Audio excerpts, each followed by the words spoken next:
see here.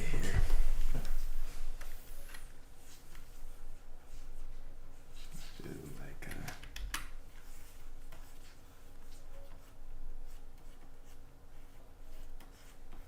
something similar to what we already have.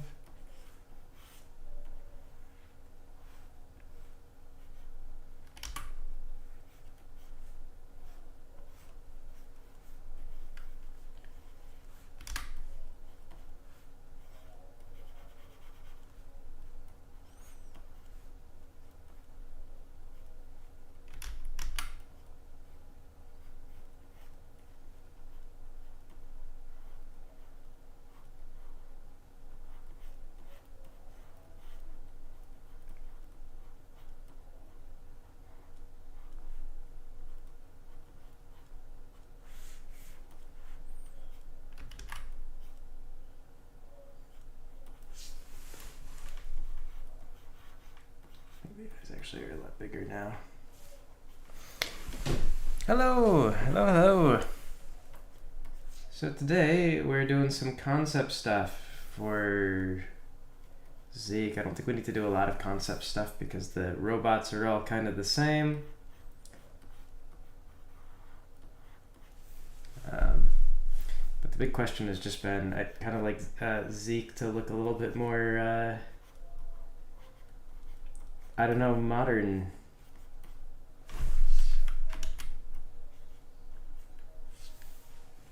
I'd still like him to look good, but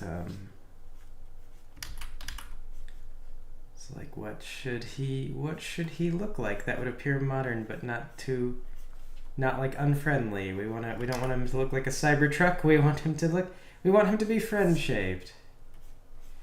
Honestly, rounded is better. 90s modern or modern, just more like updated. He's supposed to be, he's like your tech nerd, and so it's kind of like maybe a bit of a Star Trek look. Actually, maybe if I do something like if I look up Star Trek stuff, that'd be good.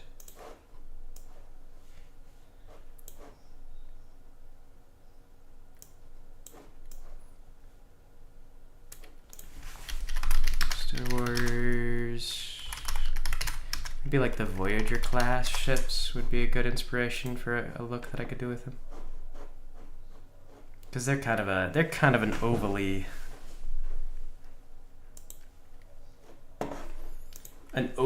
looking, given like a little like a pontoon look.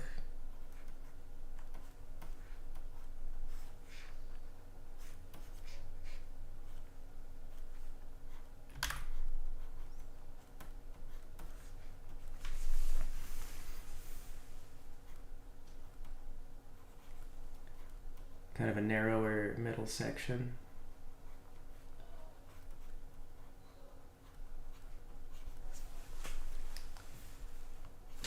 Go back a little bit.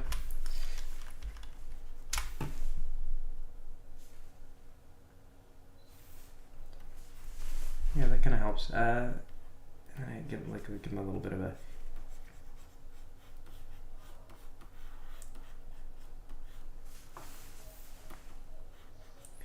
maybe a slightly narrower back end. And I see there's like the bridge, these bridge structures on top of the ship. Yeah, see, there we go. If you need ideas, just go look at what people who already had ideas did, and then do what they did. Kinda, sorta.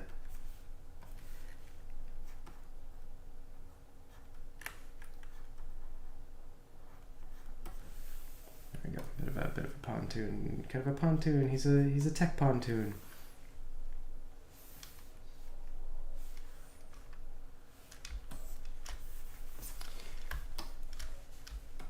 And his legs are kind of back there.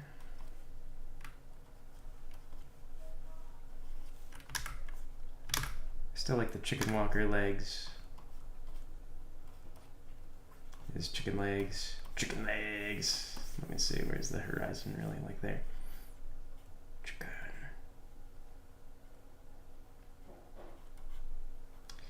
Could give him like multiple toes.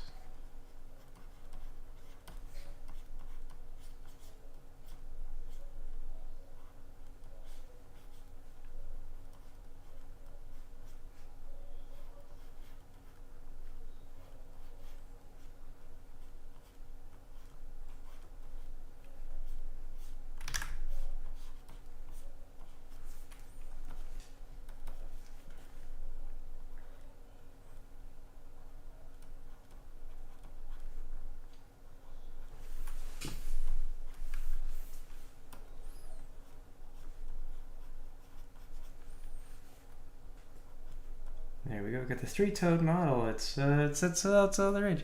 Who is this friendly bug fellow? This is Zeke. Zeke is your mechanic for the game. He is more or less there to make sure your character, everybody else, doesn't die.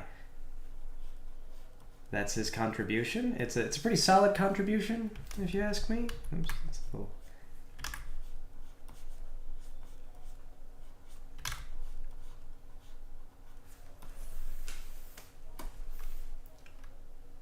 Something like that. It's a little unsteady. Legs are not quite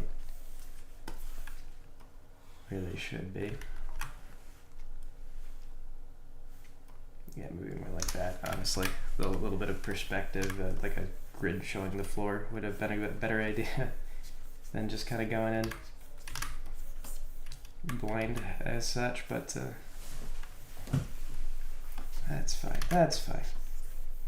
You know, whatever. It's cool. Oh, that reveals some other mistakes. Good old grids clearing up all the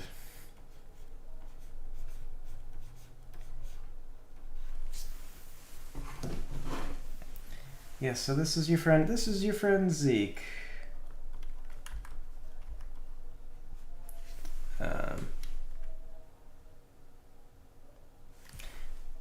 It's actually not bad. He looks like he's got these kind of little side view things. Or sort of. It looks like part of his hat. Maybe if I take that backwards a little bit, even that would be nice. Because then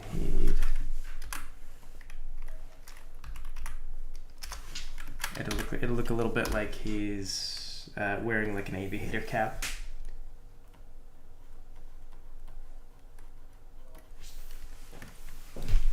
Connected to his skull somehow.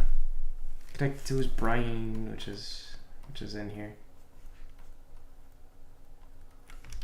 He was a man once. They all were, for the most part. And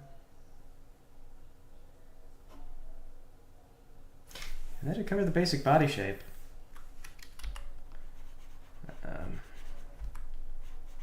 We've got around the back end, so don't forget about that.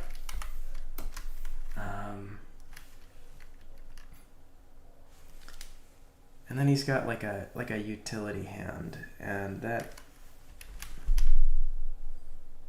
we already have our main character who would basically the robots are kind of a similar shape, so we don't have to do a whole lot of figuring with this. I'll probably want to do like a front side back view to draw the rigs off of. Let's take an arm. Let's suppose we want to keep drawing inspiration from Star Trek. They don't have like a lot of great arm pieces. They kind of got the wings. This Voyager's snazzy though. I like this thing. Ooh, actually they've got some antennas on the back that are kind of neat. Maybe we'll put those on Zeke. Zeke will have some antennas. That'd be cool.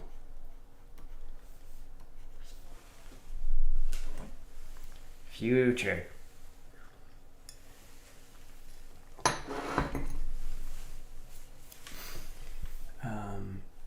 guess for his arm, we could do sort of something like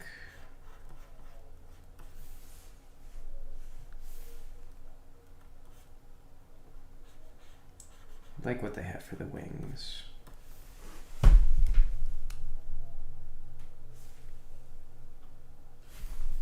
And then the hand's got to be something. What is it though? What should it be?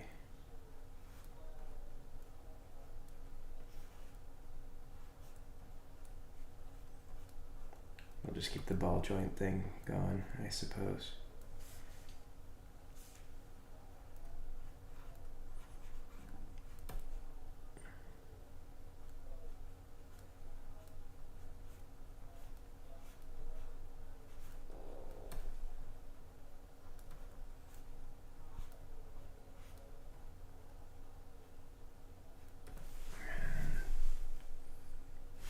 And it's supposed to have like analytical tools on it.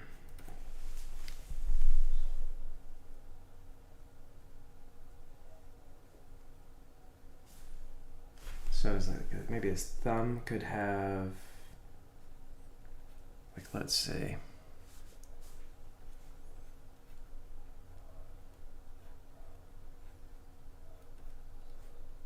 We mentioned, what if his thumb is like it's like a little antenna of some sort.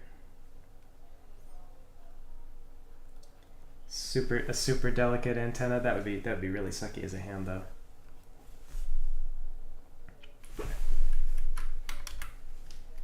Like, how does he do fine manipulation?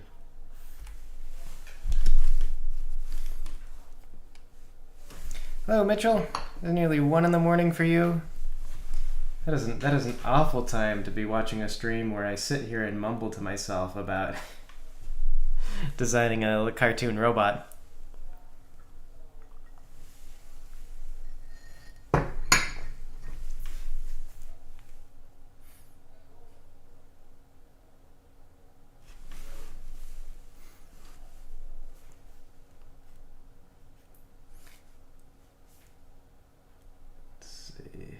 What if on the outside hand we do like a light?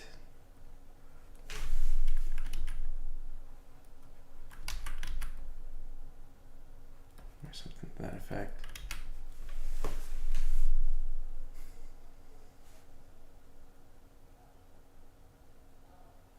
Oh, the Grand Theft Auto, like the thrifty scenes? Mainly, I mean, like, I realized at the time that I was doing it, like, it was a fun. I haven't not really liked the Let's Play format that much. I feel like it's less creative than a lot of other things that I could do, and Thrifty Scenes was kind of I was hoping that maybe I could do something that was a little bit more creatively fulfilling. That would still kind of generate viewership on YouTube, but I realized very early on the problem with the idea is that it's basically like just a Let's Play but more expensive. Like, as far as the computer system cared, it was just like, oh yeah, this is a Let's Play. I mean, humans can tell the difference, but the machine cannot. And yeah, it was like expensive, and then it was kind of like I'd be trapped in just like doing whatever happens in the game, more or less. The whole reason I even wanted to do it actually was that I was gonna have I had a song planned around around Big Smoke ordering burgers. It's like, I want a number 9 and number 9 large, that whole scene. I was gonna turn it into like a song where they were gonna go, and it was gonna be like really long and drawn out. And honestly, I should have just done that. Like, instead of being like, oh, I'll just animate every single scene, I really just should have done like the number 9 rap or whatever. I want a number 9 large and Large orange drink. Is my mic turning on and off over and over again? Someone else would have to confirm that for you. I don't know.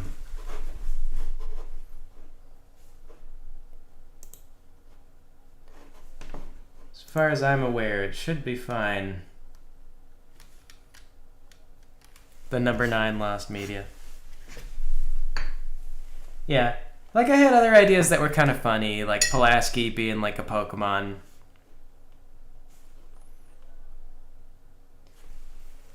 But, yeah.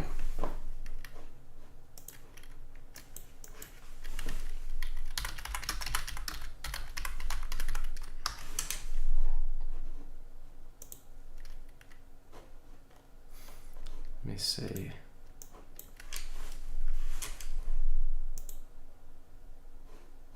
Nope, that's not what I wanted.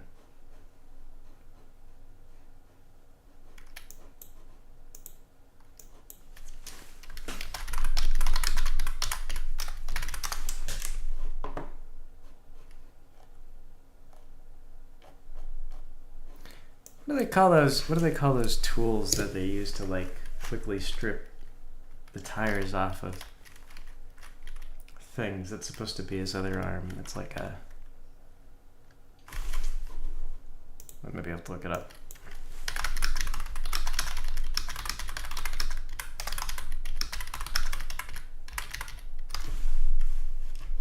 An impact wrench.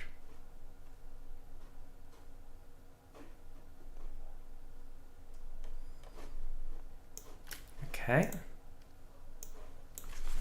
Impact wrench. Show me impact wrenches. Let's get our most futuristic impact wrench. None of them are very futuristic or impact wrench.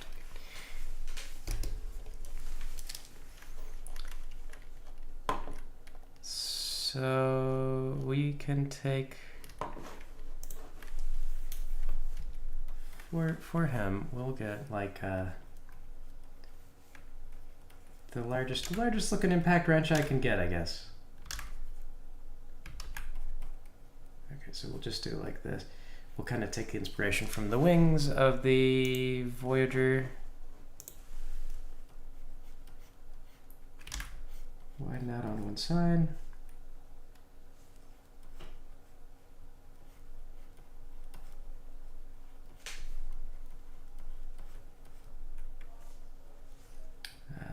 Let's make this flat, actually. Ooh, or even one of these fun little curves. These are future-y looking.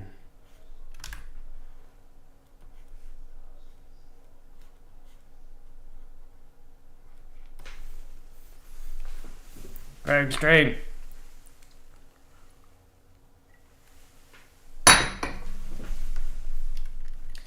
Yeah, YouTube in that time was definitely pretty weird as far as like,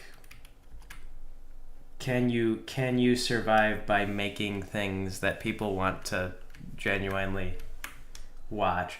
Because everybody like would watch things. It was always just. I mean, it still kind of is. I feel like they've done a little better, but it was very much like the strategy was don't make things that are good. Make things that are good enough. And like you were seeing this recommendation from, for example, Frederator, which was like a major multi-channel network, because they had all the data to make those assessments, and they were just like, yeah, we're seeing consistently that high-quality entertainment is not performing well, and that you need to focus on having low-quality entertainment, which is produced frequently, and so yeah. So the Thrifty Times, it was just really too. It was just too much work. It was too much work for the whole.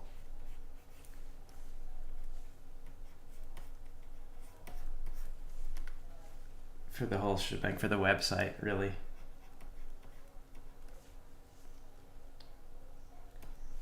And I think I had a kid not too long after that, so it just was like, it was too much work, and got as much viewership as anything else I could have done, and then I had a kid, and time became really limited there.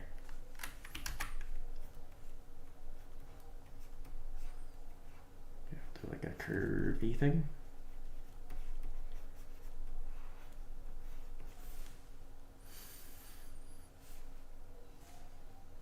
And rather than like a ratchet deal, I kind of want to put like a flathead screwdriver.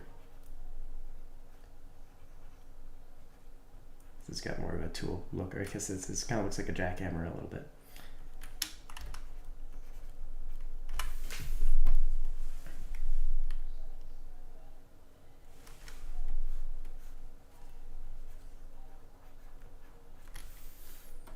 There you go, and I think that's enough to go on that. That's fine, but maybe we'd have to like bounce around to a couple of different ideas, but do I think it's still that same way? For the most part, like the thing about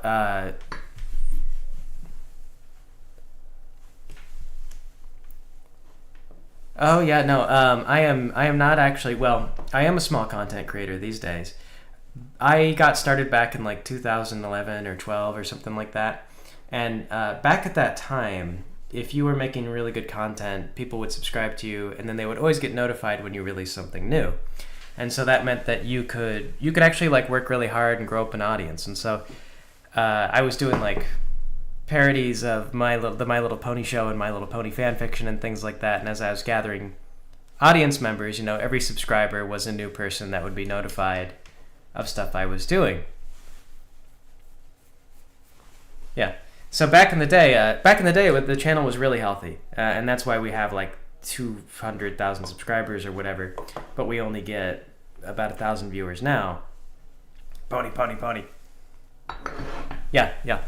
We still do some occasional pony stuff, but the system really encouraged you to kind of like just get in there and say like, oh, okay, if I work hard, I can build up an audience, and eventually this will grow, and it'll be really good for me. And so that was really good for a lot of creative, like artistic types. So if you wanted to do skits or animation or, you know, anything that really took time and skill, then that system where the subscribers were always notified when you got done with something, that was really good. But then YouTube realized that they could run more ads by just encouraging more content broadly. So back in like 2012 or so, you really didn't see, how can I say, you really didn't see like a lot of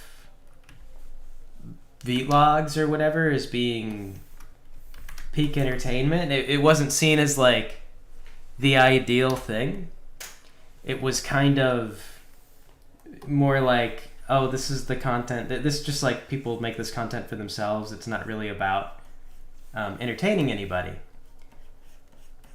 So they never got viewership. Like blogs were always kind of like dumped on there. Like, this is like, let young kids do this. Like, this is not something that adults really get into. But then YouTube was like, various other content farms. But then YouTube was like, oh, hey, actually content farms make a lot of money. And because they run a lot of ads. And so instead of trying to crack down on that and make the whole ecosystem more healthy for like artistic creation, they decided that they would start promoting the content farming. So they encouraged lots and lots of spam, and the problem with that then was that the subscriber system was kind of a waste for everybody, because you subscribe and then you get like every single day a new video, and you can't keep up with it. Like pretty soon your subscriber feed is polluted all to heck, and you just can't watch all of it.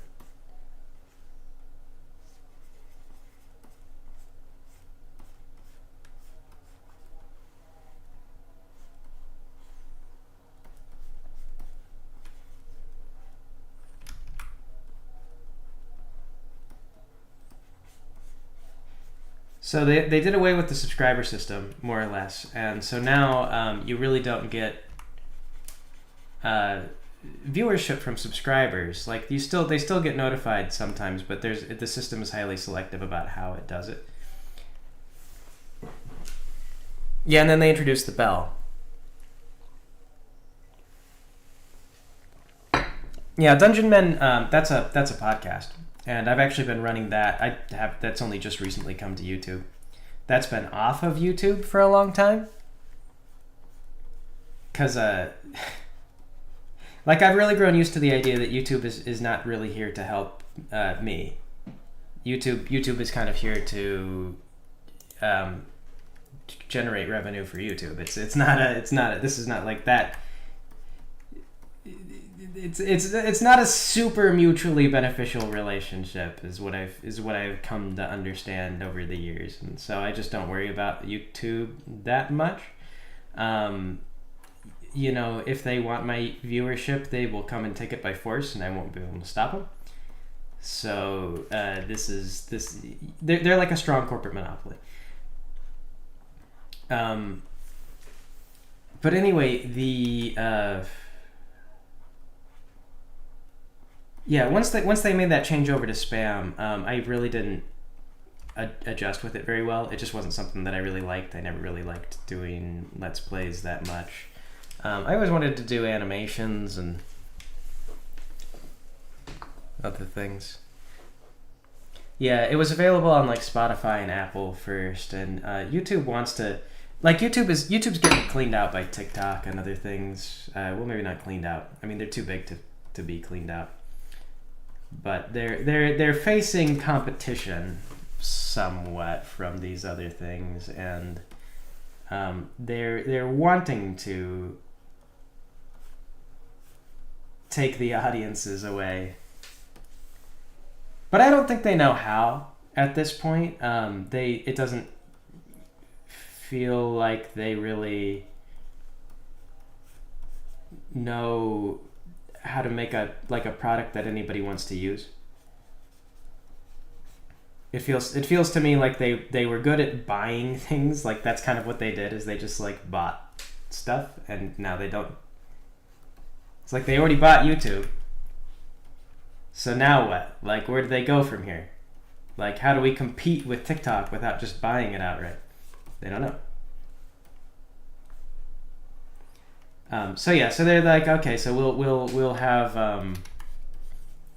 They added a podcast feature where they just actually grab the podcast from the RSS, and because there's no obligation from me to worry about it, I went ahead and just like said, okay, fine, we'll go ahead and we'll let YouTube do that. But then they kind of did it. They made it really messy. Like they uploaded everything all at once, and I would bet, knowing YouTube and the way that they work, that they probably reduced. It probably hurt me in the algorithm. So probably because now it's going like, oh, nobody wants to see anything. Because I noticed the My Little Pony, the Where Are We episode is also done worse, and by kind of a large margin. So probably the podcast just hurt the channel algorithmically. But I am so done with like I have been just done with trying to work with YouTube's stuff. It's such a pain. They're just so hostile to everything that I want to do.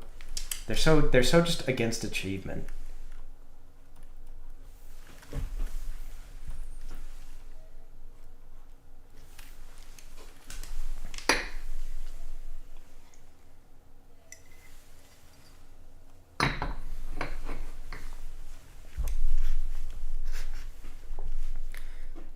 Yeah, shorts. They want to do shorts. Yeah, phone. If you watch from the phone, there's not as many good mobile blockers as far as I am aware.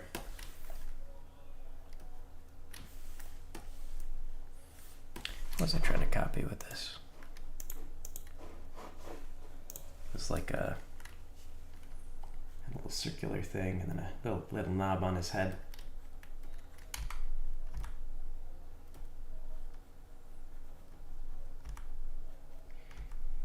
Yeah, but at least they're not being actively hostile to creative people now, though. I mean, like for a long time, it felt like they were just trying to destroy creativity.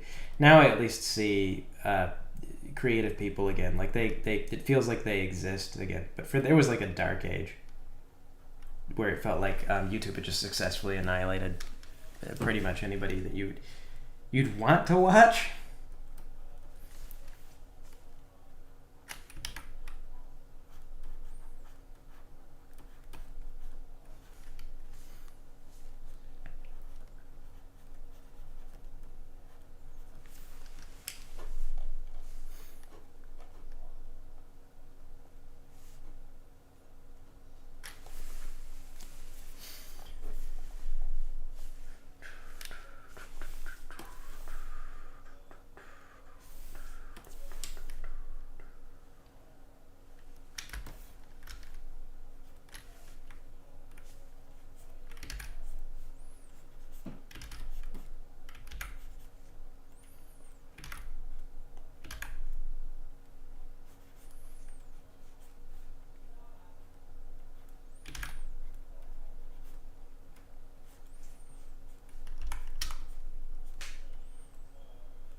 Move this over a little bit so that we have more room.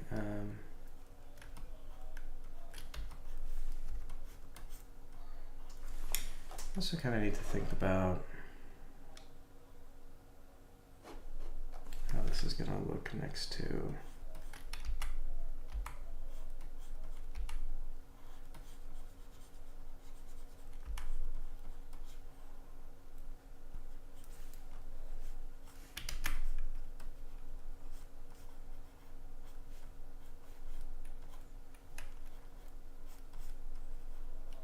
main character.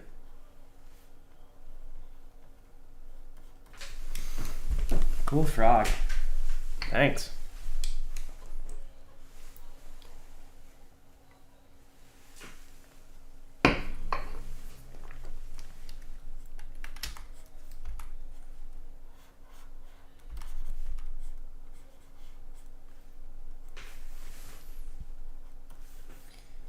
Let's see.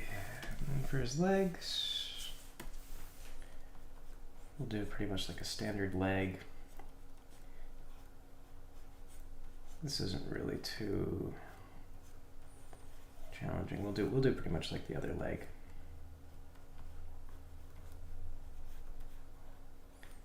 Like a calf muscle.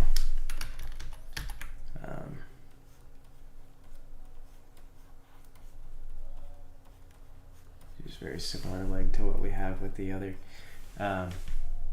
Probably would be helpful to import like a side picture of what this looks like, but I'll do that when I actually get into Toon Boom, I suppose.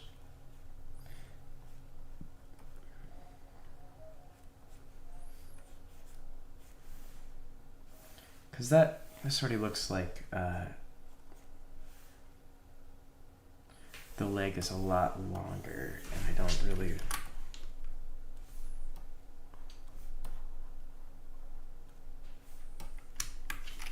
So maybe I need to like bring that forward a little bit more.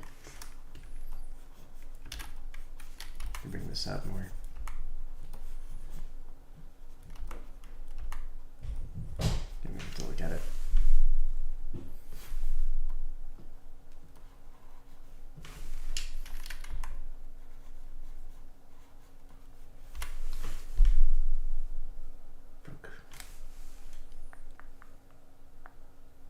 You ever tried 3D modeling? Nah, I've looked at it.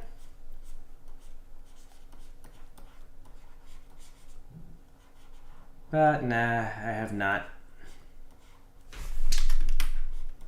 Not at any serious capacity, anyway.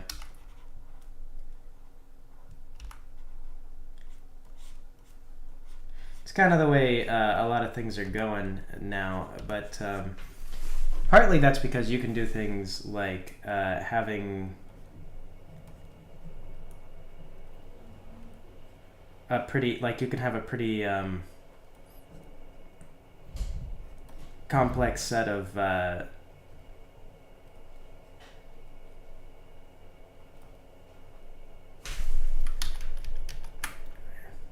give him 3 toes. you can do a lot more with shoot, I'm distracted by my drawing, distracted by work. You can do like turnarounds and stuff like that a lot easier. You could do a lot more with dynamic shots and things like that. Like there's a lot of advantages to 3D in terms of like action. No, this is not the fraud that drew the small statues. Well, this is Zeke. This is the guy who's going to help repair your stuff.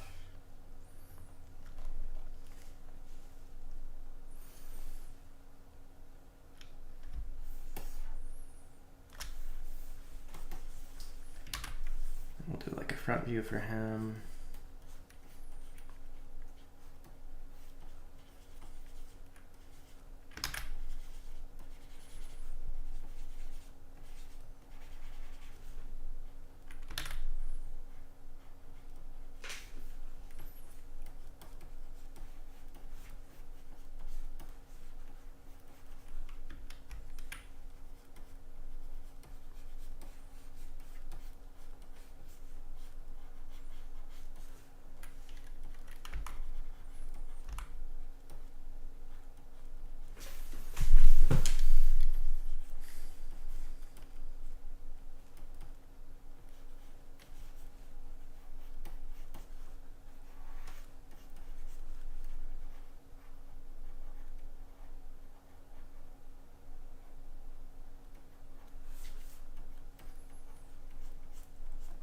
His little head bubble.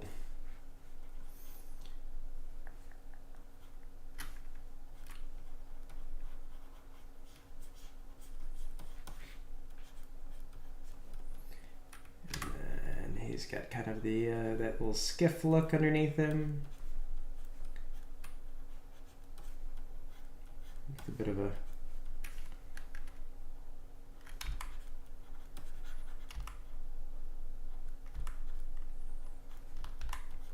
with a bit of lip, I suppose, just to establish that.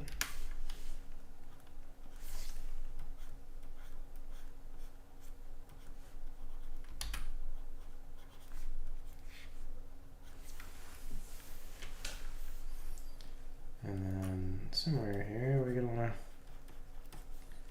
legs, and then those will kind of we'll get legs out of that somewhere. I'm still gonna have to make sure that this is all kind of the right height.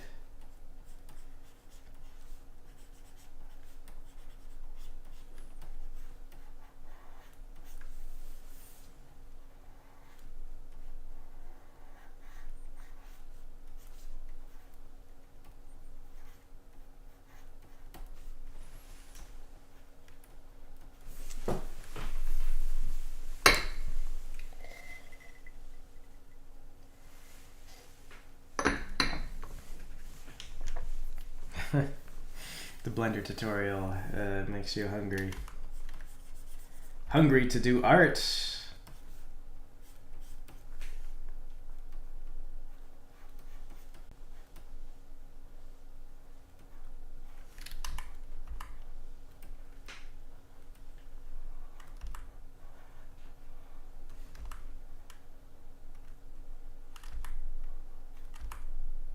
Yeah, I've seen the Blender tutorial, the donut tutorial recommended before. It's probably a good tutorial if everybody recommends it. Should have drawn like a center line on this guy's face. I could make out a little bit. Good old best practices. Why follow them? Why bother following them?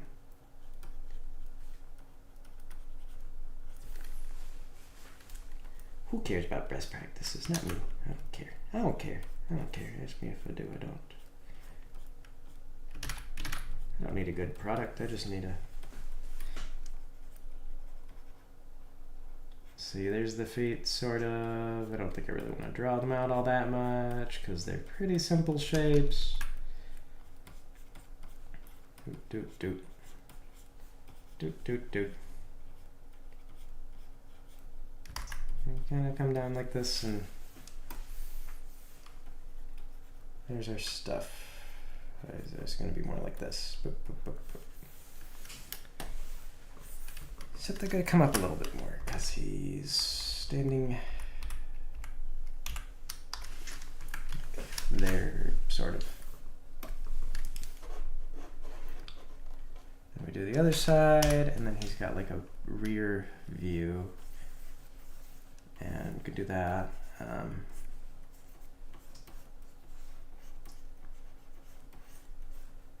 Question here is, what do we want on his rear? Because it kind of comes up here. He's got his like legs. So I suppose the logical thing,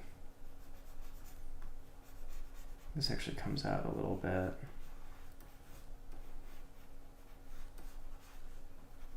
He's got his little dual bobbler up here on his head.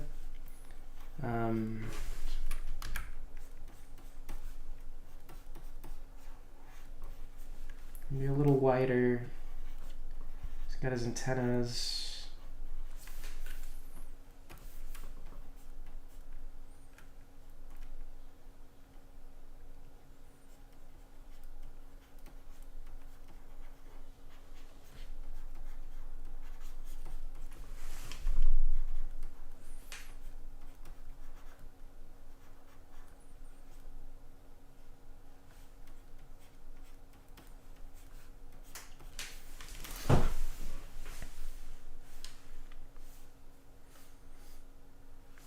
I considered a career in shovelware. You know, speaking of spam kind of being the main thing of the day, I believe that shovelware is where it's at. That's what they are promoting, because every piece of shovelware you upload is $200 for Steam. And what are you gonna do? Not use their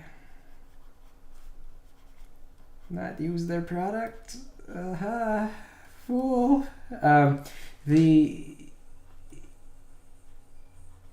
There's something to be said, I think, about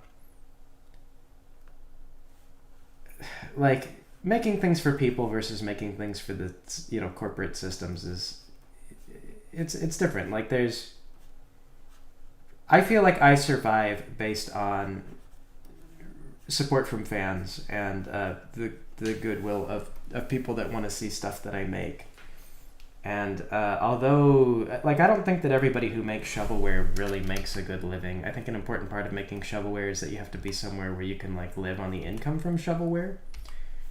So I don't really think that it's not a great option if you're living in the United States and you like need United States income.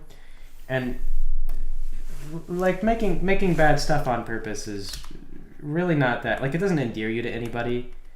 So like nobody really comes back. Nobody's going to be like, oh, I really want to support this company as a result of doing that. Like, I don't know, you may get support from Steam or Google or whoever, but you really just don't get support from like human beings.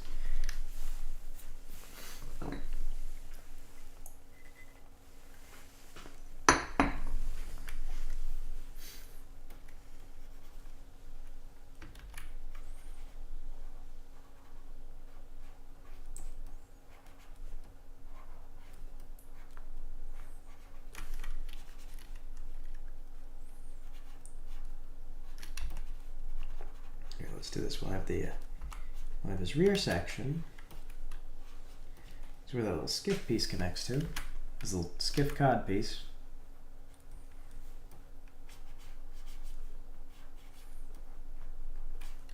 And it's kind of like a bikini, a little bit.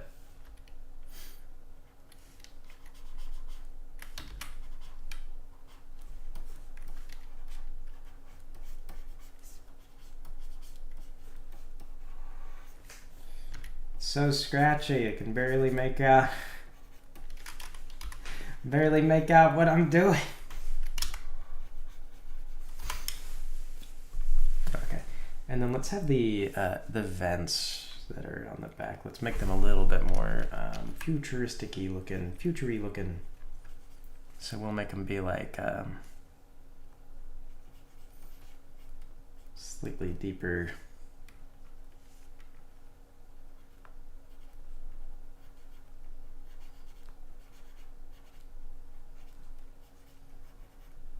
He's modern, unlike all of his peers, who are also robots. Okay, a little more like that. And then legs going the other way. This is where he will stand, and he's got his joints, so his legs come down.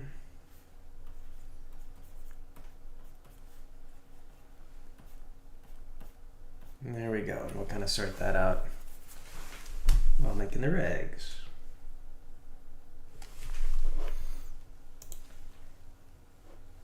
And the arms, everything we'll sort of make on the spot, I think.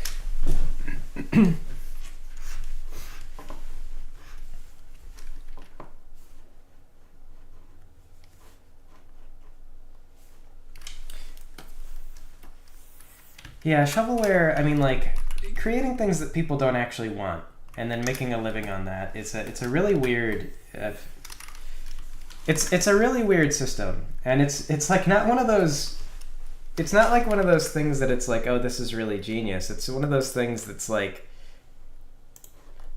yeah, like this is all possible because of bad market health. Like this is not like good. This is like if we had a healthier market, we would not really be seeing as much of this, or at least it wouldn't be as dominant.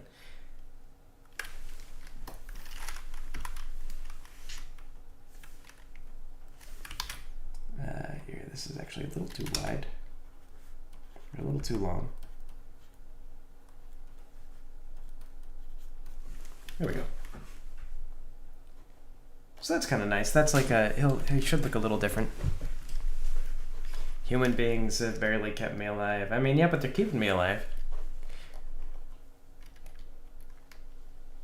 Oh, this is the same idea. This game project is this pretty much.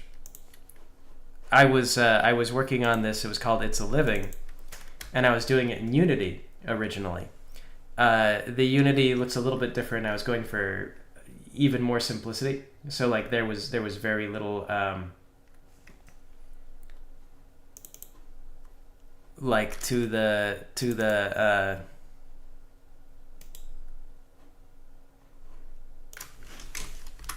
characters. I wasn't doing any shading or anything like that. They were also taller.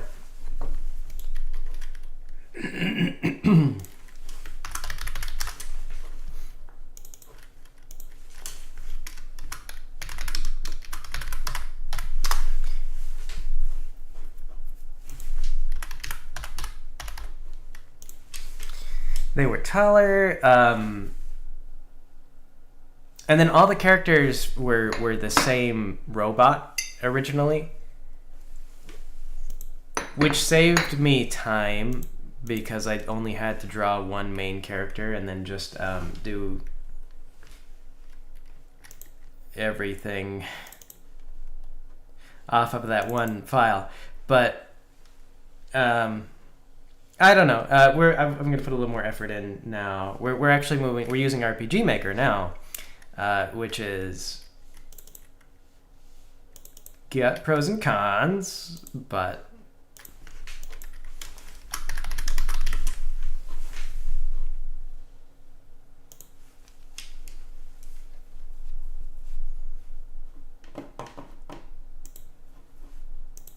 it's fine though.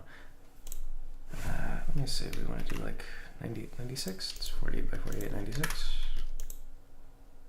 Pass through. No. Pass through. And we get out our toon boom. And the rig making is always a long thing, because there's so much that we always have to do to get it to where we need it.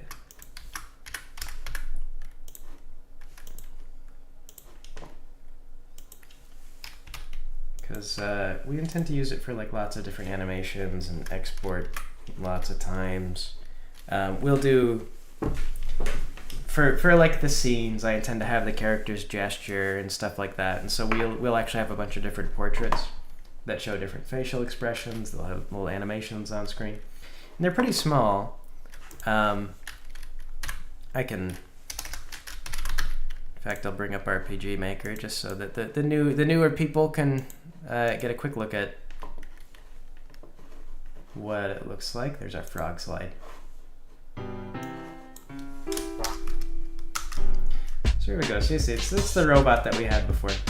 But they're little guys on screen, but that's still big enough that we can have them wave, and you can tell they're waving, or can be hurt, that type of thing.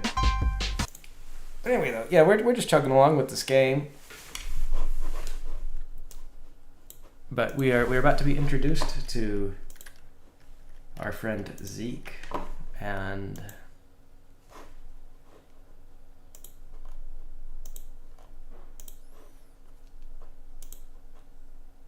let me see.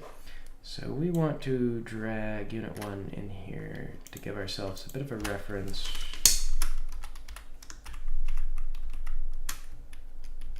Oh, actually, if I do just drop him in here.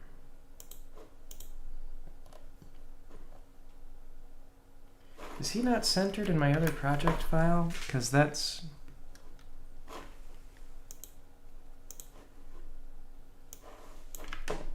it's going to complicate my whole entire life. He's not.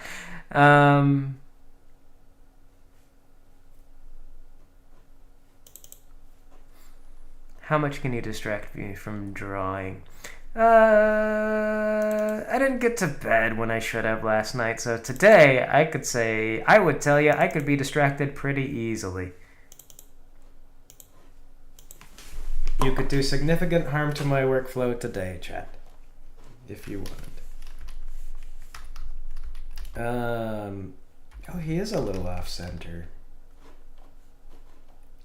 That was awfully dumb of me.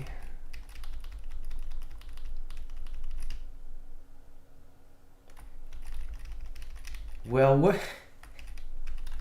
I guess he's not off-center if you're going based on his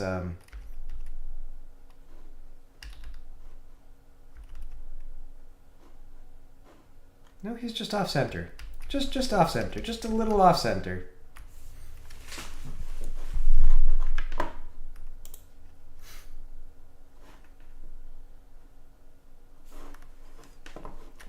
Yes, the Swiss federal structure has hindered you.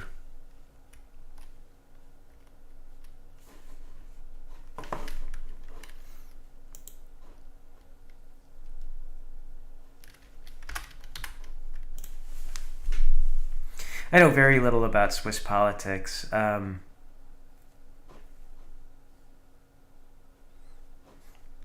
feel like anything I venture about Swiss politics, it might be just repeating something you told me once.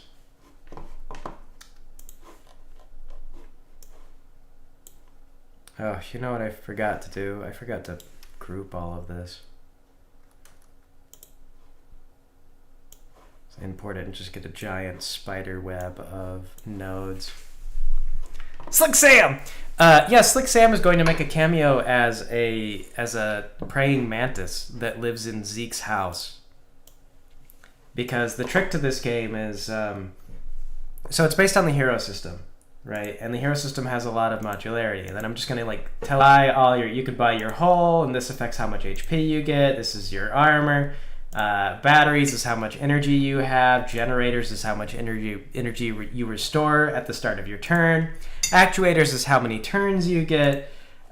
This is the targeting is how accurate you are. Countermeasure is how evasive you are. And then you've got your weapons, and then you have two separate weapons, and the weapons have different abilities. So one's an anti-armor focus, the other will be multiple hits, so on and so forth. So it's actually all a lot to dive into all at once, and I'm just gonna say here you go, buy every item in the game at the start of the game. It's up to you. Here's $100. Take what you feel like you need. And I know that so many people are just gonna be like, what is like what do you mean I can just do no? And so there's gonna be a little praying mantis guy who's gonna come up and he's gonna be like, you could make your own decisions, or you could trust me to make all your decisions for you. Like, I got what you need, and it's none of this.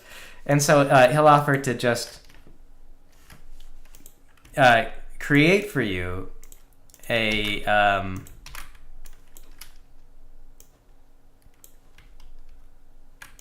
bunch of sprite composite. Okay, there we yeah. So he'll offer to just create for you like a bunch of stuff, and he'll just you just give him money, and so it's like turn-based MechWarrior, yes, in a way. So imagine just being like dumped into MechWarrior with no explanation, and just being like, you can buy any of this if you have money for it. Slick Sam level. No. Yeah, like it'd be overwhelming to people. So I am going to have the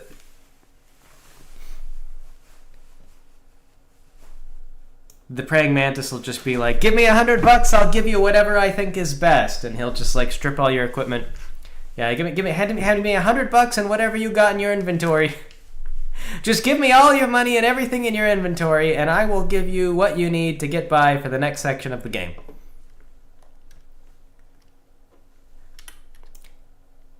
I do a live Slick Sam. Yeah. Are you confused? Are you confused by the number of options that I presented you? I certainly am. That's why I've created a package for you to buy, which will prevent you from having to think about it. Thank God for that. All you have to pay me is all the money in your pocket, plus all the equipment that you've got on hand. And I'll give you equipment that I think will get you through modern life.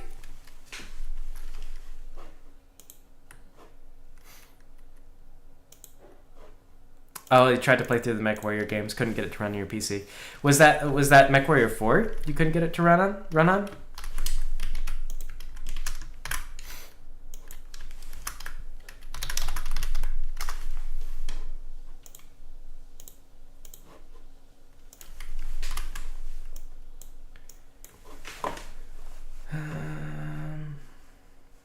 Okay, so we are well aware that is roughly how big.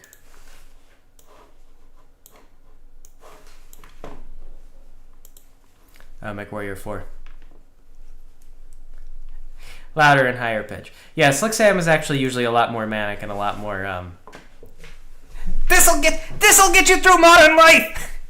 A chain gun that fires 300 rounds per second! It costs $4,000 to fire this gun for 1 minute!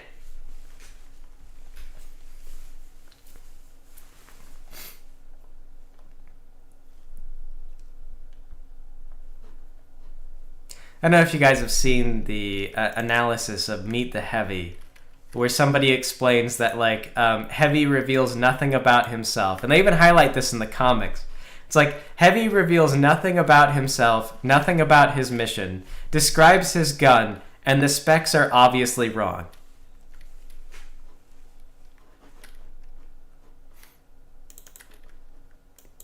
So like everything that he has is misinformation. Everything he gives you is misinformation. Oops, I thought that I had this published, but I didn't.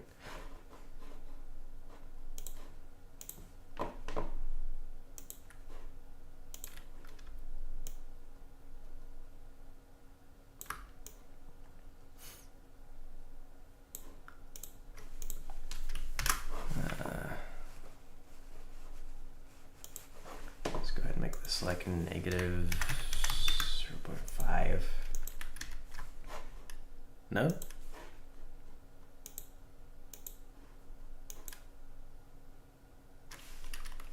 Negative 0.5, please. Thank you. Thank you. Oh, the shadow is even further back than that. That's 7. There we go. Okay, so if I put down the... That actually gets me pretty close to where I want to be.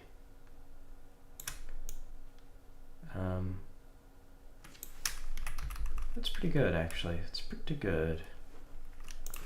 Let's just use the same shadows for everything. I'll copy this. Give me a copy of this shadow. This is sort of our base.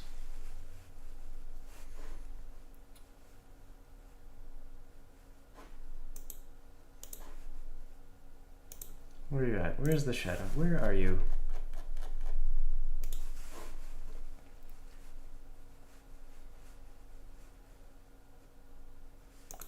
Clone selected layers.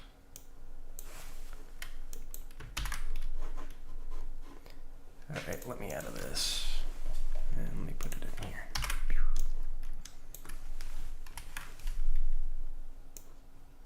Shadow. There we go. Now I got a shadow for Zeke. And we'll start with the side view. Actually,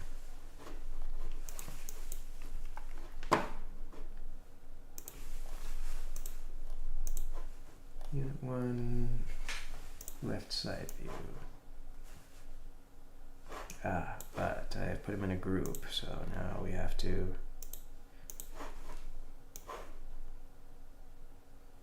what are you doing? What are you doing with anything here? Will it not go? Will it not go because I've put it into a group? Ugh, what a pain. Alright. Get out of here. Yes, yes.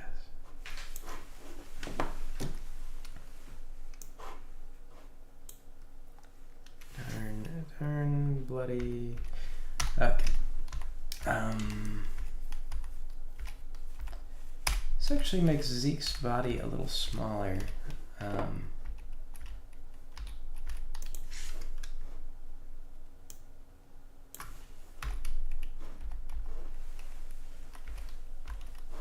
Whoops. Stretched him out in the wrong spot.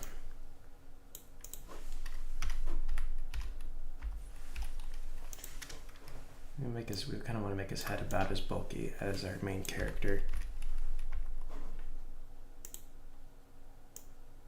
I suppose what I ought to be doing is this.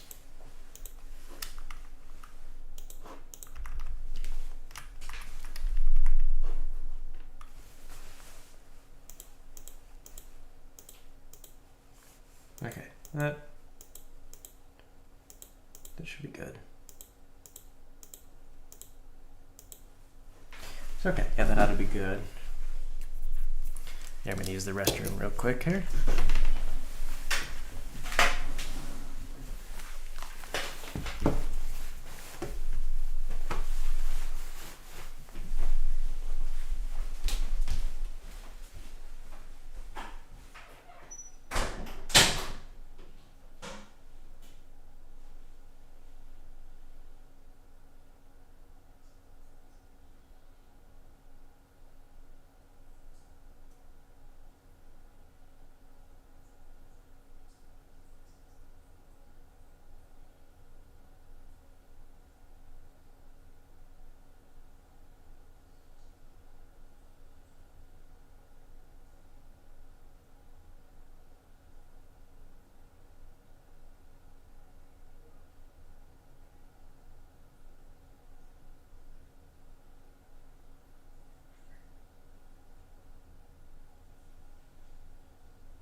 Okay. Went and go get some more coffee. Yeah, so that video I was talking about, Vold, was Meet the Heavy, and it is depressing, but maybe not surprising that you can't find it, because it was very popular, which means it probably got replaced by something dumber.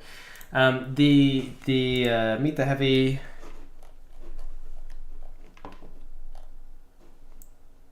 was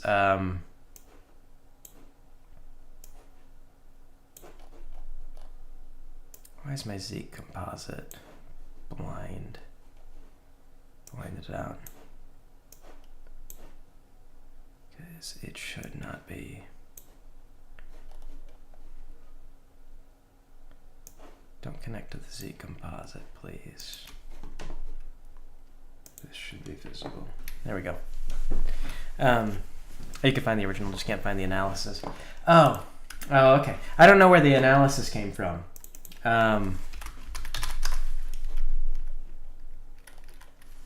Yeah, that's a question I don't have an answer for. I don't know where the analysis came from, but I know I saw it somewhere, and somebody like explained all the reasons why Meet the Heavy was comically just wrong and backwards, and that's why the comic though went on to establish that like yes, the Heavy is the only one who's smart. Because that analysis had kind of gone around, and people thought it was really funny that they were just like, yeah, only the Heavy did not reveal a bunch of like classified information that he should not have revealed.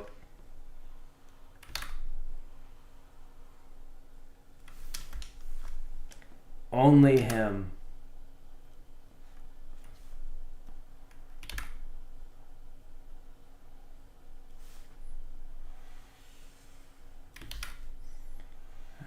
Let's see, we'll do...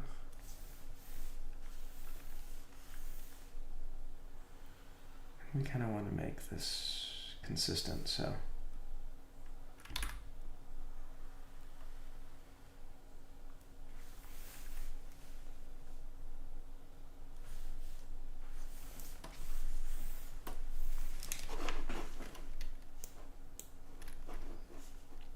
Yeah, that's why he winds up being depicted as the smart guy, because originally he was supposed to be like a dumb guy, and then someone pointed out that actually he was the smartest guy in the room, if you consider the fact that he was the only one who didn't betray a bunch of information he wasn't supposed to betray.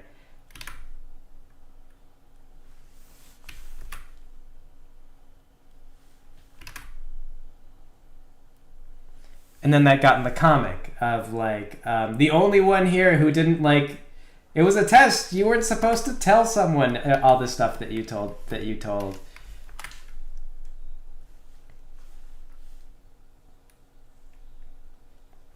Like, what made you think this would be okay?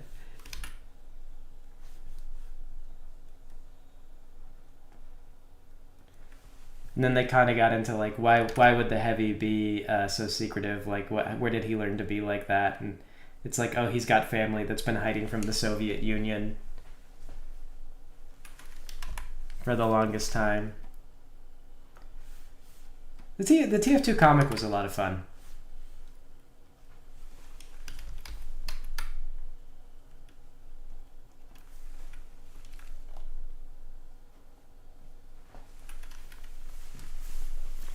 Heavy is educated. Yeah, like Heavy, yeah. Yeah, he went from being, he just genuinely went from being the dumb guy to being like the only one who's smart.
seen the leaks about the final comic? No, I have not. I thought they were done. Like, I thought that they just like called it quits on the whole thing. On the comic. Just too bad, because I enjoyed some of the characters that were more original to the whole thing. Heavy's sister Zarya was it Zarya? Not Zarya. Zarya's the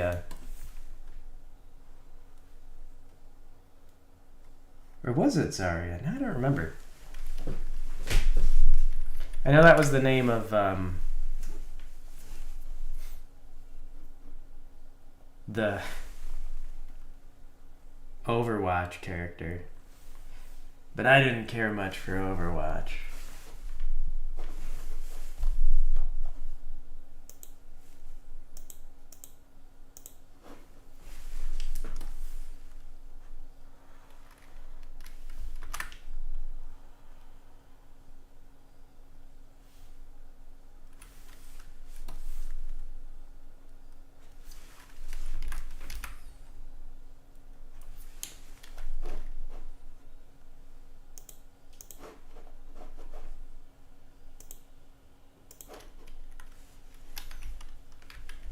They're finishing it, you say? Oh, okay.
Giant stack of papers.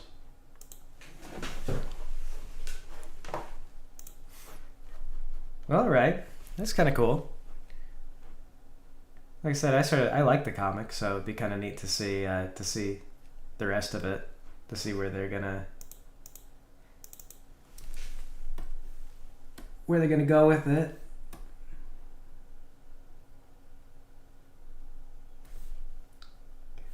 I'm gonna make Zeke like a nice cheerful blue color.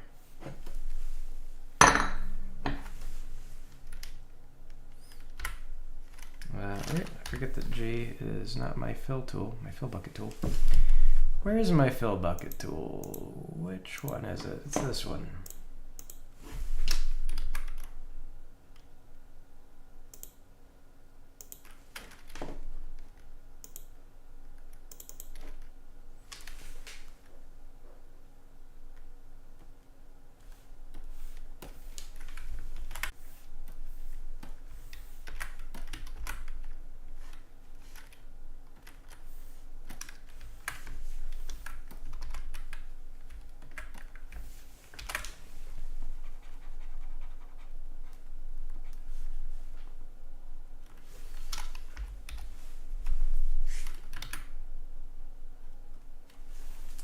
Let me see.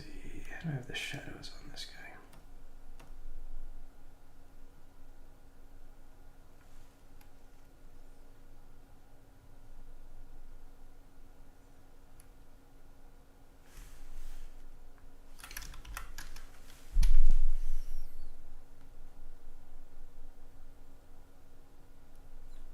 Looks like kind of just have it coming from the top, and that's the gist of it.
Do a little bit of shadow underneath this thing.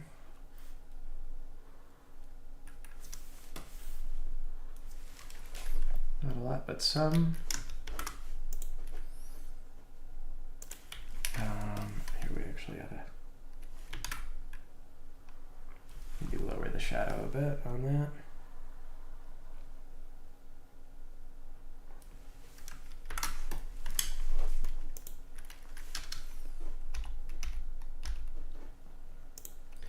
And really,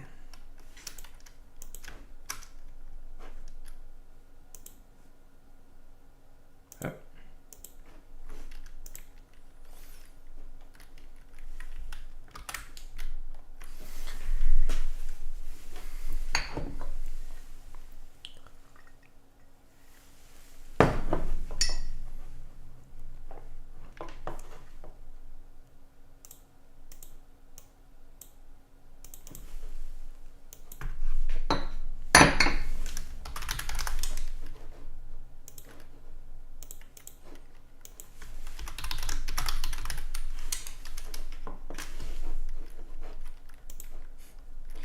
Put some race car lines on it.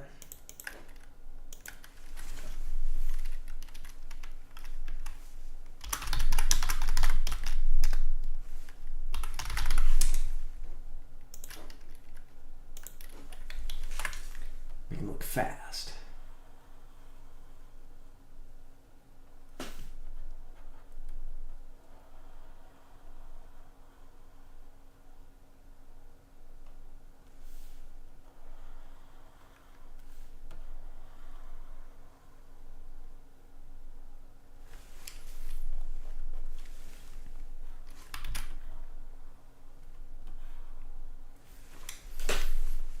Okay.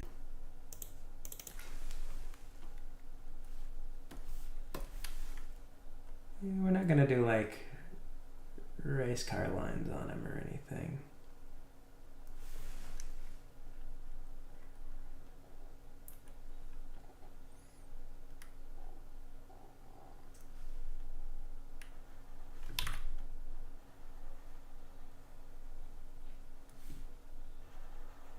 We're gonna do some highlights though.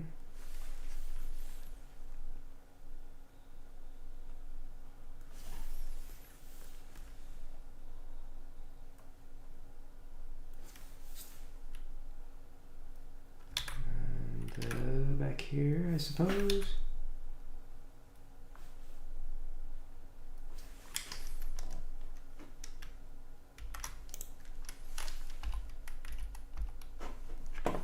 That'll look fancy.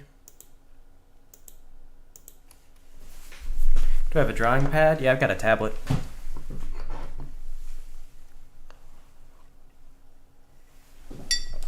I've actually got a 10-year-old Wacom or something like that. I picked it up back when I was still making decent money from like ad revenue and stuff like that.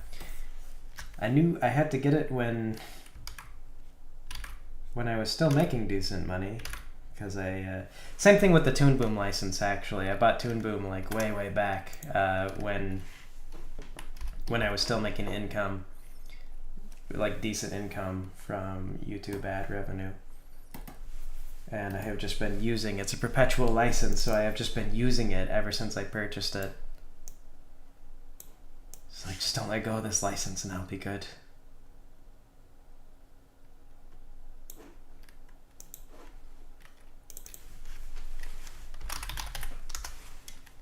Oops.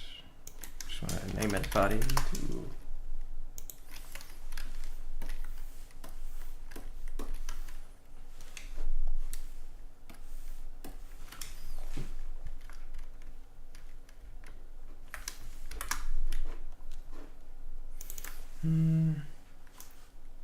So maybe if we make this a little bit more, no, more saturated would be better. He's pretty saturated already. Want to go darker? Nah. Bright's good. Maybe more lime. Get closer to blue. Yeah. He's like blue and green. Blue and green. Oops, wrong way.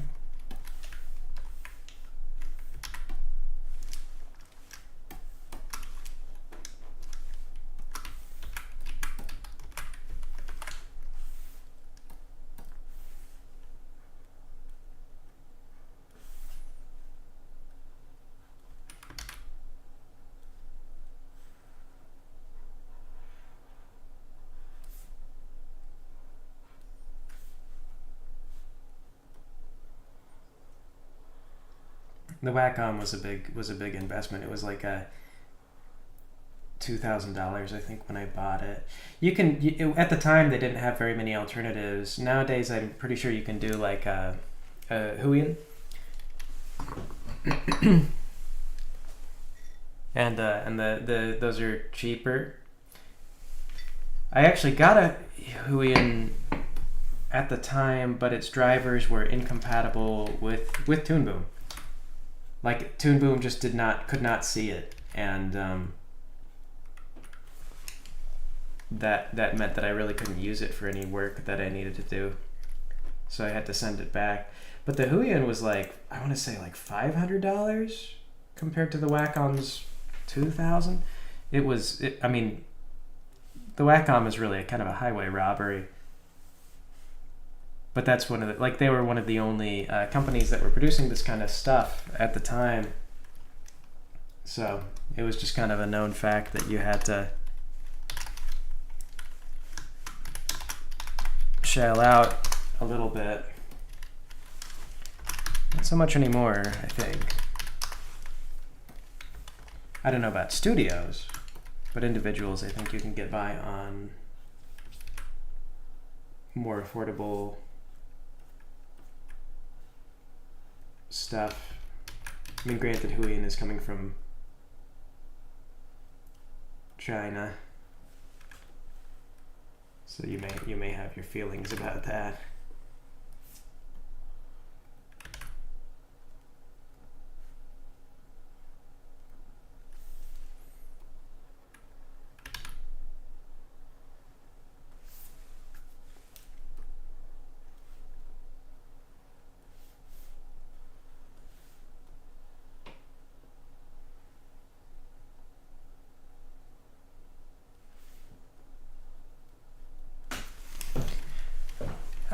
What made me decide to do full campaigns? Well, we switched, the group switched from one-shots to full campaigns. Like, we just did a full campaign at one point, and I decided, well, heck, we'll just do a full campaign for the Let's Play stuff, or for the podcast stuff.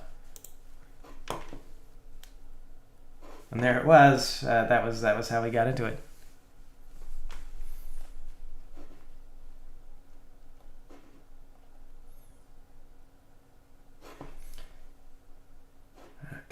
And then we're gonna need something for the kind of this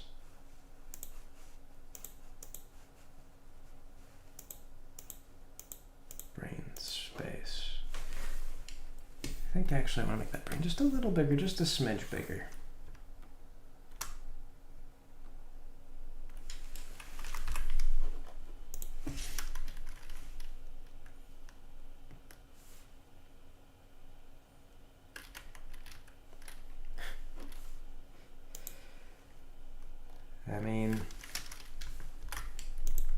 China will make cheap merchandise.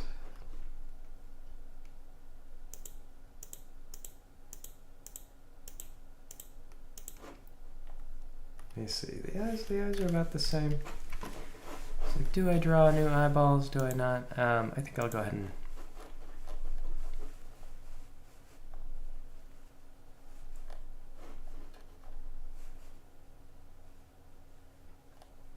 I want to do that.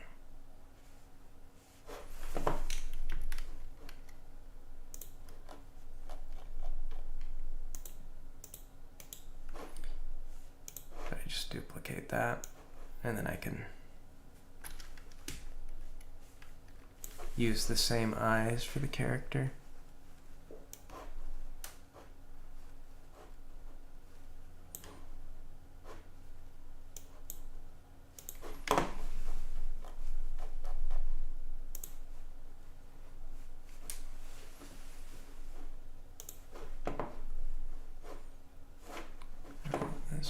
Those are going to be there.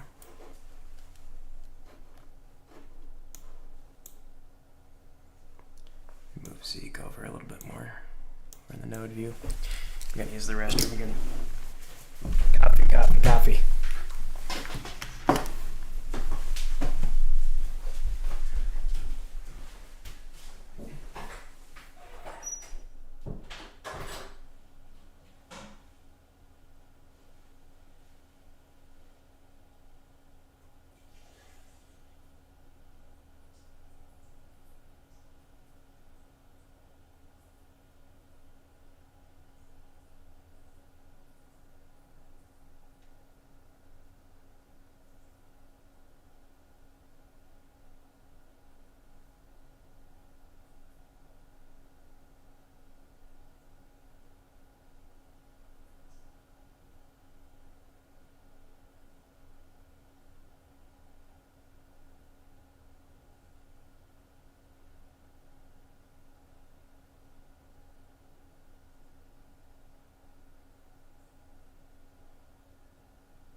Okay.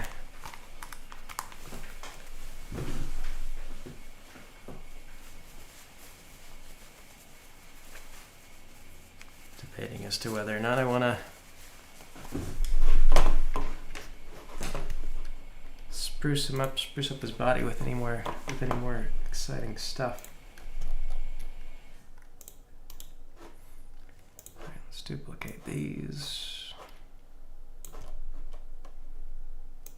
Come over on the other side.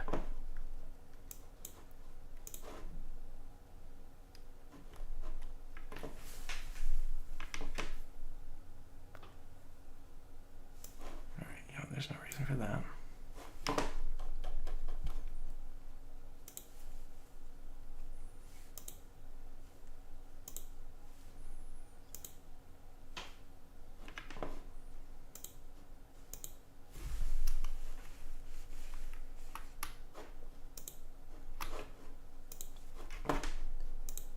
What's going on with this? Why is this not visible?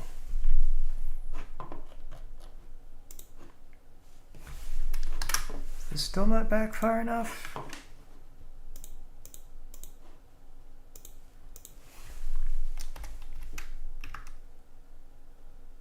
Is the pupil further back than...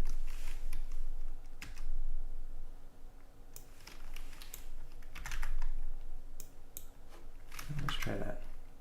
No?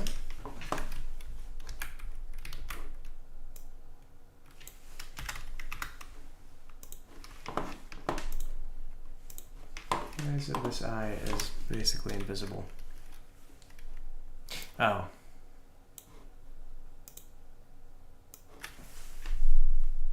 I know why the eye is basically invisible. There we go.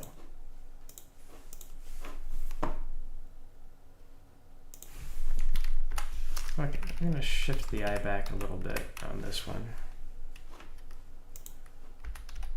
Just because his face is a little more scrunched up, a little lower.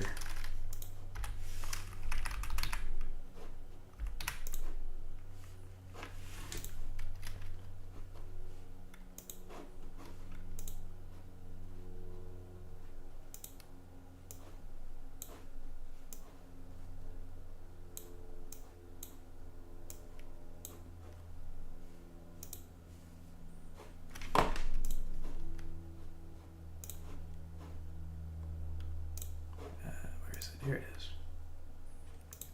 Center of gravity is there. Okay.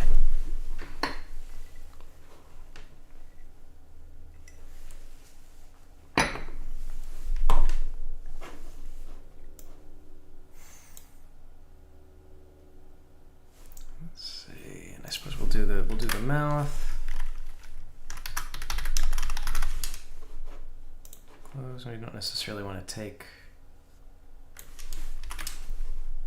Unit 1's mouth because we kinda already have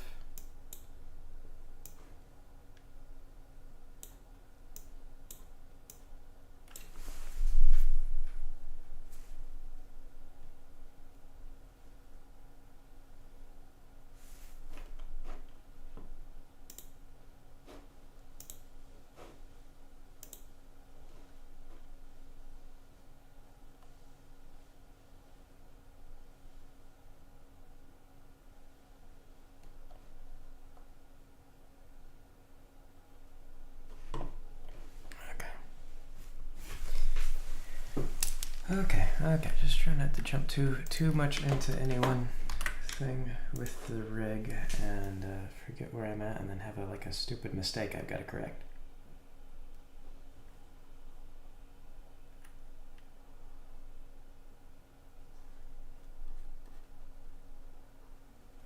Okay, we'll do kind of like the same happy little smile.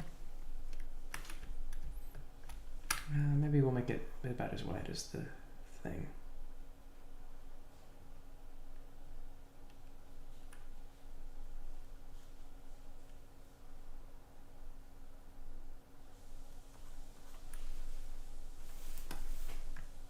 Happy smile.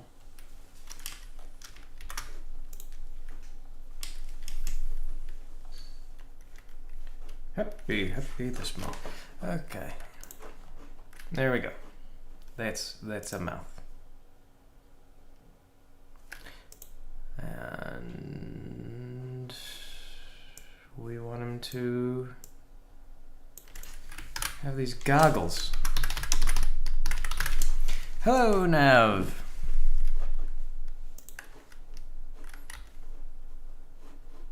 How's it going? I just created that node and now I have no idea where it is.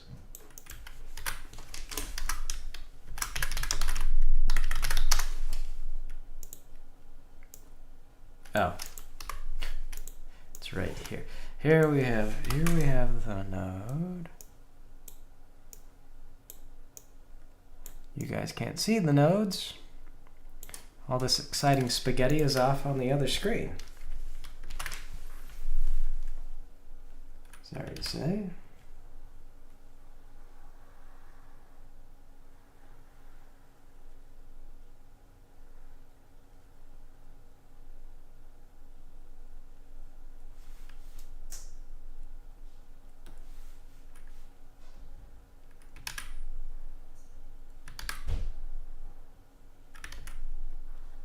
Let's see, his eyes are really big actually, so that's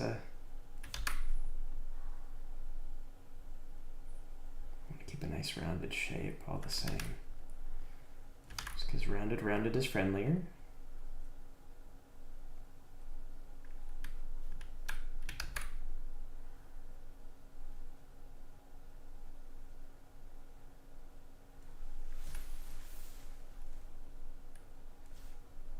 Rounded is friendlier, rounded is happier.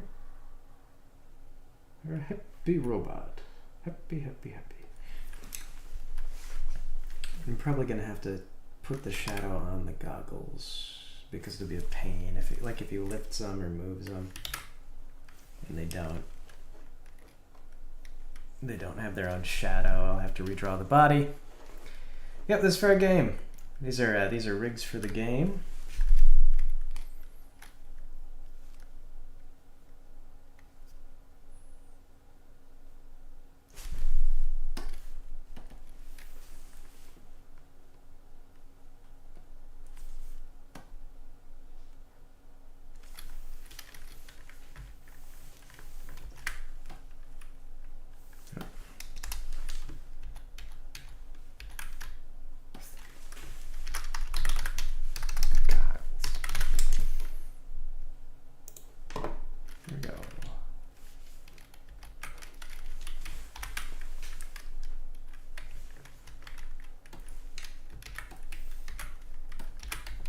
Here.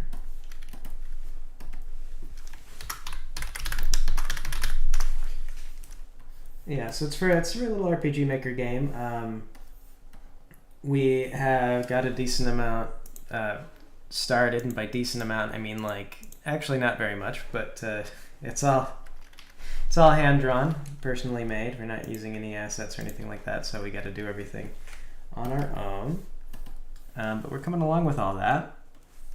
And now we're getting into a part where we're going to introduce ourselves to a character. So it's time to actually draw that character and set up some rigs for him and stuff, because we want to do animations with him. One thing that I think is funny is as I checked out the Reddit for RPG Maker, and you can tell that there are some younger people in there, because one of them was like, what do you guys think of this cutscene? And it's like he just has the RPG Maker characters like walk next to each other, and then he like plays the attack animations, which are just like particle effects. And it's like, what do you think of this cutscene? It's like, yeah, it looks like some particle effects and stuff for sure. Pretty particly.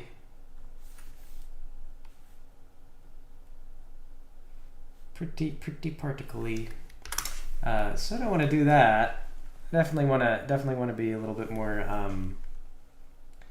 interesting to look at when the characters are doing things. So when I say like, oh, I've got a cutscene, and it's not an animated cutscene, which some of them will be. But when it's not an animated cutscene, we're going to... here, we'll actually want to do this just from the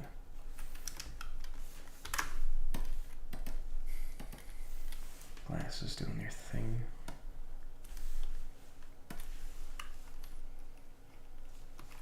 Let's say 100 for this.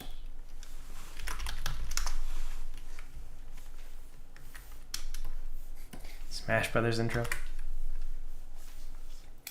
It is an RPG. That's why we're using RPG Maker. The idea is your boss is he's a crazy snake robot man who's terrified because the stock prices have stagnated, and he needs you to go out and destroy the other three primary shareholders so that he can do stock buybacks and drive the stock price back up. And you have to travel the world to track them down, and then battle with the creatures that they've kind of made into their minions.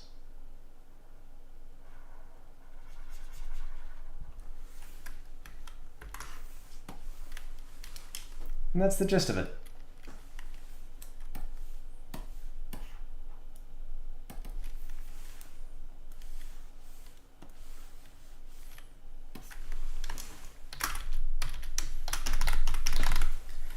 I definitely hope it's interesting. I hope it translates into an interesting thing that people enjoy playing. Otherwise I'll have wasted a whole lot of time.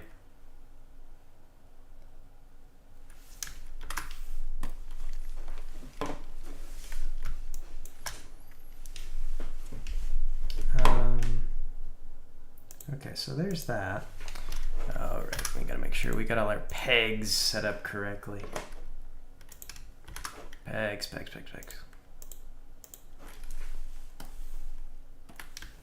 You are there. You are up here. Yeah, okay. And then we need, like, what color should his brain jar be? Brain juice.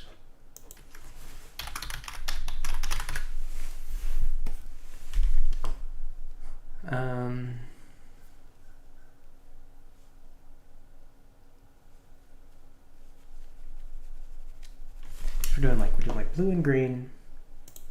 So if we take blue and green, and then if we did like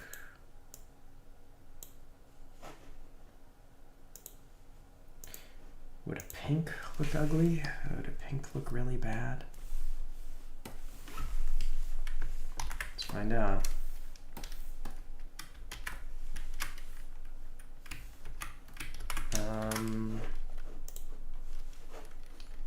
It looks kind of bad. Let's see if I make it more red. If I make it more purple. A little more purple's good. Desaturate it a little bit.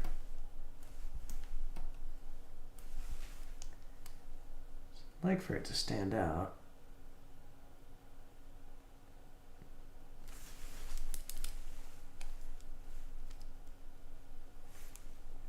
Yeah, well, the idea is that with the rigs all set up, I can also do little animations. So if I want to do cutscenes that are more advanced and be like, oh, we're actually having a conversation, then we can do that. I know I want to do that for Mr. Tikrin's got his whole, like when he's like, this is the plot of the game. And we want to have him give like a slightly slurred, rambling, insane introduction to like what his plan is and why you're going to go and destroy people.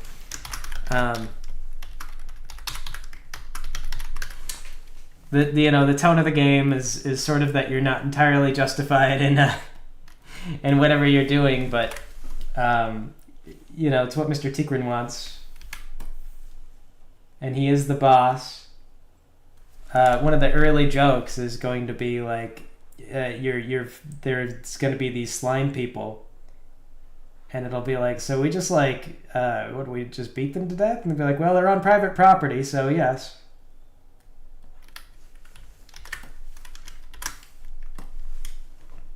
So a little bit of that, I don't know, that kind of comedic, like, well, you are the player character, so don't let morals slow you down.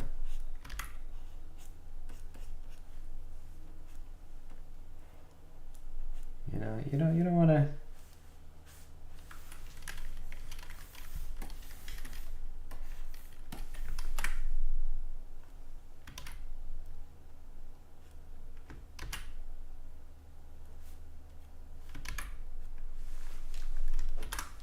Throw that in there.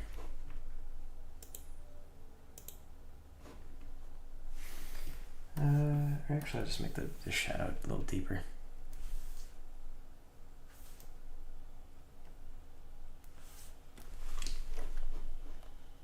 That kind of does it.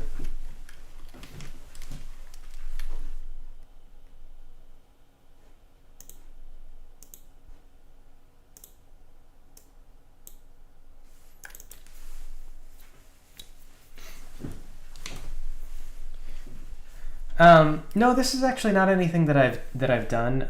It's like not a game or anything that I participated in. It's just an idea that I had for a game.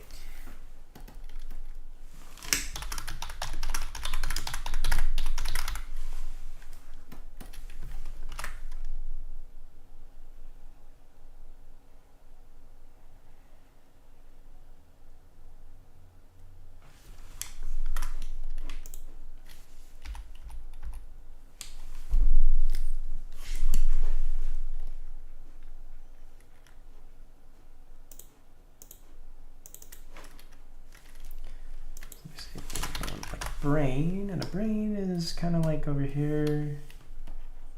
It's like a pink, so maybe even like more here. But then we're gonna shift it a little darker because it's in the brain juice and pull it over here. That's probably our brain. That should probably do it.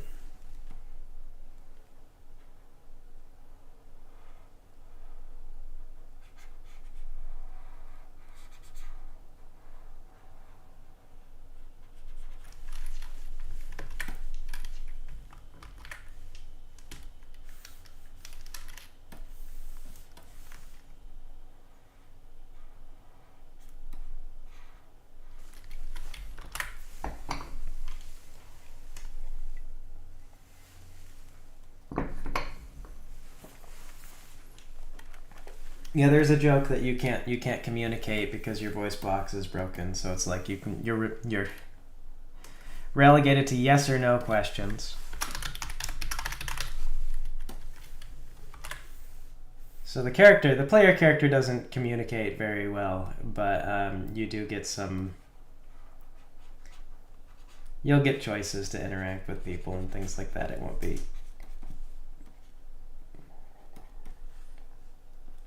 complete wash or anything like that.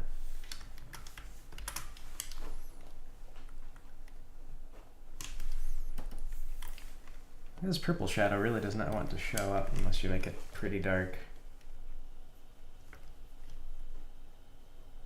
Okay, speaking of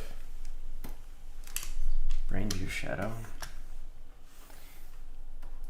Oh, actually, let me just.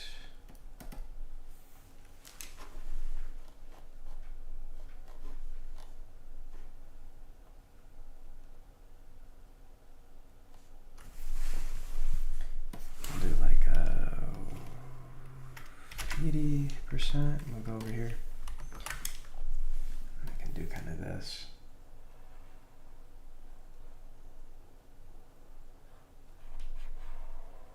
And there we go. And if I move this thing, it'll.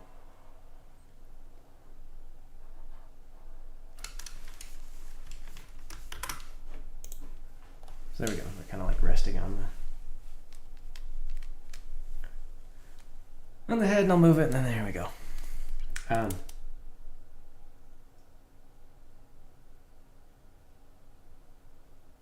So yeah, the killing won't be super justified, but it's fine. You'll just not think about it. You'll be encouraged not to think about it, and that's how it will go. I'm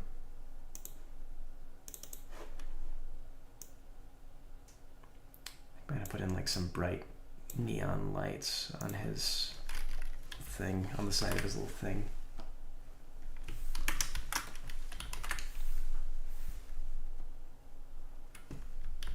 Well, these aren't even that bright or neon. Oh wait. Oop, there they are.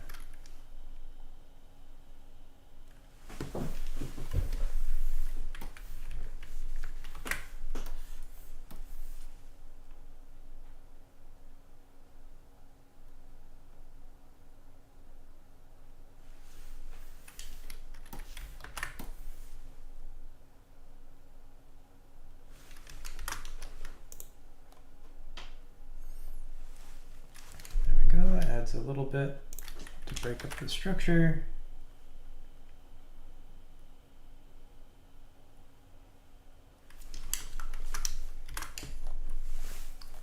I like that a little bit.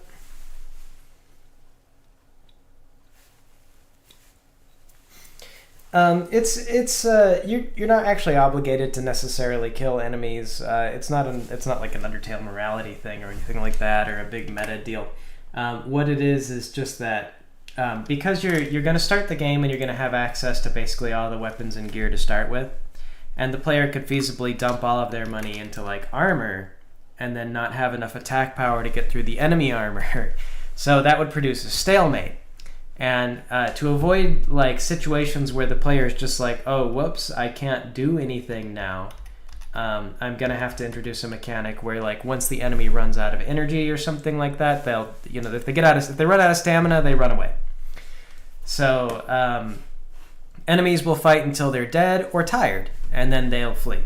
So theoretically, you could play like a pacifist game with this, but it's not like a key component of the game. It's not like, oh, you should feel bad you killed Toriel or something like that. It'll just be like, you bought nothing but armor, and your whole game now revolves around just like disabling the enemy and trying not to be killed before they give up. And it's a playstyle option, not a thematic thing.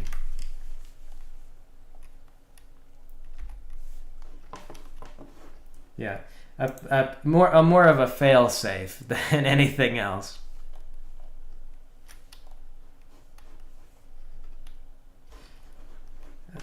Let me see.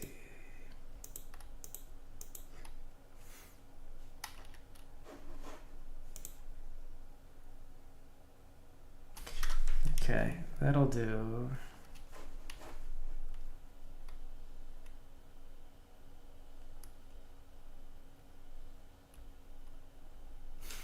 Yep, all right, then let's get his thigh cover.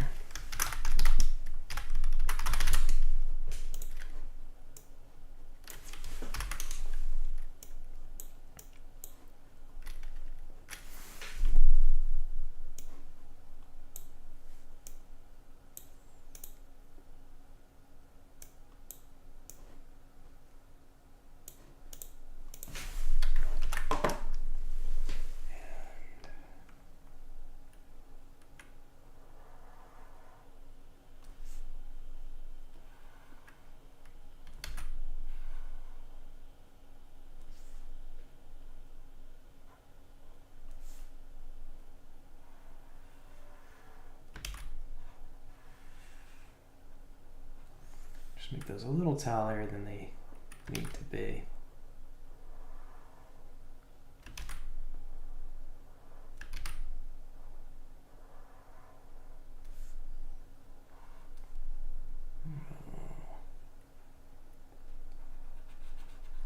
Make this space mostly blacked out.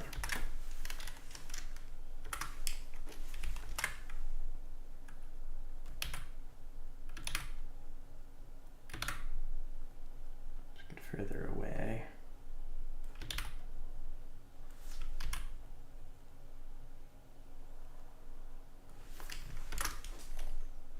There we go.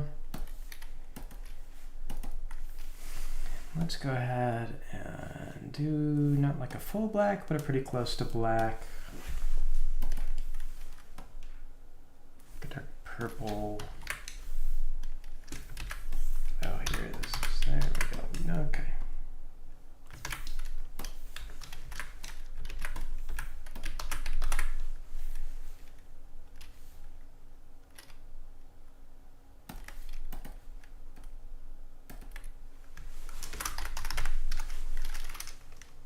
I cover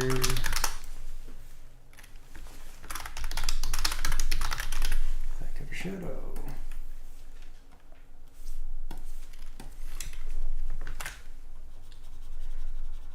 But yeah, I kind of would like for not killing enemies to have some to have a like maybe occasionally you'll get a different branch, but we'll have to see because that stuff can be expensive to do.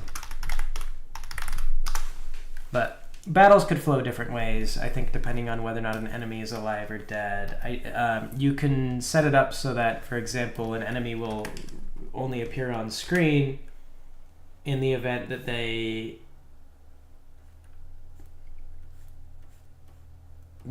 were alive. So you can have a switch and be like, oh, this enemy is not around or anything right here, so don't show up, or do show up because you lived. So letting enemies live would make the game harder. But you could do it.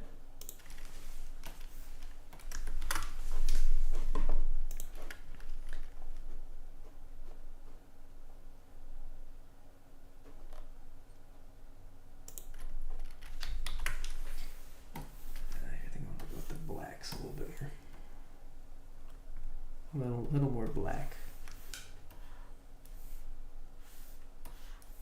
Take a little bit more shadow on underneath.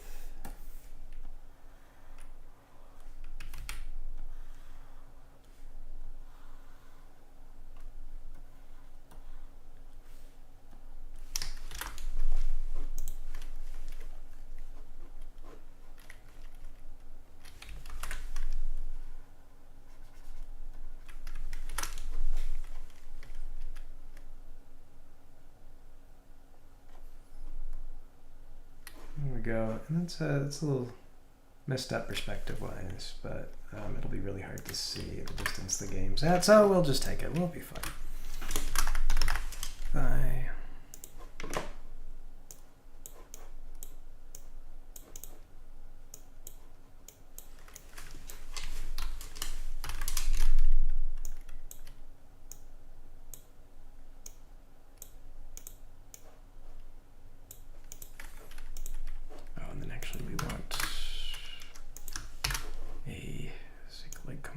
One.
Okay.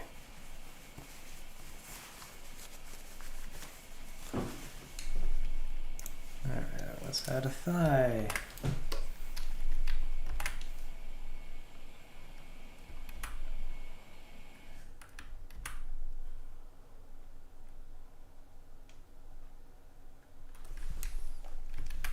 Let's add a thigh and be mindful of our line weights even.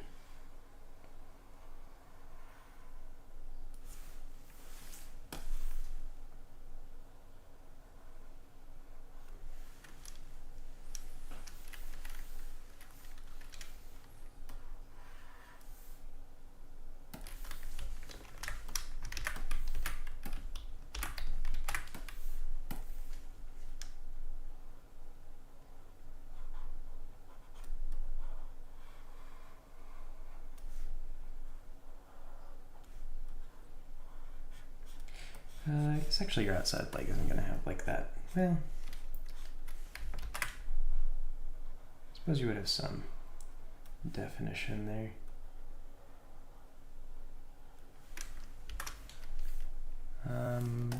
But this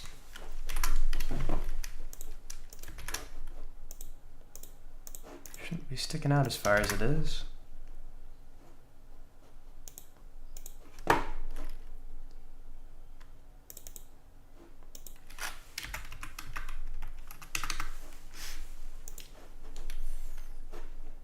thigh? Where's the thigh? Ah, there it is.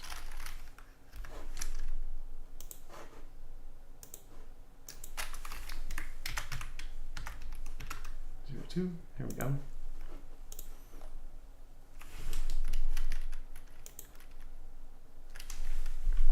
Just put it on the back a little bit.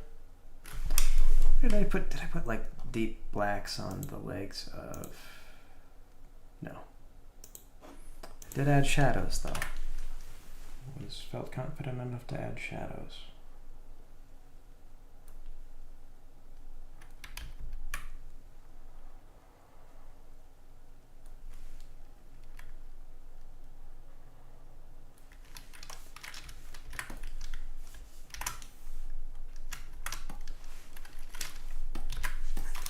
I didn't get anything over there. All right.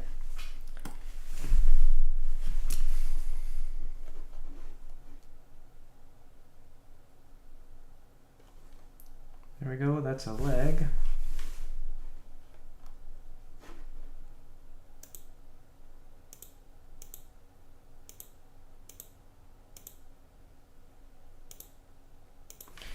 We're going to want the foot kind of in the same place. So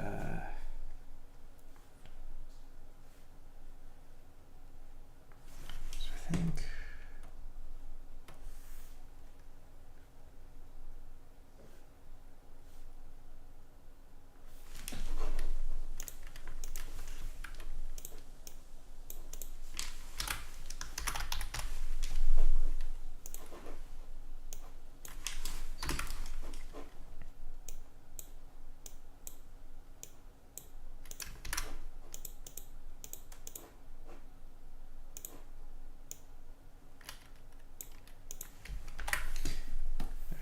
So we want like our circle. I guess for this bit we don't need to draw the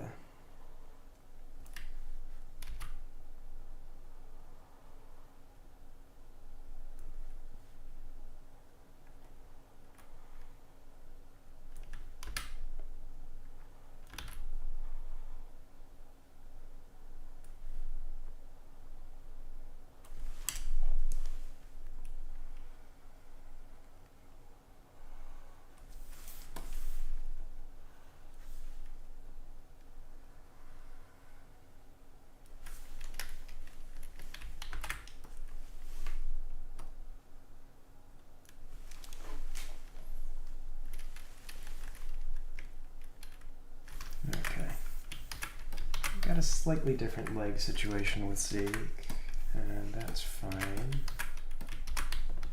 Since we do want to imply that they are unique to each other.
Legs.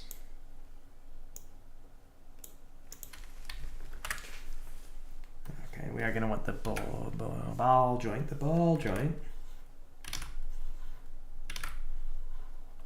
This one, let's zoom in a little bit more.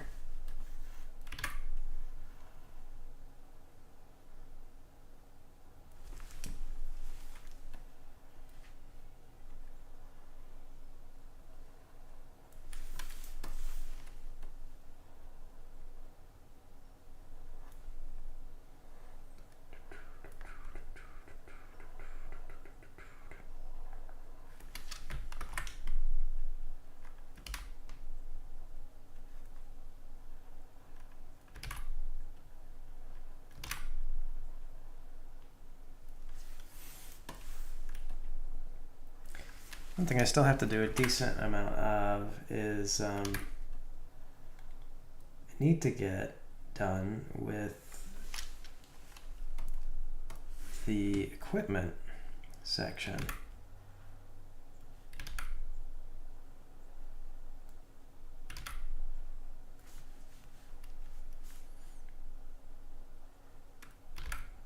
So I haven't done that yet. And it's going to be important if I want to keep things organized. And I do want to keep things organized, so.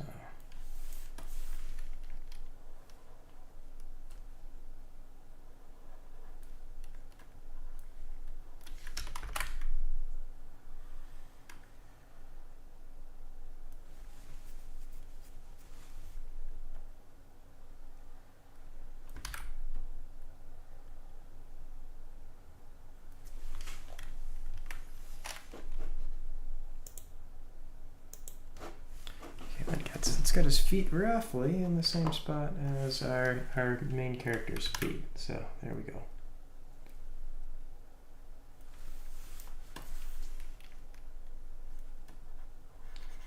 All right, this little bit's going to be hidden.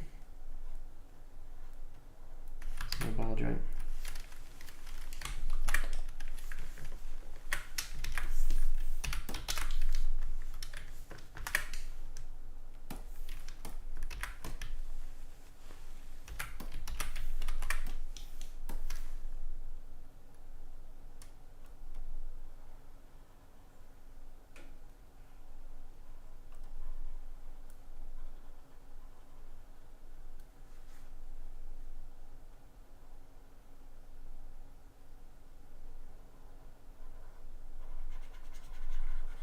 Put a little shadow in here.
Quiet day today.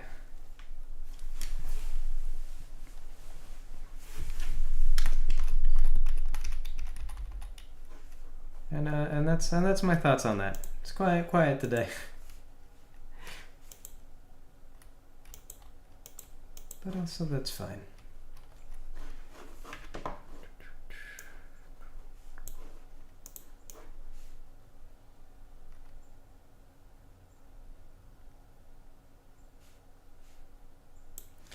Big robot. Yeah. It's actually not that big. This is the human brain, so if you imagine he's only really about 4 feet tall.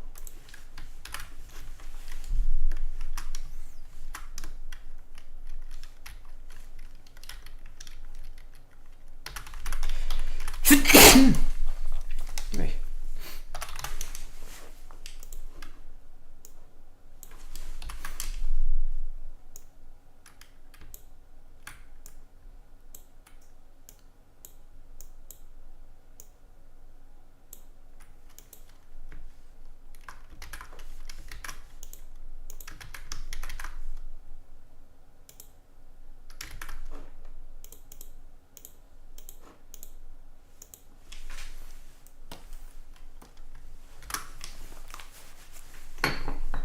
Lots of brain juice. Yep.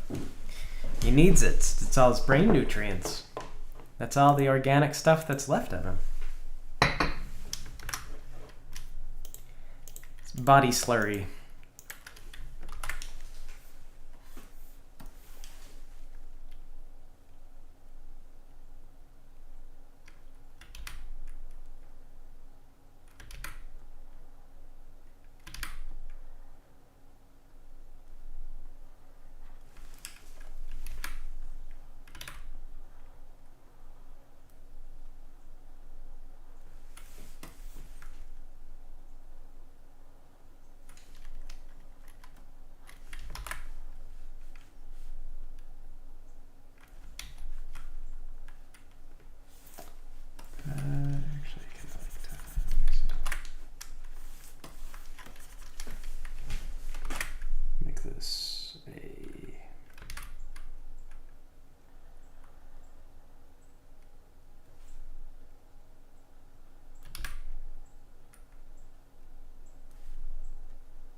That, I suppose. Yeah, that should be fine.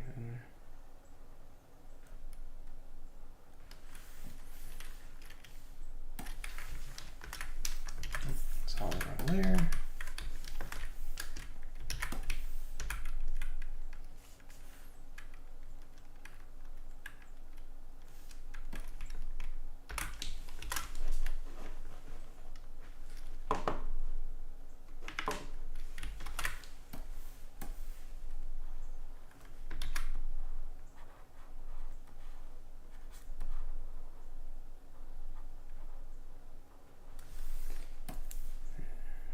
Highlights on the foot.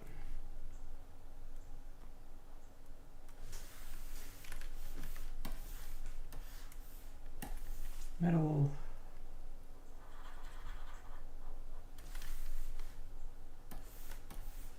A bit of shadow in the middle.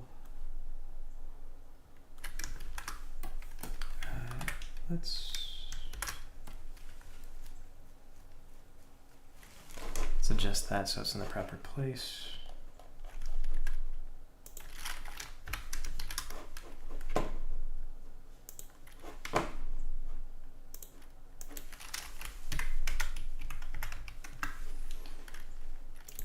I was gonna say, I feel I'm hungry already, and I look at it's like almost noon. Time's slipping away faster than I realized.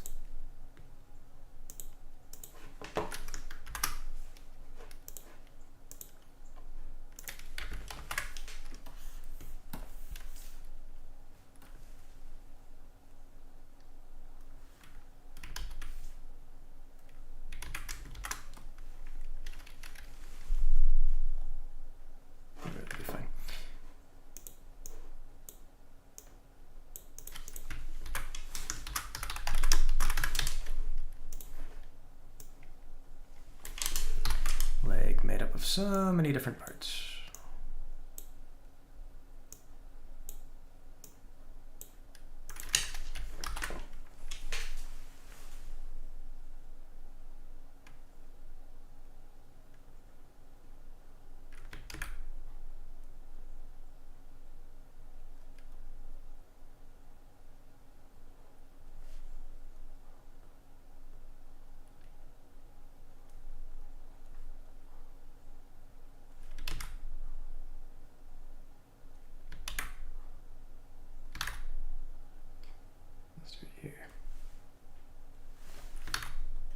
There we go.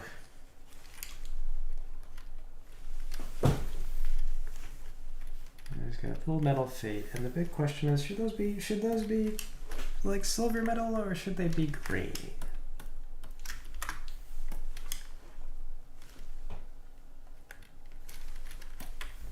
They look okay like that.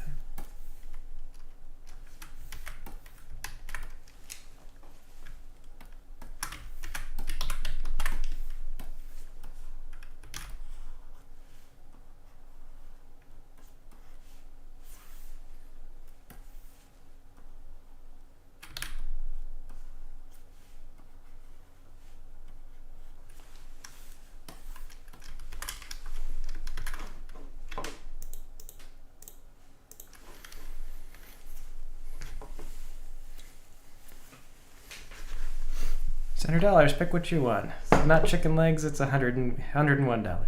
Yep. Little midget robot. Yes, avoiding the chicken legs will cost you. You gotta use the chicken legs.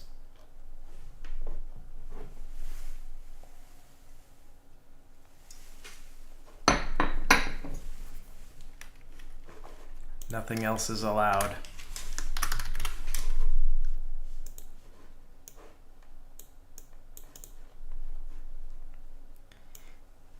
Why would you want anything else is the better question. No, chicken legs.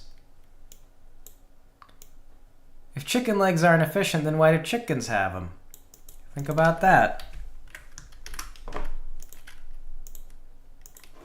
Nature's most furious predator. Shouldn't the feet be a little bigger? If we're going based on how they are with the other one, then yes. He's got a heel, and I could certainly stretch his foot out a lot with the heel. So maybe we will just do that.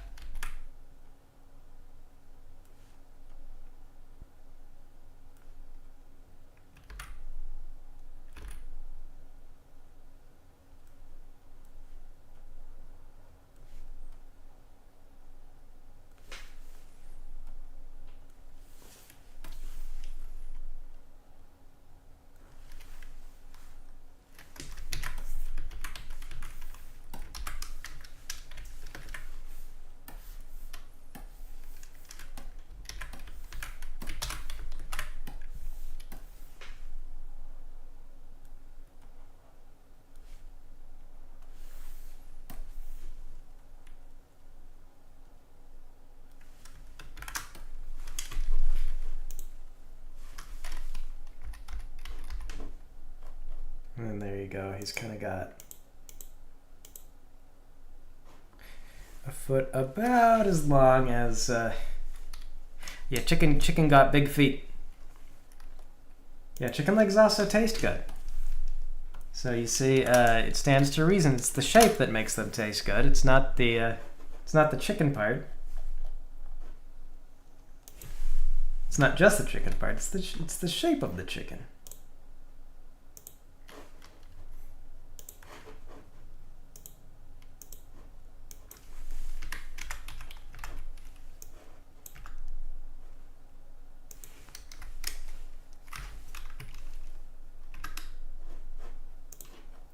There we go. Okay, and that gives us a leg for Zeke.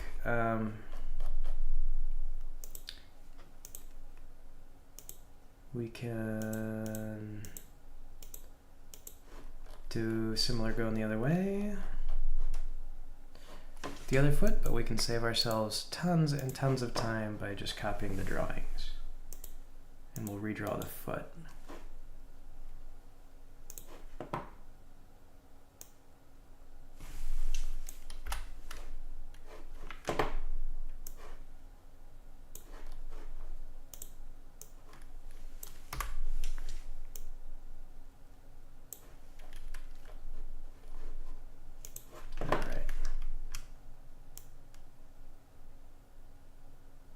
Shrink this down a little bit, put it over here.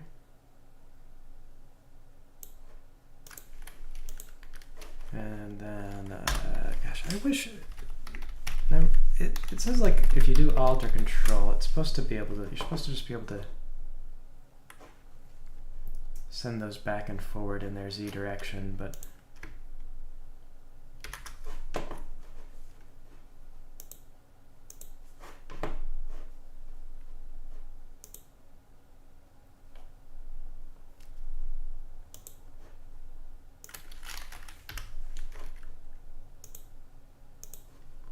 Doesn't seem to be working.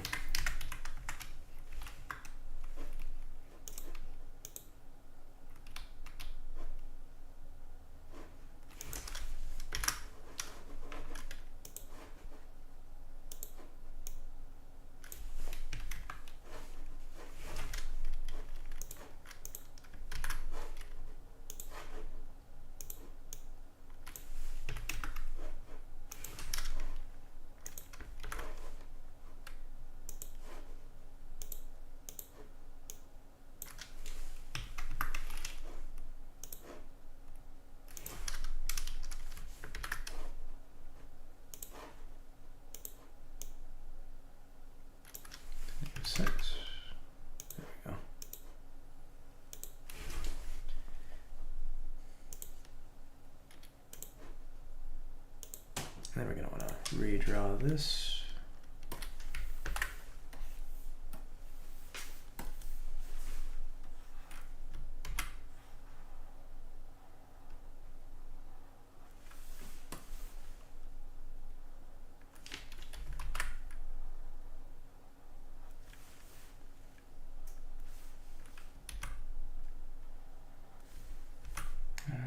Where are the feet? Gonna be like here.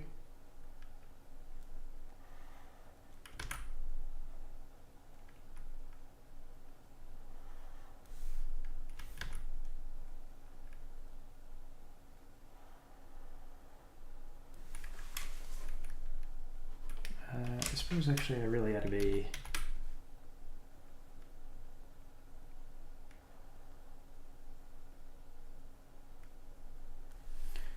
looking from a distance so that I can see what is going on.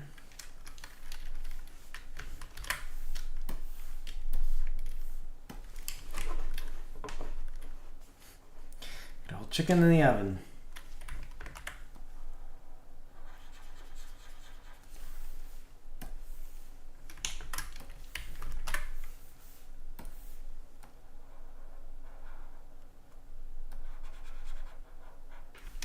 And if that chicken were not in the oven right now, it would be fast and powerful and dangerous and an ideal robot form.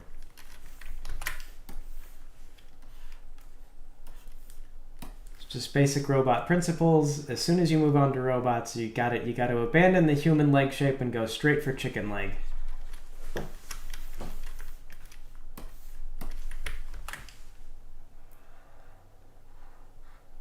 Chicken leg is all.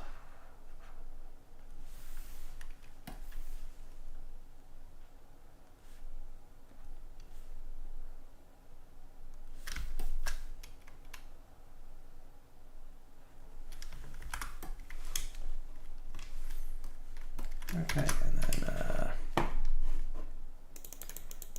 got so many of these nodes open. Okay.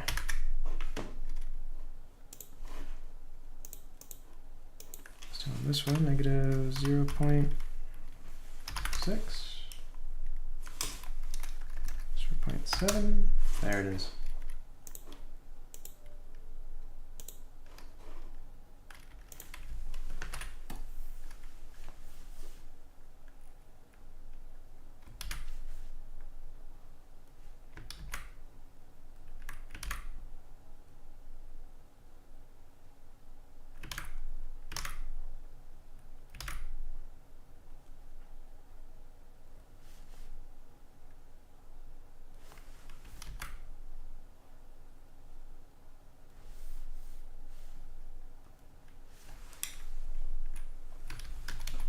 Here we go. It helps once again to actually look from the perspective I'm drawing.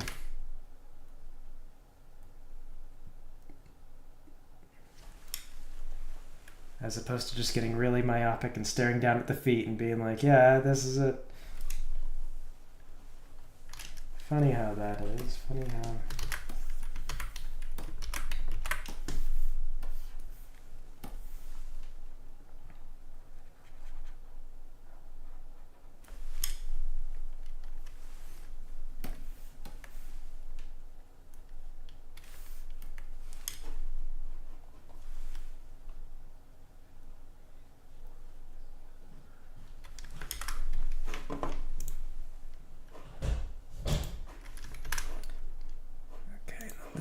We're going to want this to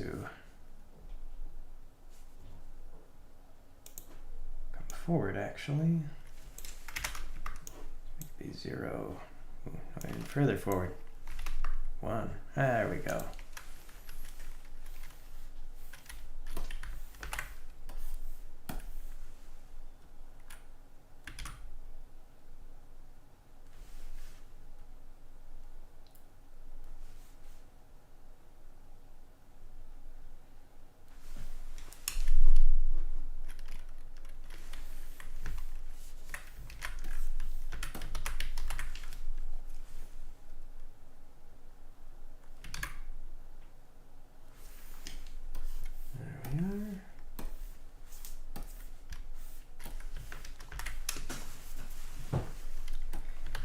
The most stable robots you've seen have chicken legs.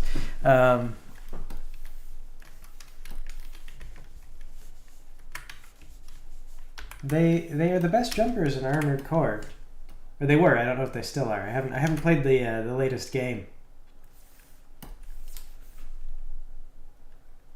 As much as I like the Armored Core series, I haven't gotten to it.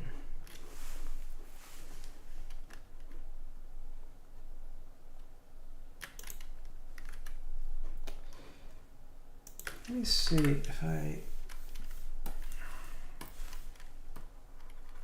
put some shape on that leg that I really shouldn't have for the angle it's facing.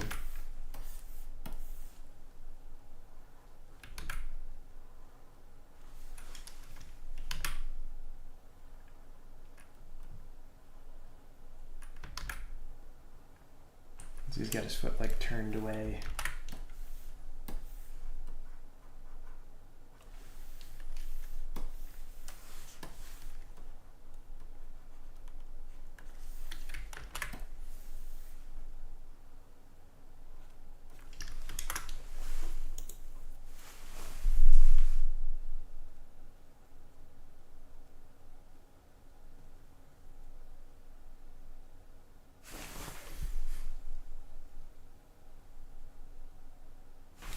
Might have been probably a little foolish to have put shape on the legs, actually.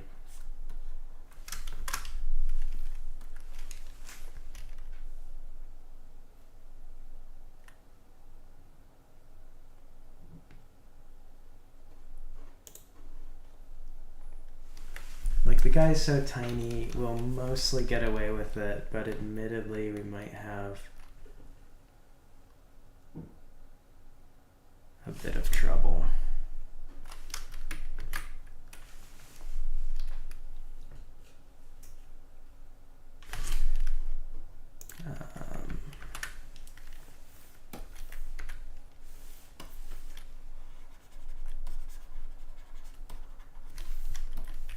For example, I think that actually this will have to be a little more like that.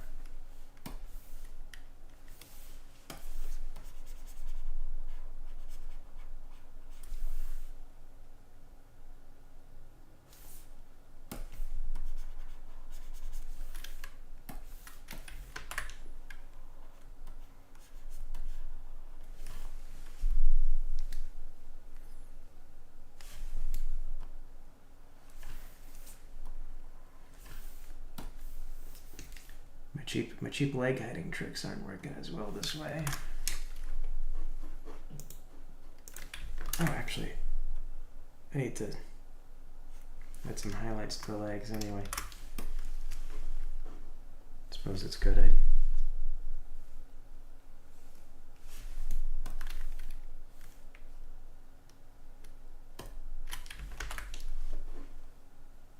noticed the problem.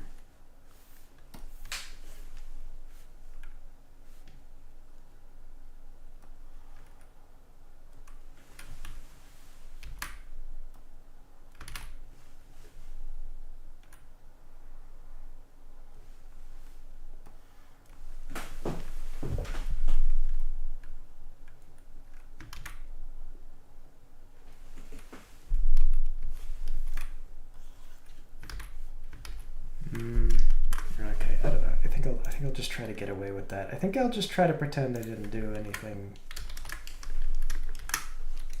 dumb. Maybe nobody will notice. Like, let's say while he's in motion.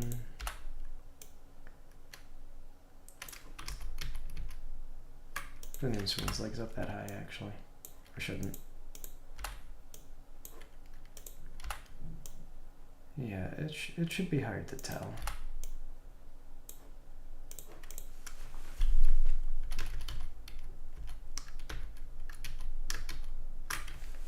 Yeah, it should be hard to tell. That'll be fine. We can kind of cheat on that, and I think nobody will really be able to see it, even if we do like actual animations with him.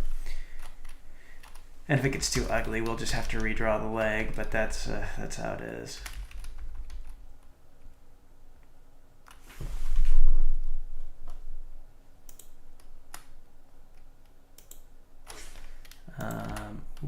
Or actually, we probably should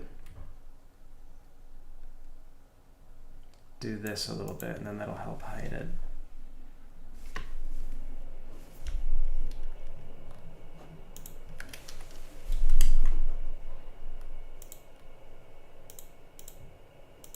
That gets us kind of like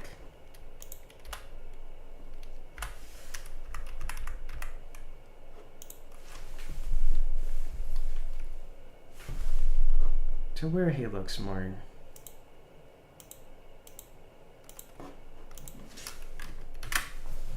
yeah, that'll do.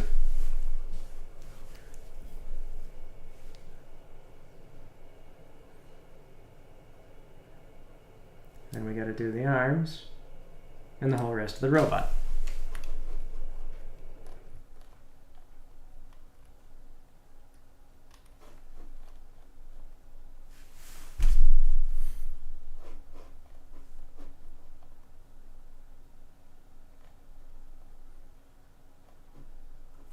Starting to have some second thoughts on the pink, but I think it's okay.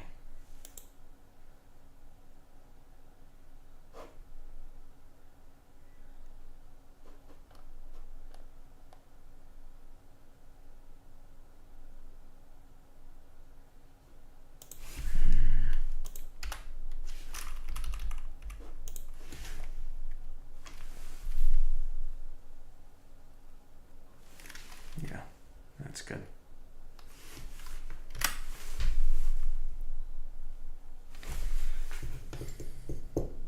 Okay, I think I'm gonna take a break for lunch. I'm really hungry.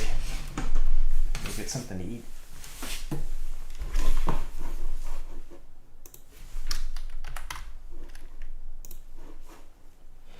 Let me see, so like this about 12:45.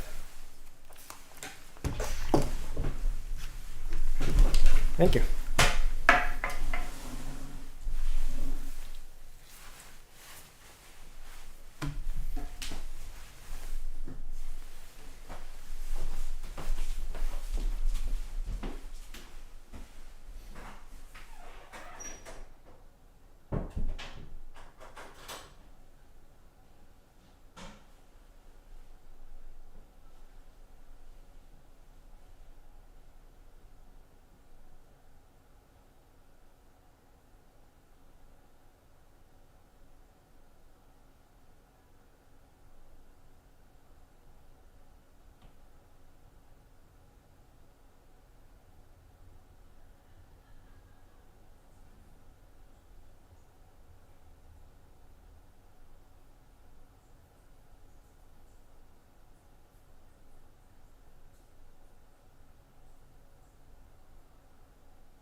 Okay, I'm back.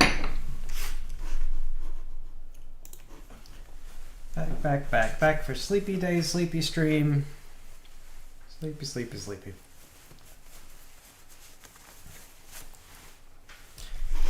Building rigs.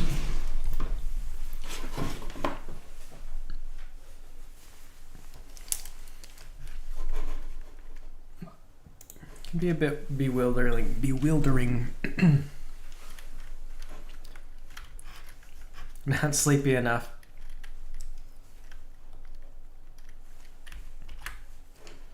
I mean, I'm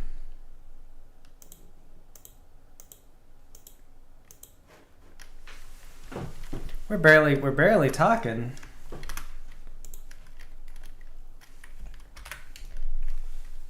Barely anything is going on.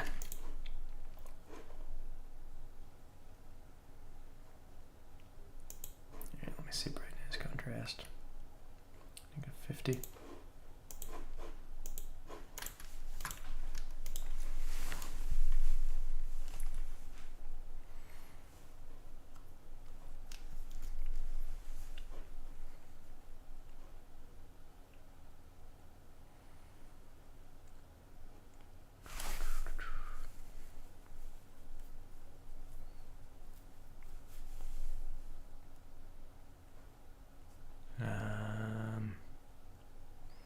Where's brightness and contrast? There we go, brightness, contrast.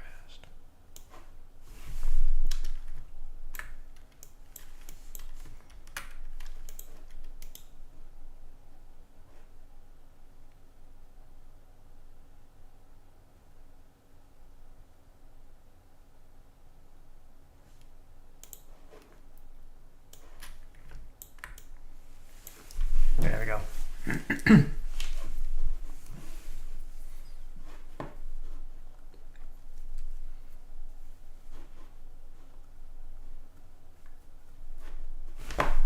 Yeah, I think I'm going to add a line over this tube, just because that way it gives it a little a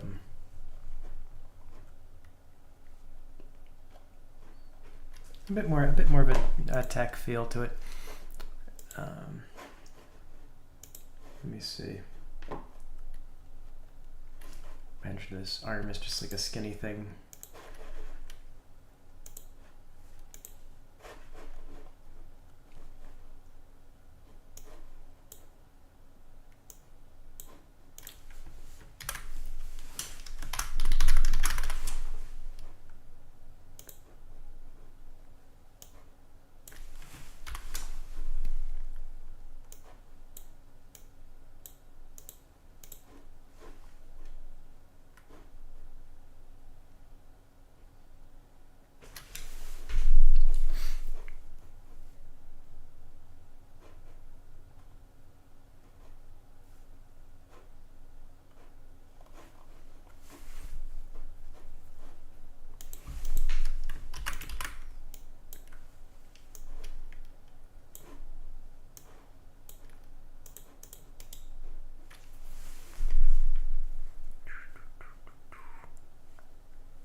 So see,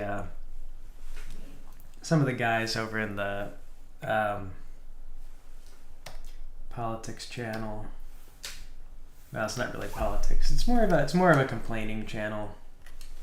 One of them mentioned Gamergate, and not in like a. It's been so long, so you don't really find people on one side or the other. But. Well, I guess you still do. No, maybe I speak too soon. I guess you still do. I'm always frustrated how that discussion is never about social media engagement. A lot of times I see people who are like, I still don't know what it is. I still don't know what it was about. And I'm always frustrated because it's like it was about social media. Like it was a big social media thing. It was the only way to get clicks was to be really sensational about a lot of things, and it was like facts are kind of optional in that environment, and the people who got into it were like, oh my goodness, I'm like making lots of money and becoming famous for these things I'm doing, and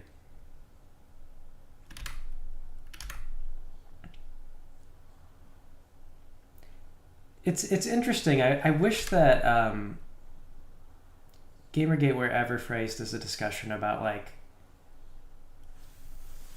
genuinely how did it happen, and not like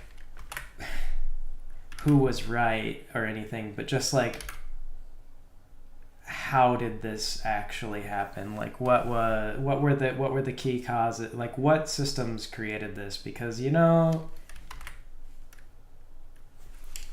it's the type of thing.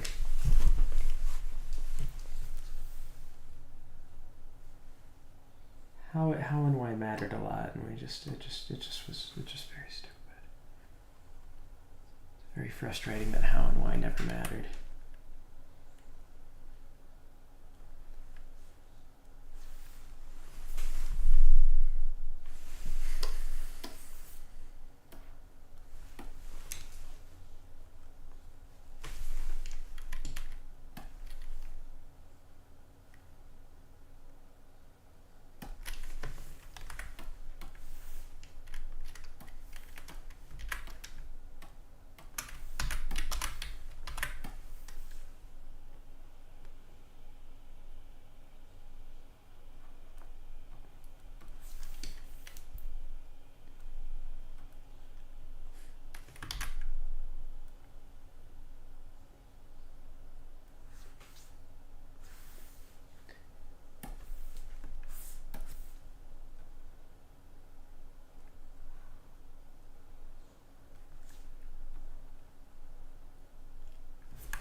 Been seeing a lot of reports. Speaking of that stuff, like I listen to NPR, and they keep talking about how like the current U.S. election is very vibes based. I don't really have any thoughts on that, but it does strike me as funny how like I don't know they start saying something and then they're just like, yeah, that's catchy, that's good, and they kind of all use it, and it's like, yeah, it's very vibes based. This is very vibes based. Very vibes based. It's my vibe.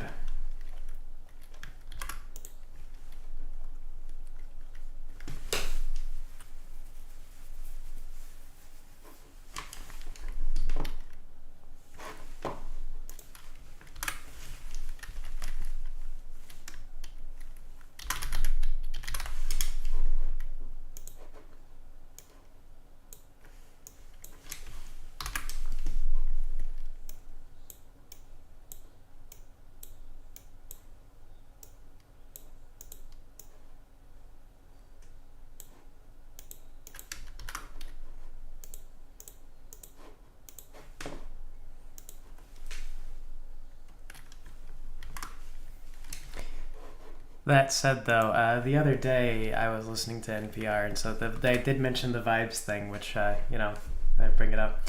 But even funnier, they had a lady on there, and she was like livid about how she's like, no one talks about the actual money often enough, and she was like, oh man, having a fit about it. She was a little over the top. was like sympathetic to her. Because it's like, yeah, you know, real political stuff is important to talk about, but she was just like, for example, panda bears. It's like, man, this lady's got some like pent up rage here with the with her thing she's focused on.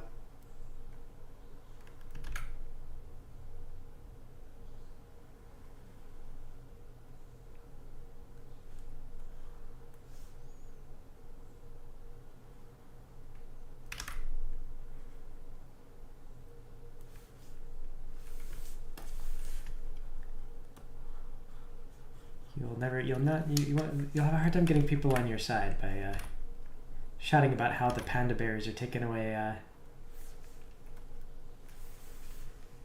all the attention from the good animals, from the newts and everything. It's a real issue in conservation. Fluffy animals get better conservation money than non-fluffy animals, even though you kind of need conservation money for both. So it's an actual logistical issue, and she's just like, no. And it was kind of funny because like it's really easy, as a cynic, I can say it's really easy to rant on not liking things or being like, I don't agree with this, but it's a lot harder to like do that and then also try to think of like, how could this be better? Like, what if somebody asked me what I wanted to do to make the world a better place, what would I do? That's hard.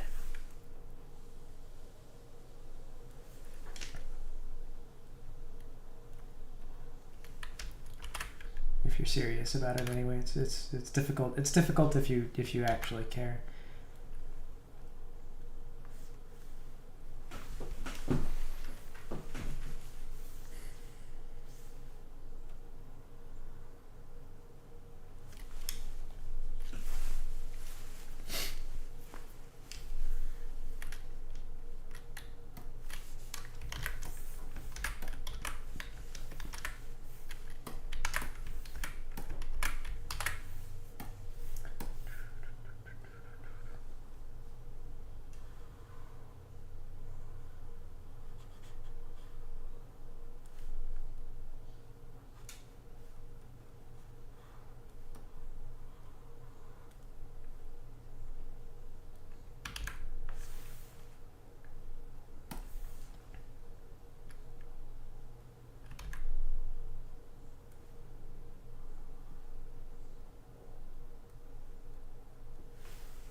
No, Vold, I feel like sleepiness is pretty solid today.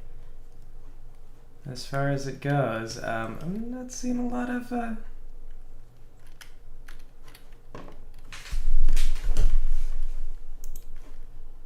action on the whole.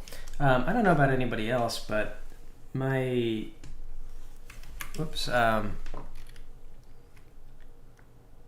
hello, Apidi.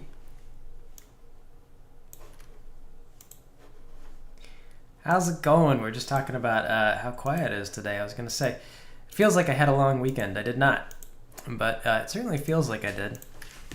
which is good. It's always nice when you just come off of a regular weekend feeling like, oh, I got like a lot of rest and relaxation. Went out to a big game of Ice and Fire tournament. Do like 3 games in a row and then go home feeling socially exhausted.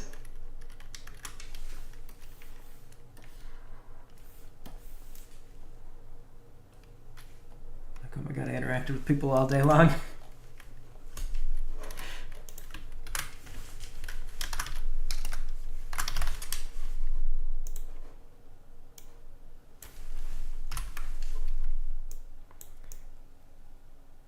But it's fun. The guys up there are a lot of fun. They play really well. So you get a lot of you get a lot of good good challenging games.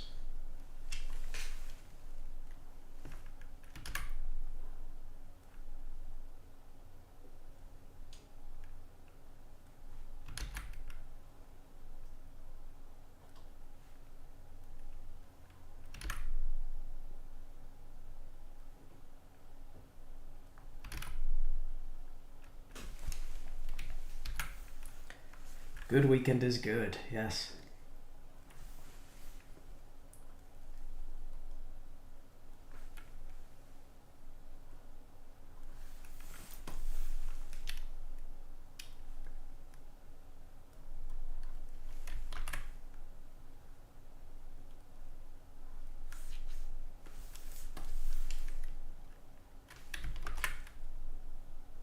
Yeah, what I really want to do is get more people in on the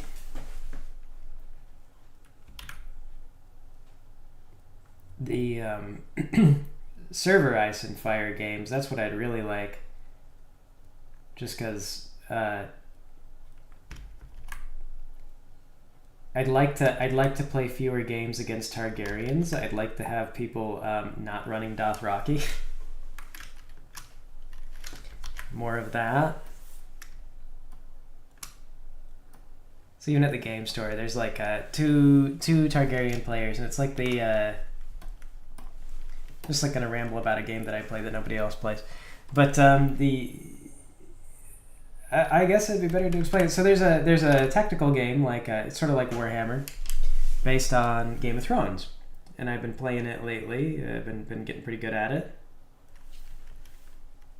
And at my local game store, even we have some top level players, like highest ranking players in the United States. And it may be a little bit of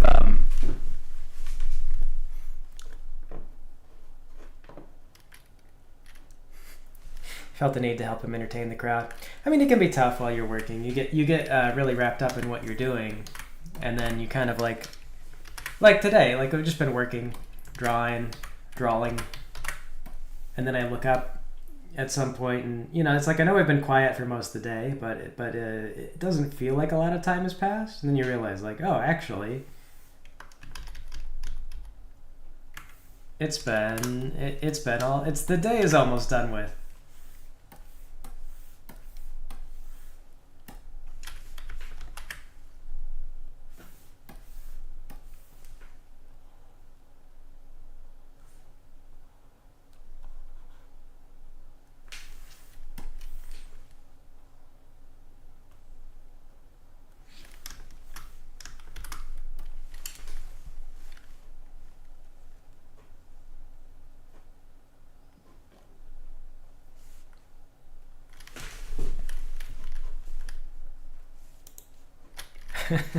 All the coolest mechs do in fact have horrendously high ground pressure feet. Yes, the tinier the feet, the better the mech. I'm going to reduce the amount of surface area to as little as possible.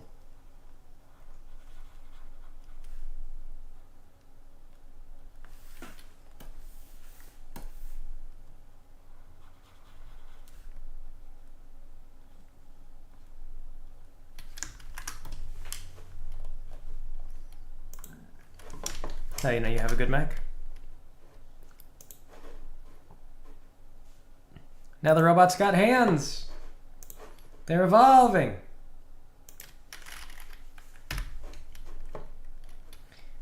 Yeah, we got hands, and then he should also have like a Raj. No, they got hands because they're like people in robot bodies. So they've got one hand, and then on the other side will be some kind of tool.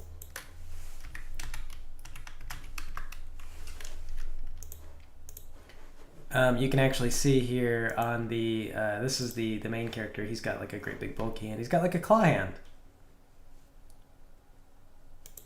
He's got a claw. Zeke's got like a smaller hand, like a longer arm, smaller hand. The idea here is that he actually uses it for stuff. Two hands was a dumb thing. We've evolved past that. We don't need two hands. Yeah, I am well aware of how silly it is, but I want everyone to have one weapon hand, like one working hand and one weapon for an arm. So that's the system. That's our system.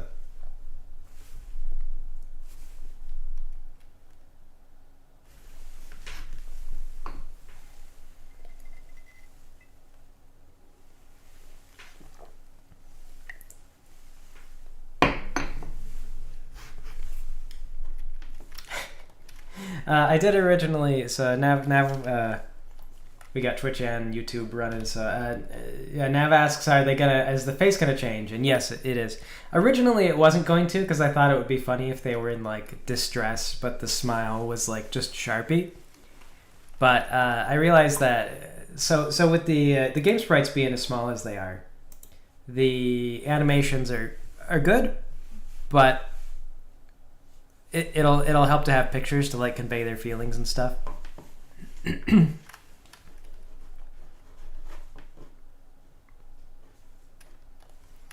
So they'll have faces to help convey their feelings.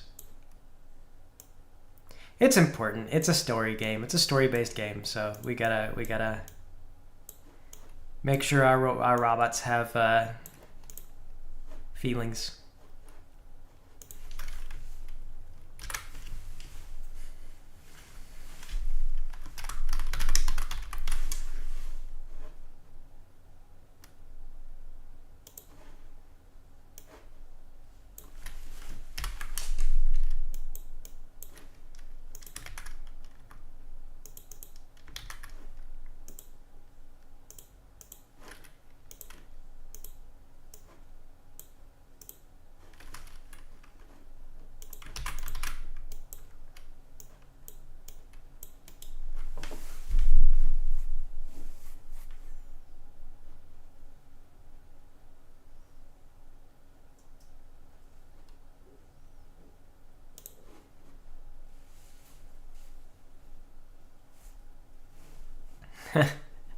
When you murder a living, like a humanoid cockroach's family, yes, you need them to see your expression. You need them to know that you had feelings about it. You're not just a machine. You have feelings. Your feelings are I did good. I might get promoted today. This is fine.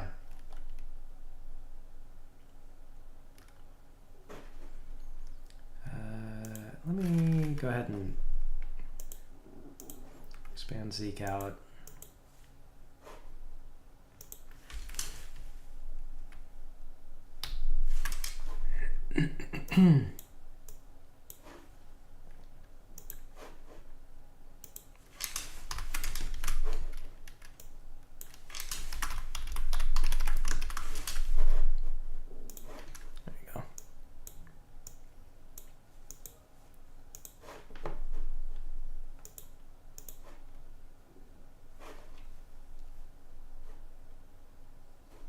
Is Zeke's mouth not connected to the body? It should be.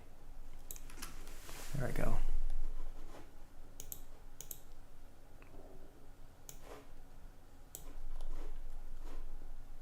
Okay. So that would be that. I don't even know.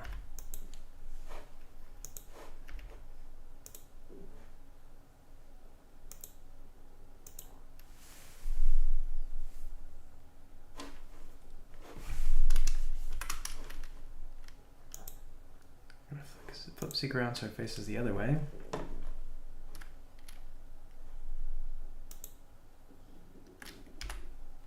And this will end up in the back.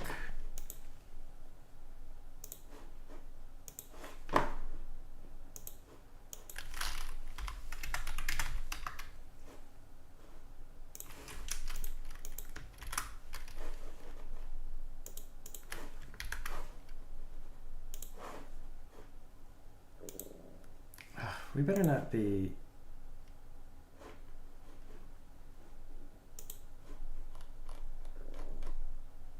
Okay. I say it better not be tweening. I turned auto tweening off, so it shouldn't.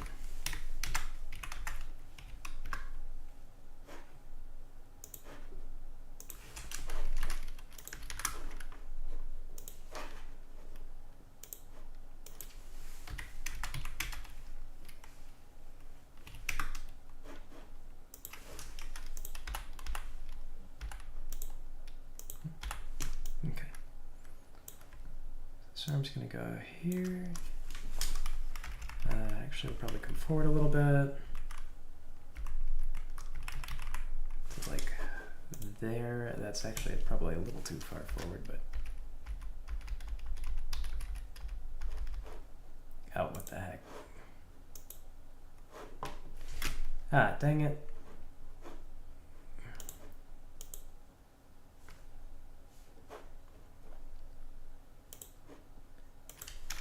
Okay, we'll do two separate pegs here.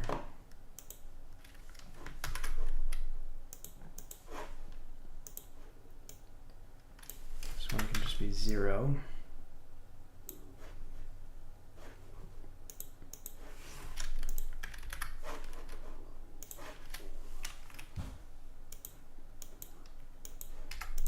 Zero. No.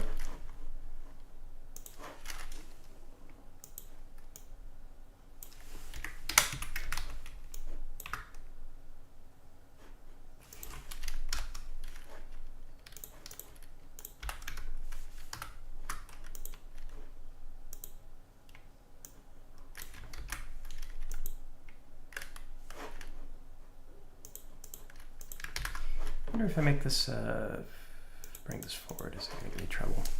Or is that what I want?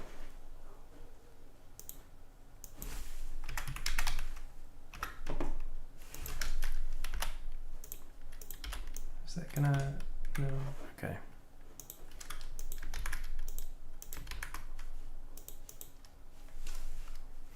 Oh, Carabella.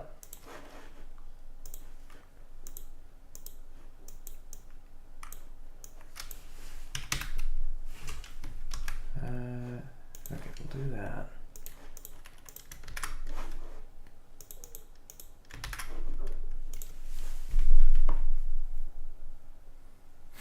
It's an actual rig.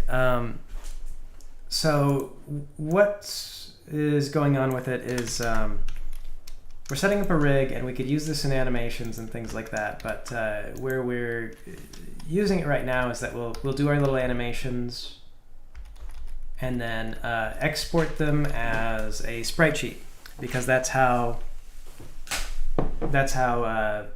RPG Maker accepts animations.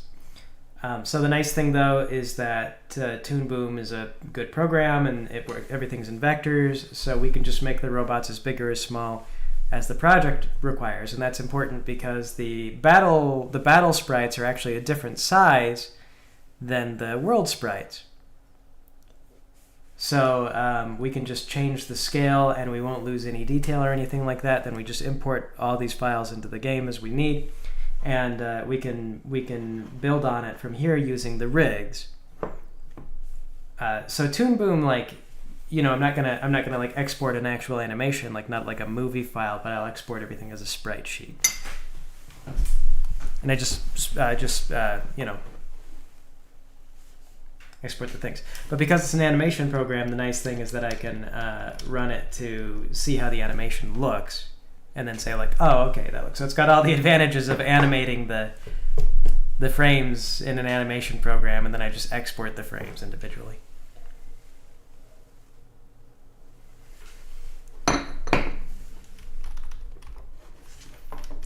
So yeah, that's what, like I said, we've also got our brave hero, the main guy is here, and then yeah, everybody will be have their own rigs. If I want to do elaborate cutscenes or anything like that, then the rigs are there.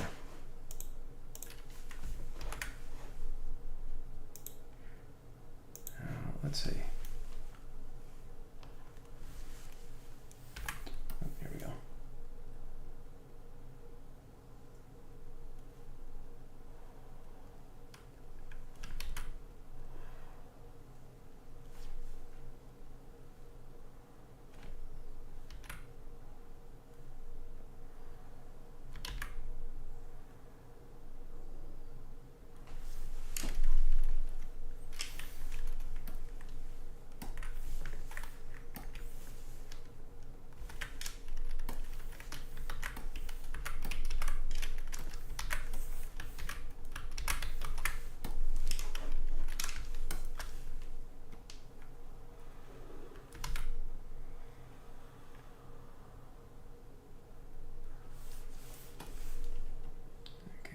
Line weights, we want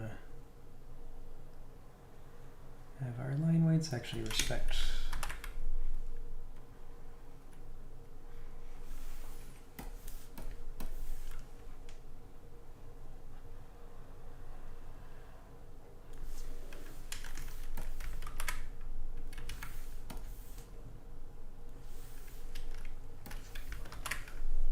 What's that going on there? Oh, another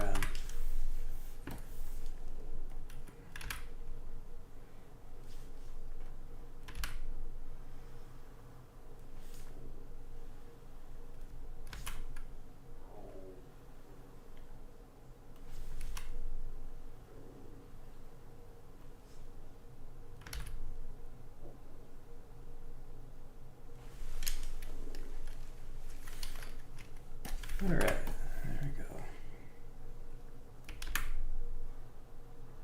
And I will probably actually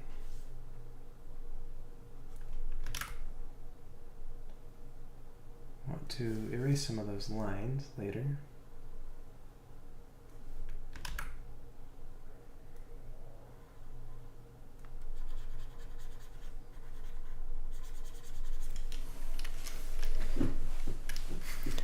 For the most part, they just have the brains. It's kind of all that's left of their organic stuff.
Get rid of that, it's a little annoying.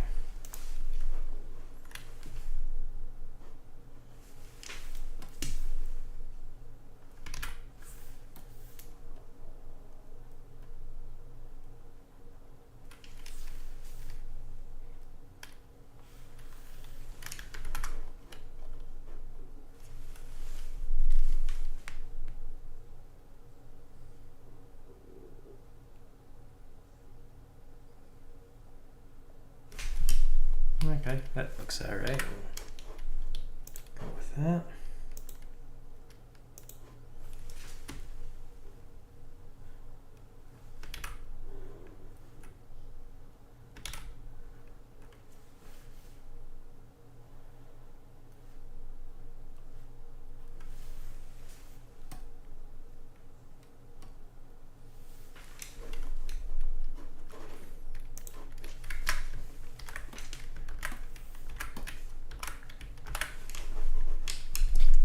Who dares question the brain jars?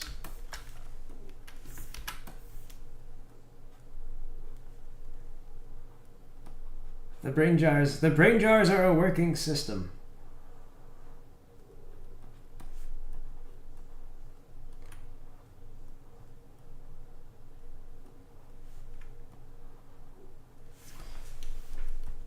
That's a thing in Warhammer 40,000 that I kind of always question, where they're like, "Oh yeah, we had to replace all of our human parts because we were getting old, and so we used, robot parts, except for our brains, because we're not allowed to replace our brains with computers." But it's like, brains get old too. How does that work? How do you do that, Warhammer? And Warhammer says, don't talk to me. I don't want to hear it, they say.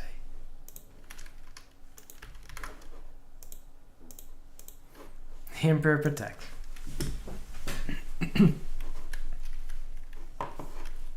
The robots are sentient, yeah. They're humans. As long as the humans are the ones in the machines, they cannot rise up to destroy us all. That's the logic that the Imperium is using, and it is 100% flawless, and you should never ever question it.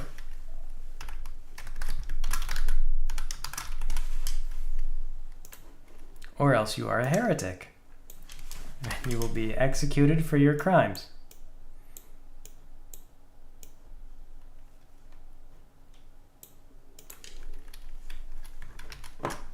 It's really quite simple when you get down to it.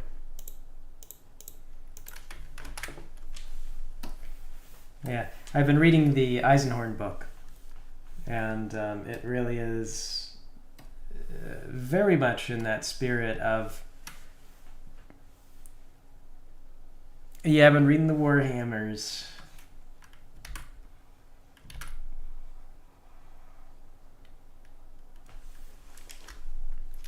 And yeah, all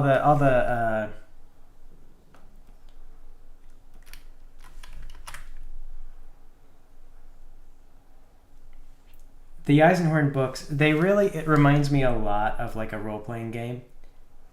Like the stuff that they do, because it'll just be like, oh, everybody died except for the main characters. And it doesn't sound like the main characters should have lived, but they do regardless. It's just like, okay, I don't know if I believe you, but it was a fun and interesting story, so I suppose I'll take it.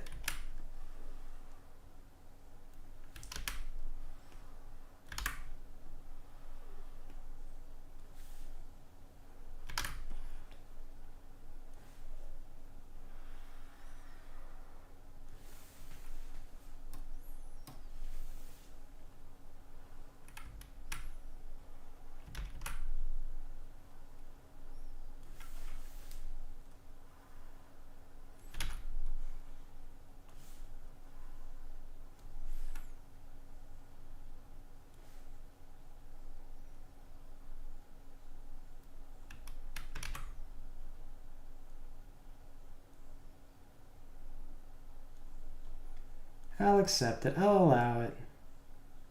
On the basis that I had fun, I'll tolerate this completely unlikely premise you gave me.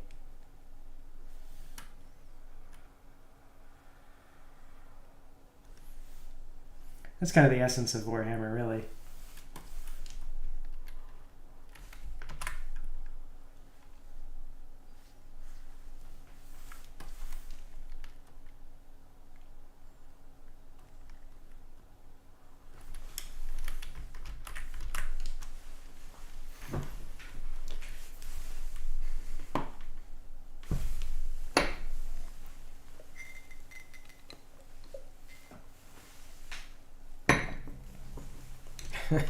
Older sci-fi was easier.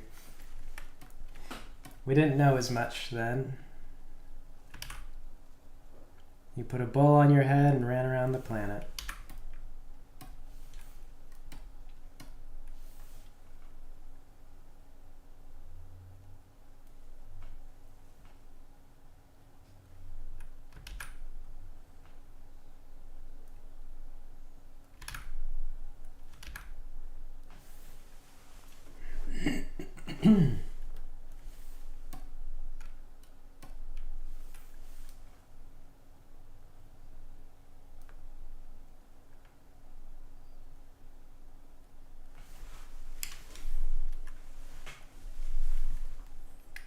This is actually a little too long. Shorten it down.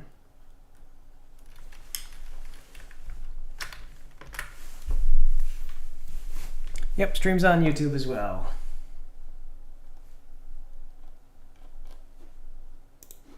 Whoop.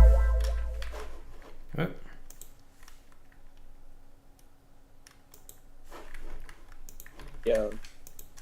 Hello. I guess you've just been sitting in here for a while.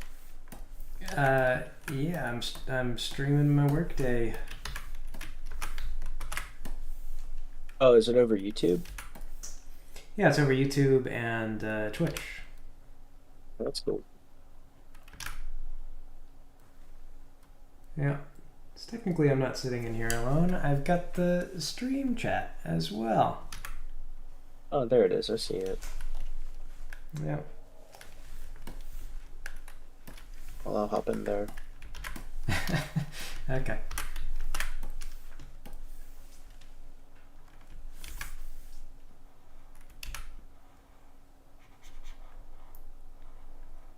I've got stream.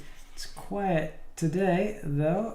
Mostly, I think, because I am kind of mostly just me.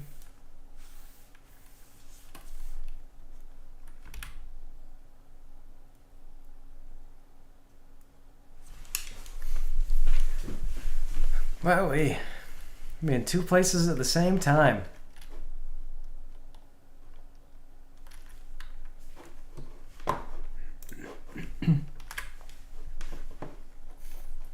We don't have to accept all the obvious limitations of space and stuff. Well, we could still just live in denial and write our books however we want. Who's gonna get us? The science fiction police? The internet? You know what, if they talk about my book and say it sucks, that's just gonna draw more attention to it. That's how it is now.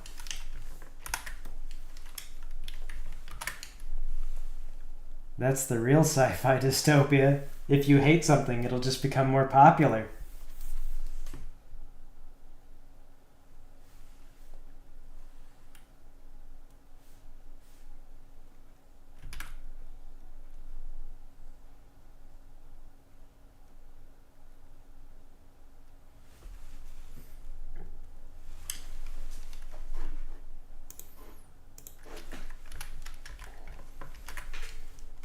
Pineapple say mean things.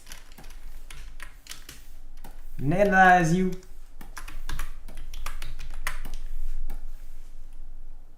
You'll get a stern analysis. And then you'll have to read and analyze yourself. But you didn't think about that, did you?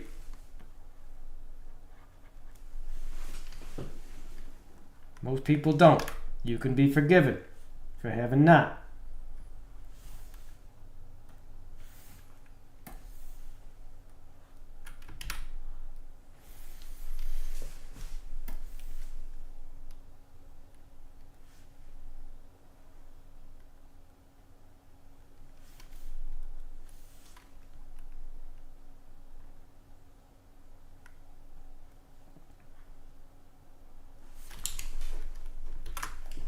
Oh, there that is. And I have one regret, and it's that I've gone and I put the I ended this screwdriver like right at the curve of the knee, so it weirdly. We'll just shorten it down. Oops. Actually, even we'll just redraw it.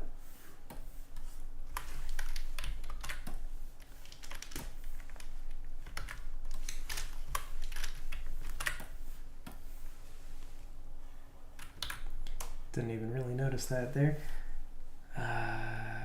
Let's have it go out like, oh, that maybe.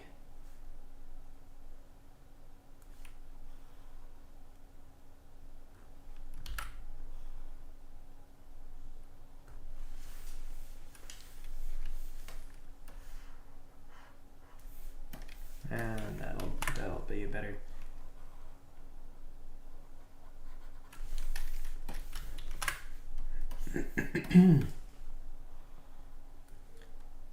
Allergies bothering me a little bit.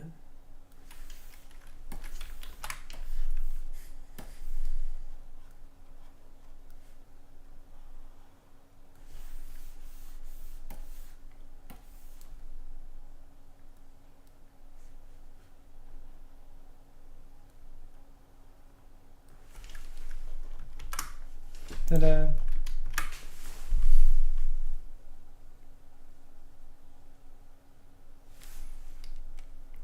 Yes, a futuristic flathead screwdriver.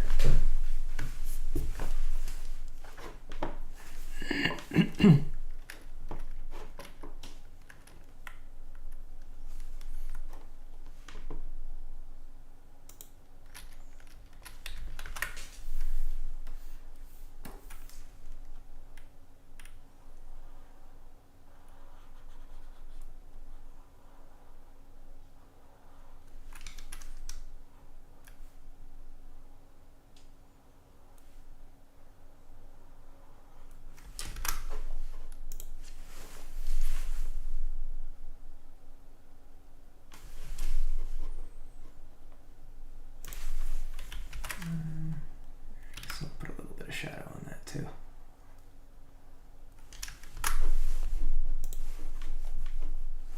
Nonetheless. The flathead screwdriver was found to be the most ethical screwdriver and was adopted by a committee for ethical screwdrivers. And the rest is simply history.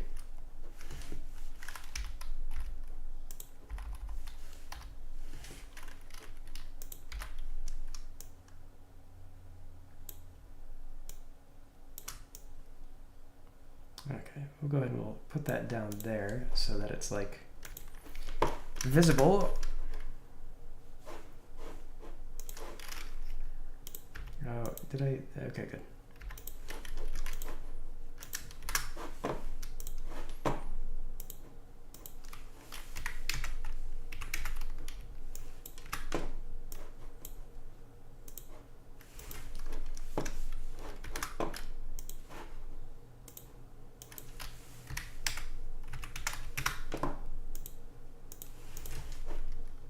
Nope, it's coming out of his crotch. It's not quite the effect we want to go for. Let's put that further back. There we go. Speaking of ethical screwdrivers.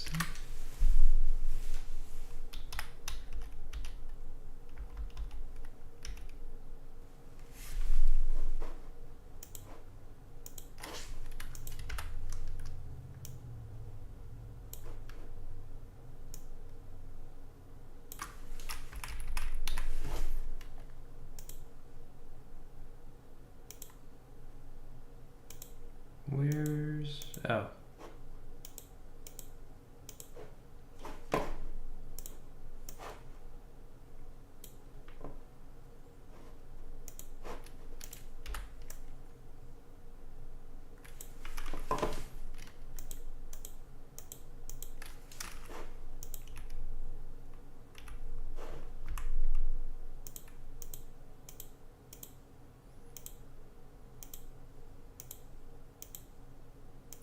All right.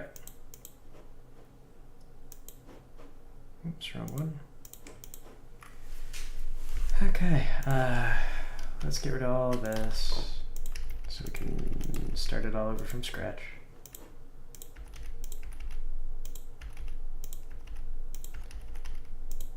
Oh my goodness. Make some progress, you undo the progress. Why can I not grab this? Oh, is that in front of?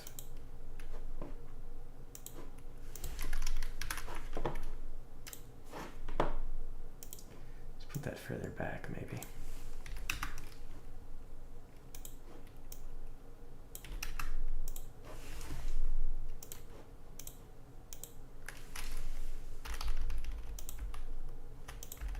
Legs, covers.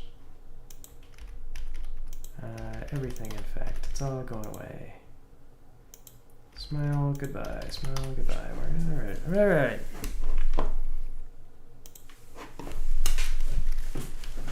Very superficially. Yeah, the blue one is a different robot. So the blue one is a friend who's going to join you. He's got the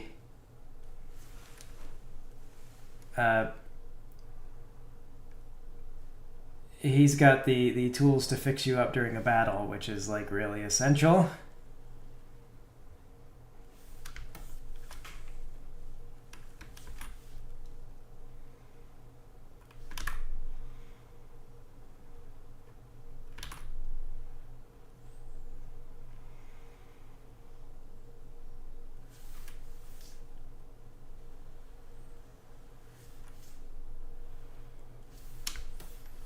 Can't see over my own hand. There's always so many reasons to learn how to hold a pen properly, and I just never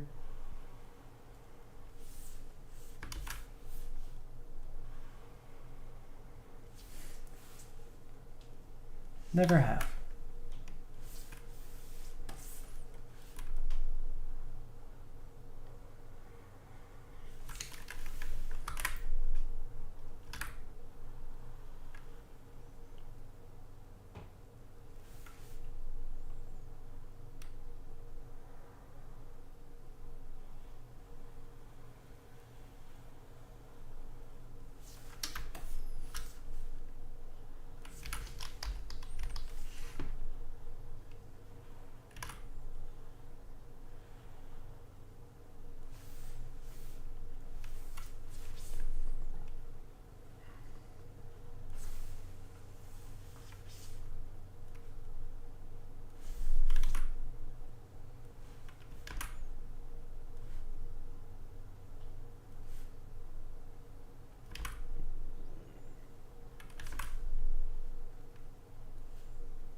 Okay, that can get a little thinner.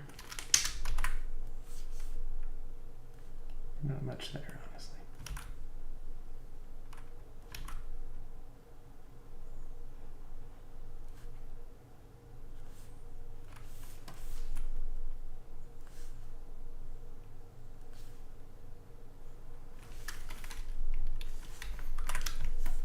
Needs a nose. Noses are one of the best ways to make something look not cute anymore and become like a little upsetting. Not sure if we do need a nose.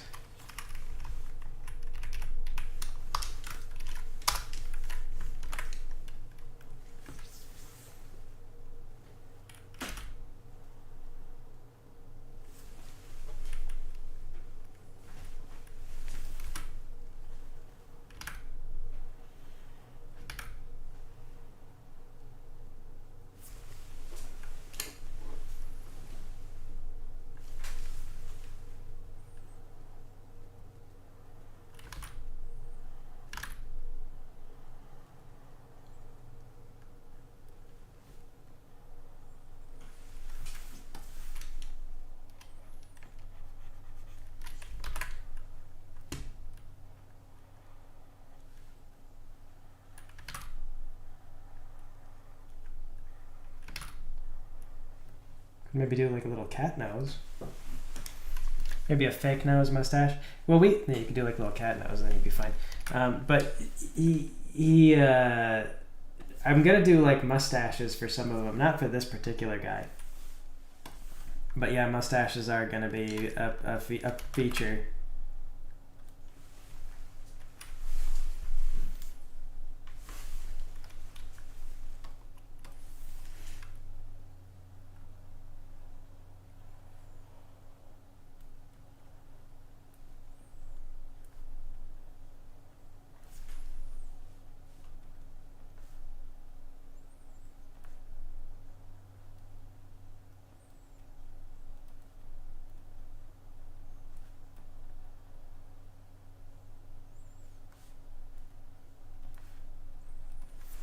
his brain down there in the middle.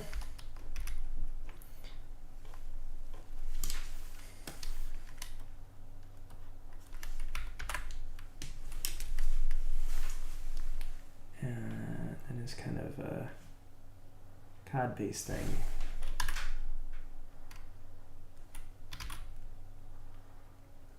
Actually, which way do I want that to curve? Down, I guess.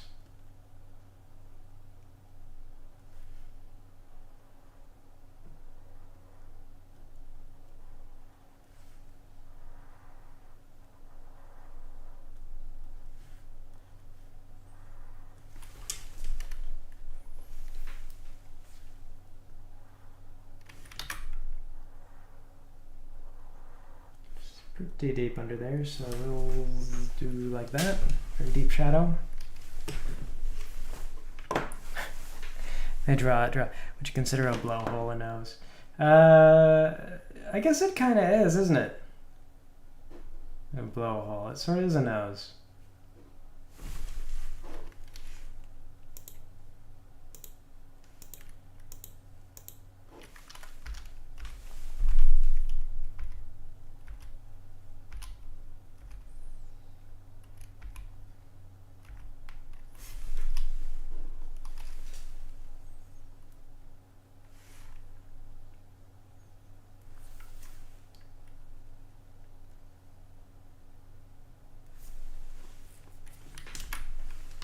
Could go a little deeper on that.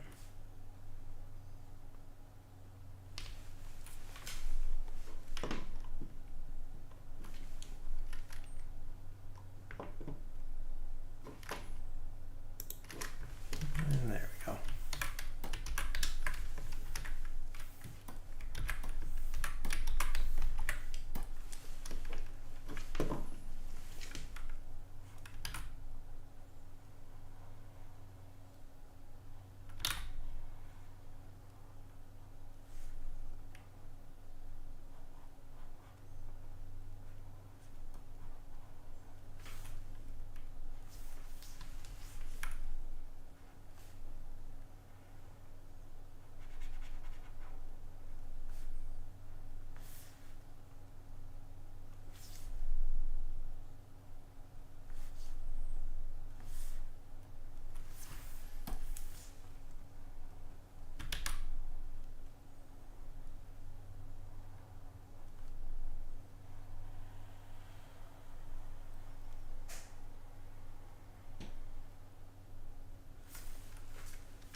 Oops, oh no.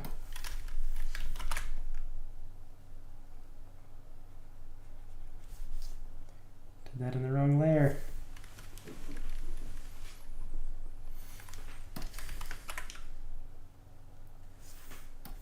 Well, it's too late now.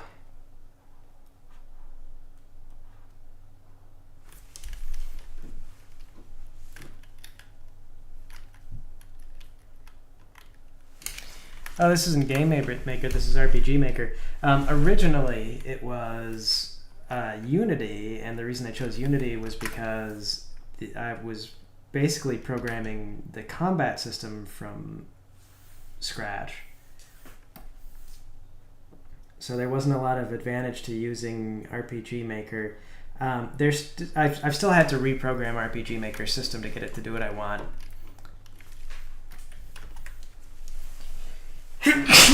But I do have it reprogrammed mostly to what I want.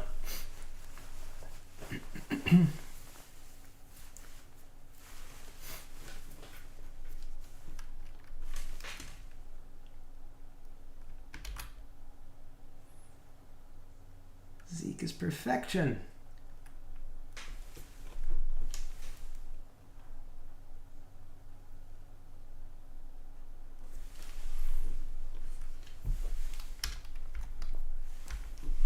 He's all right.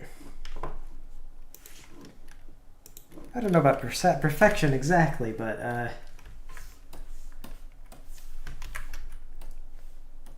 he's doing good. He's keeping it together, you know.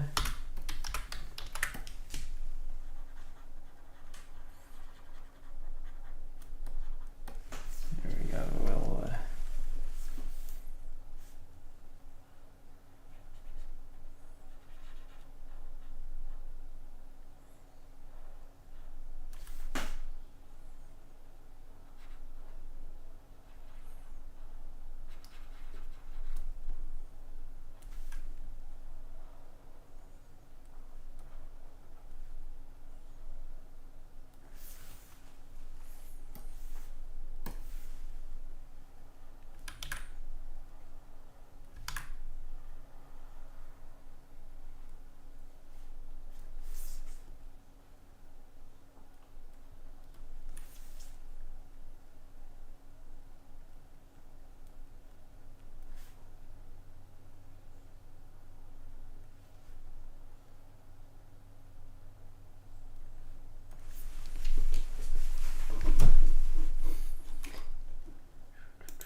put this in here. They certainly do look a lot better once they've got the limbs on them. He kind of reminds me of like Magneto from this perspective. He's got like a Magneto helmet.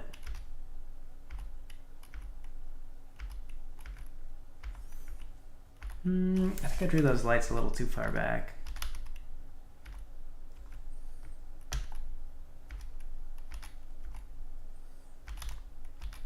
Is it bad enough that I want to change it though?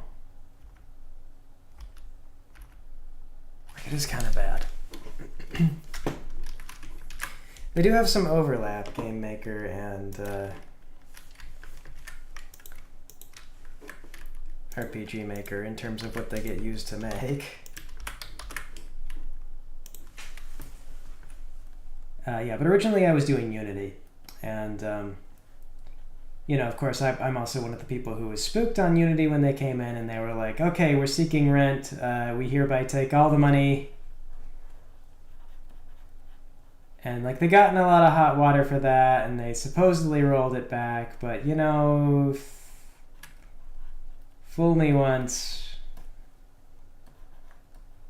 shame on you. Fool me twice, shame on me. So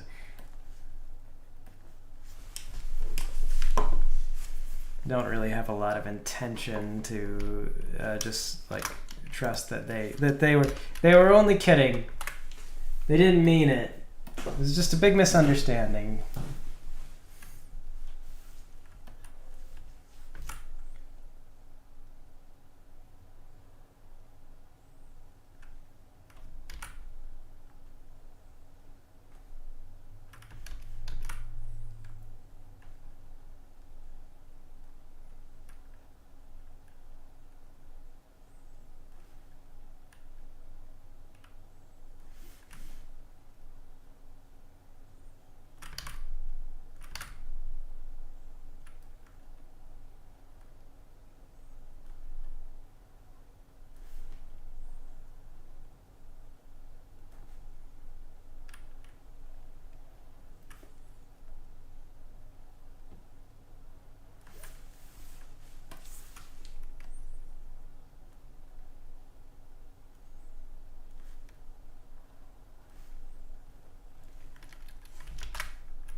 Oh, C Sharp's not really too bad.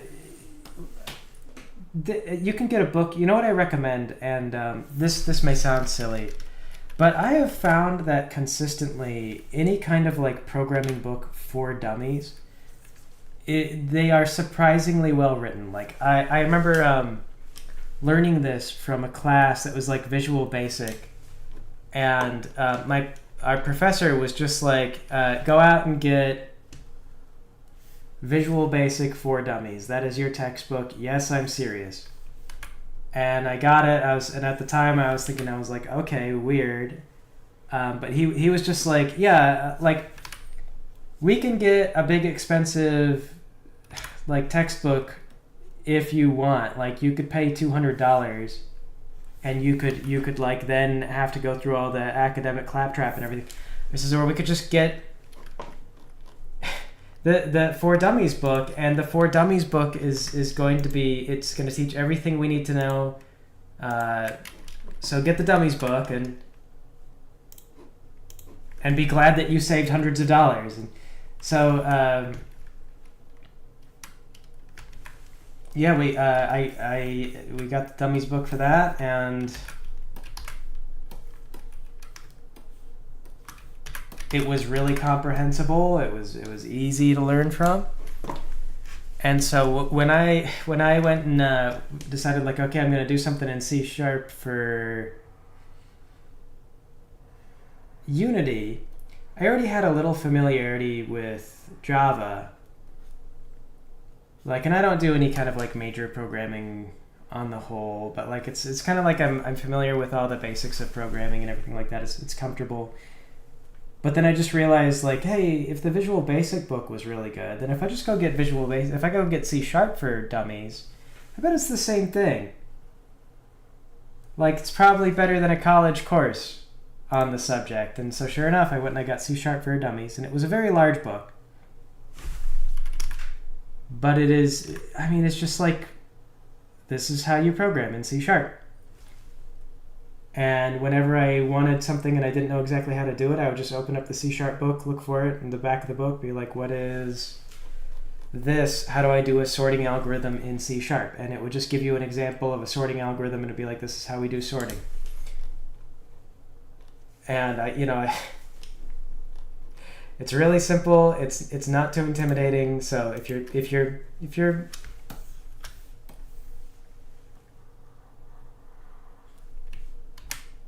wanting to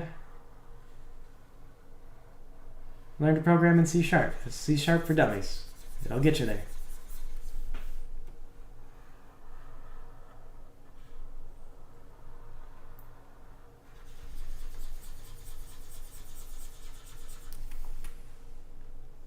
Oh, oops, I got that wrong.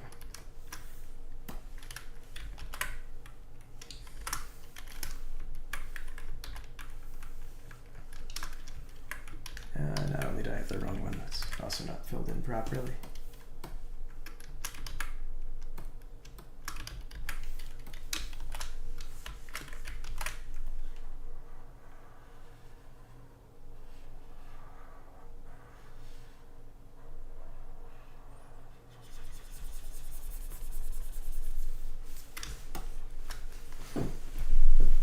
Yeah, it's no problem. If you're familiar with JavaScript, so C# is actually kind of similar to JavaScript. They're not the same, but they're close enough that you'll kind of recognize the conventions and what's going on, and like there are differences and everything like that. But I think if you know JavaScript, you'll learn C# pretty quick. Like there's enough overlap, I think, that you shouldn't have any real struggle figuring out how C# works.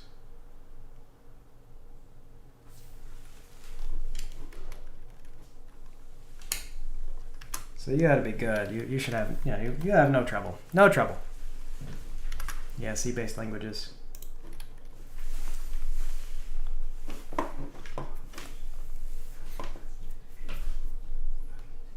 Yeah, that was also the advantage. RPG Maker is JavaScript, and so I'm not totally familiar with it. Like, for example, it does a lot of this like prototype stuff. I haven't like looked deep into JavaScript or how it works, so I don't really understand why they do prototype. It's like it's basically the same as making a method in C# though, or well, Java. I don't. You know JavaScript. I actually don't really know JavaScript. I learned the C# and was like, yeah, cool. It was like programming a game in C#, and then I moved over and I'm like, everything is called prototype. I don't know why everything is called prototype.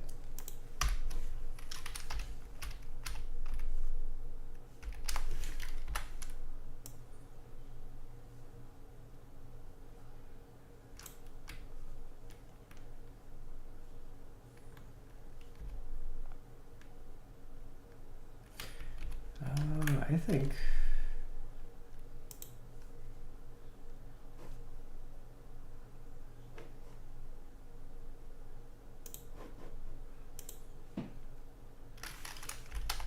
Oh no, this is the same.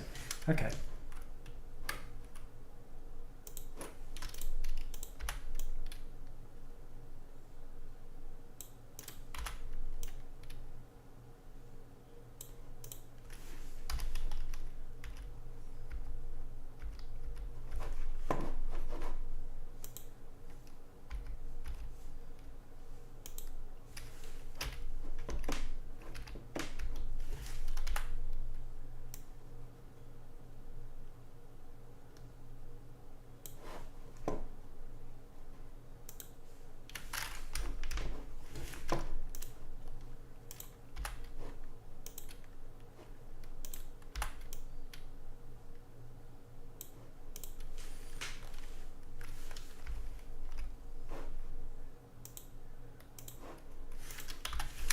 It's a little too far in there.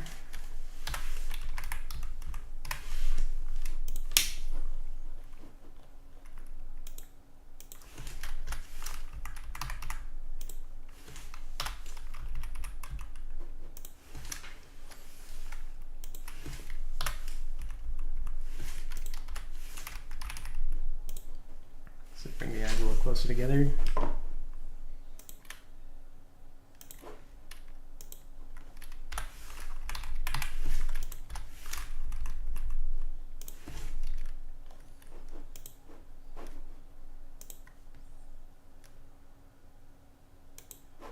Okay.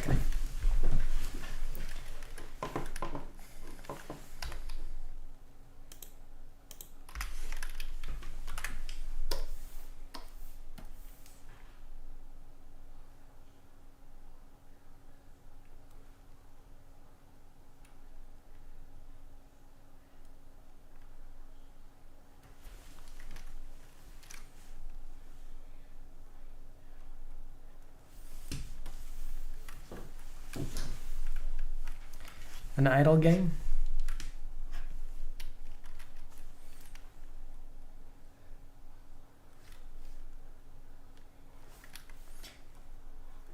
I'm not that familiar with that. So what is the idle genre exactly? It's like, what?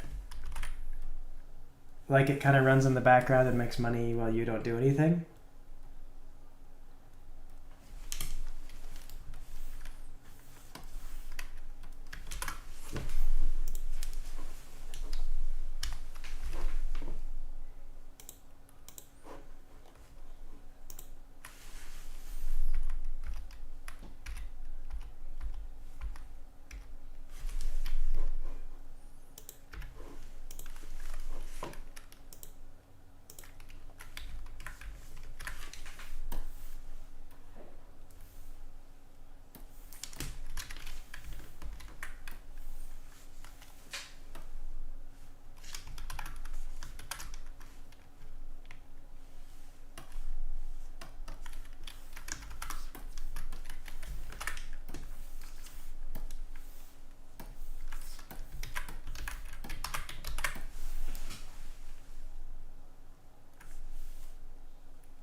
Paperclip. See, I've never played Paperclip. The more numbers, the better. Would it be like, oh, and it starts with Cookie Clicker. Oh, okay. Oh, and then you upgrade and gradually... Apparently, Cookie Clicker has gotten to be pretty intense as far as it goes, though. It is my understanding that the clicker has come a long way.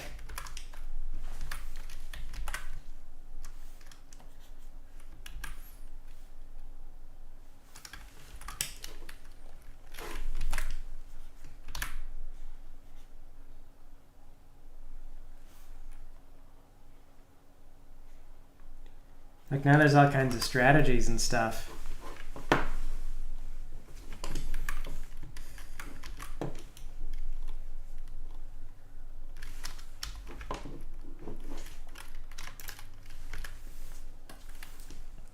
C++. I haven't looked at C++. So I don't know for sure like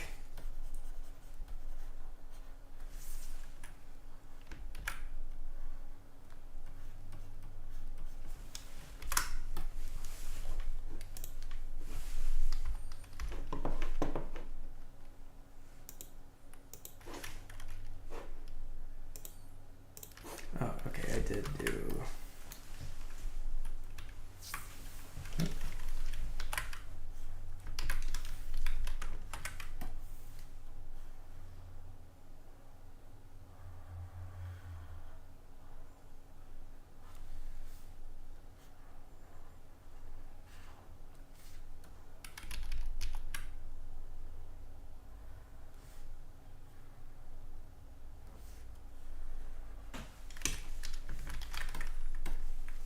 no.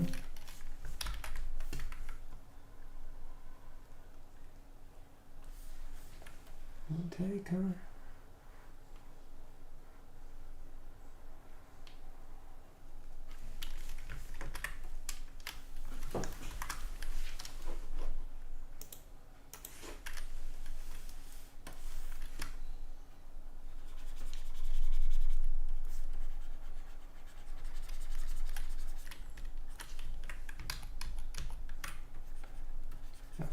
Looks like I smudged the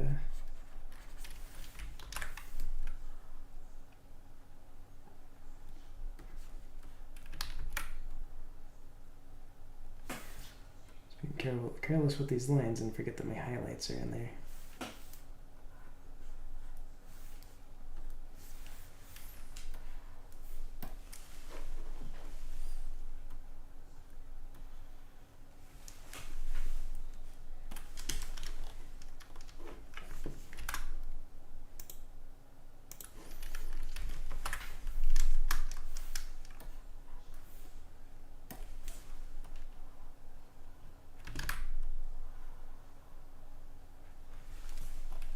I feel like an idle game in the Done Somewhere chat where you could get like PBs for gambling would be popular and would get used.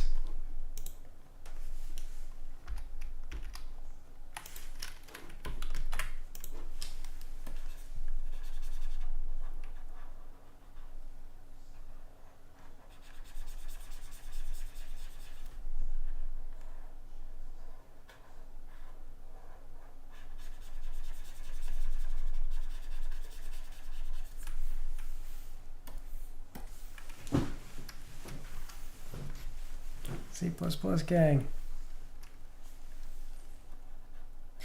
An idle game where you go bankrupt.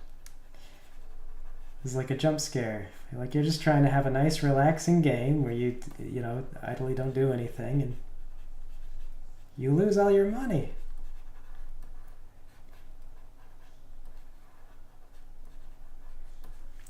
I thought you could, see that's the thing is I think in that in Cookie Clicker now, aren't there like ways that you can kind of lose? Like I thought the Grandma Rebellion was something now and you can lose everything to grandma rebelling on you.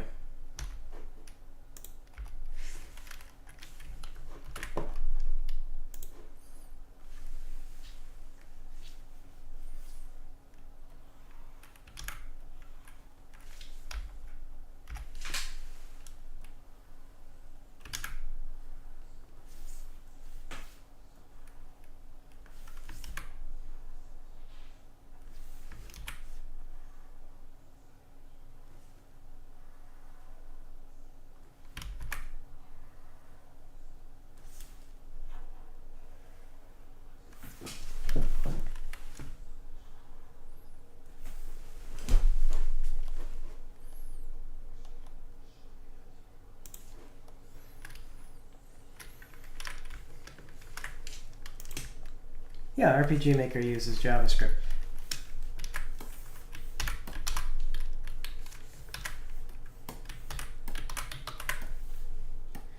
Yeah, truth be told, I was kind of joking, and it's not really a joke. But if you look and you see like how are people really making money off of RPG Maker, you know what the real cash appears to be in creating plugins. I don't know if that's true, universally, because it might be that you sort of. I think Visual Stella is like one of the things that gets used a lot. So it might be that Visual Stella has already cornered the market for a lot of the RPG needs.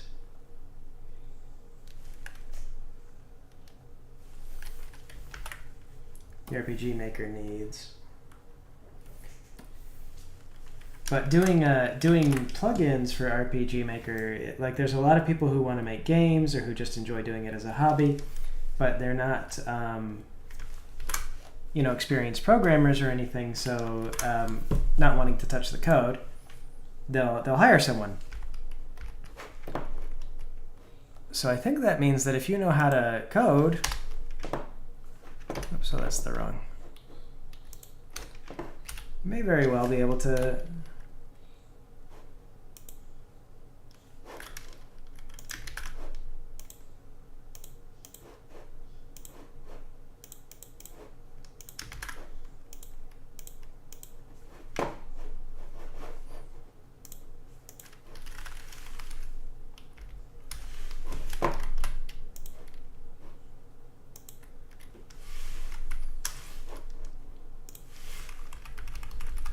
make a good living just meeting that need for people.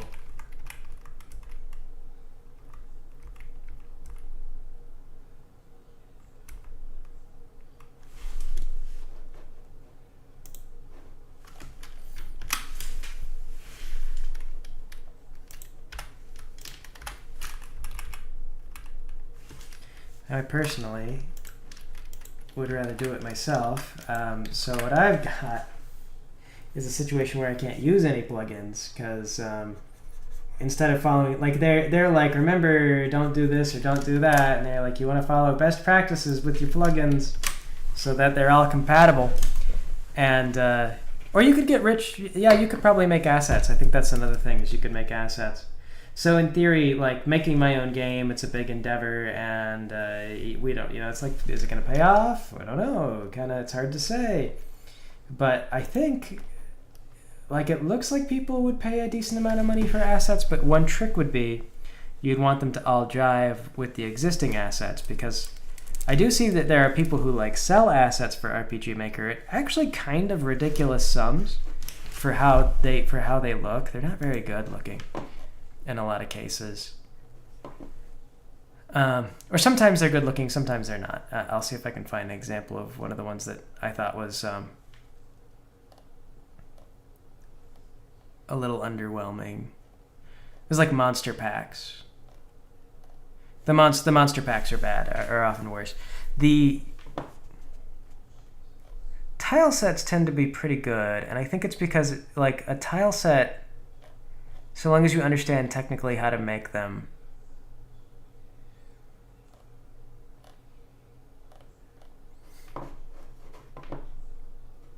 It's not too complicated. There's some good ones too, I guess. I'm kind of scrolling through. Maybe I just saw one bad one and then immediately assumed that they were all like that. Ooh, Boobies pack. This one's front and center. Character pack 11.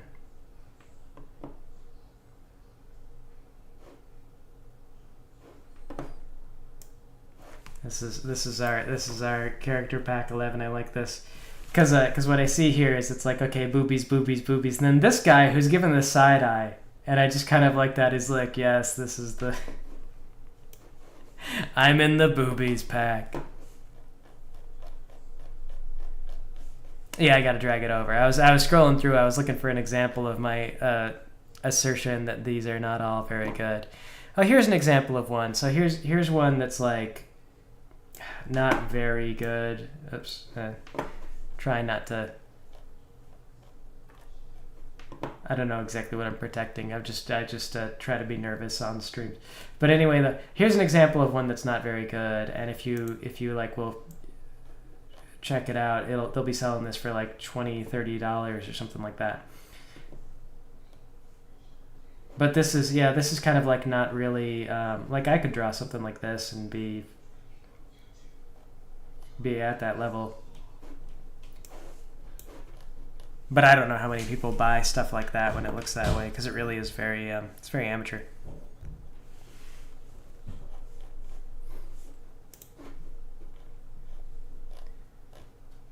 Some of them are good though.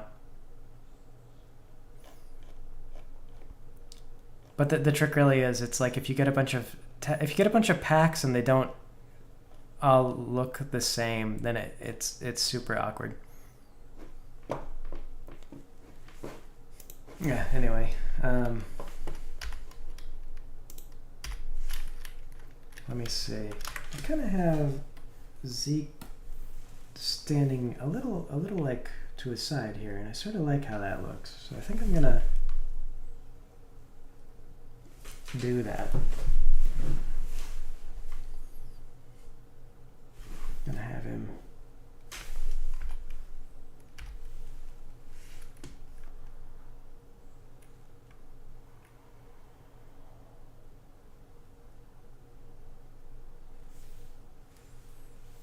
standing more straight up and down here.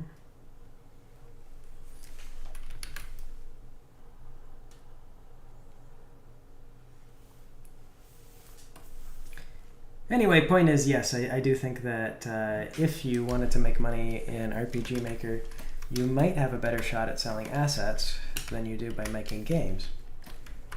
But then, you wouldn't be making a game. And it depends on, like, do you want to sell assets or do you want to make a game? I wanted to make a game. Although I kind of like the idea of making assets and then just selling them. Because then you imagine, like, I don't know how many games would ever appear, like, visible, but it would be kind of cool to, like, sell assets and then see all your assets in other people's games. Because it's like, people are like, oh, they like my art. That's kind of cool.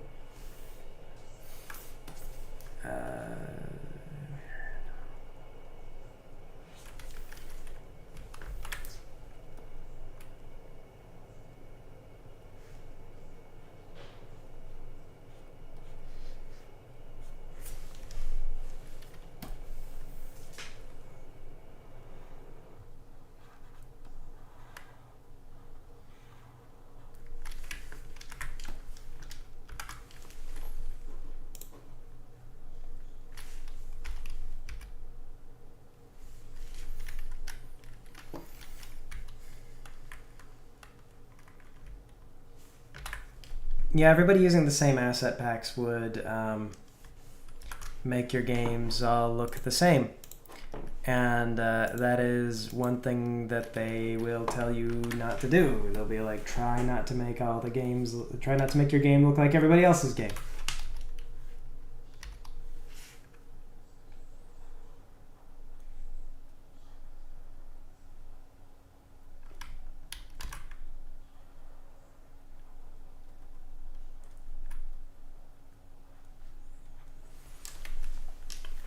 But yeah, if you're going to use other people's assets, then it's kind of unavoidable.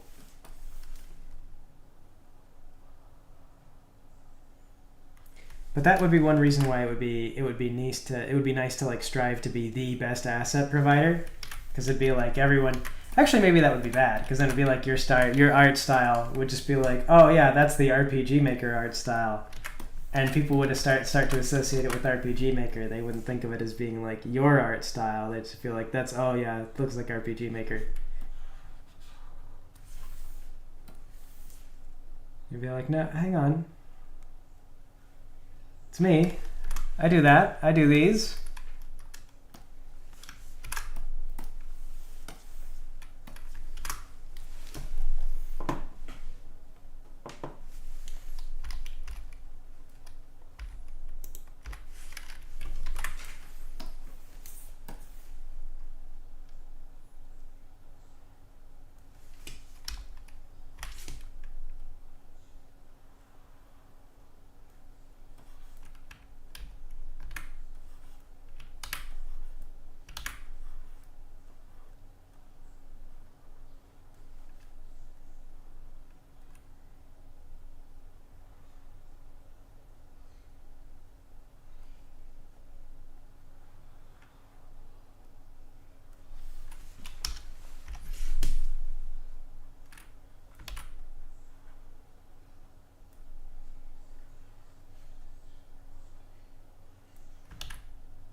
Let's see.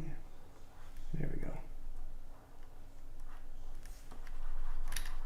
That is out of perspective.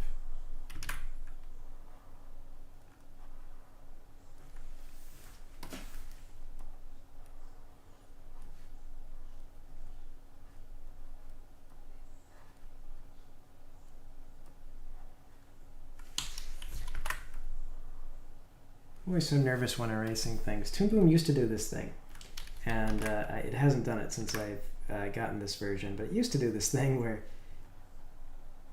it would erase every layer, and I had never understood why that was an option. Maybe they made that no longer come on by default.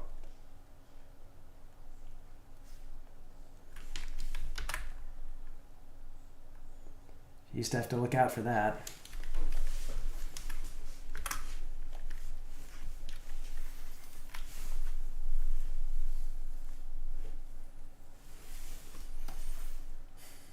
Oh, that would be a fun like a very weird but interesting long thing. Volt suggests like, okay, so here's what you do.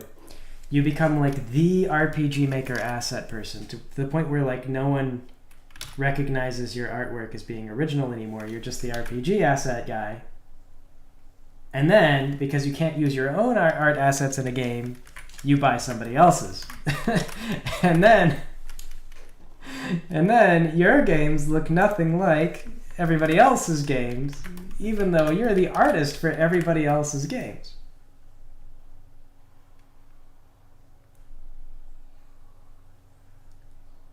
Genius or insane? I don't know.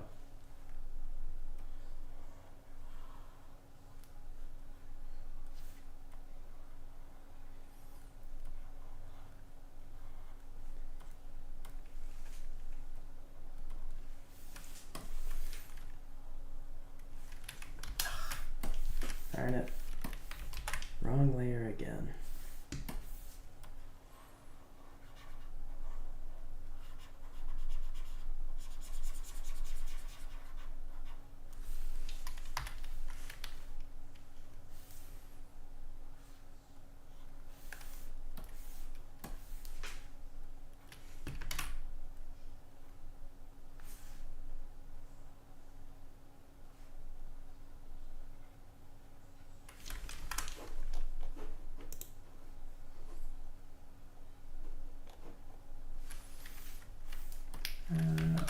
I'm not sure if I really like the highlight going up quite so high. Makes them look nice and shiny, but maybe it's a little too shiny.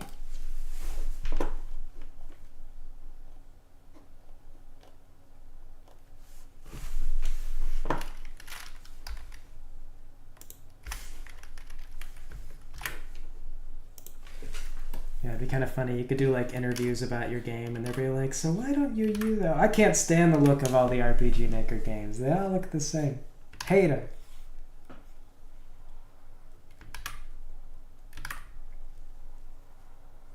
They should find the new artist.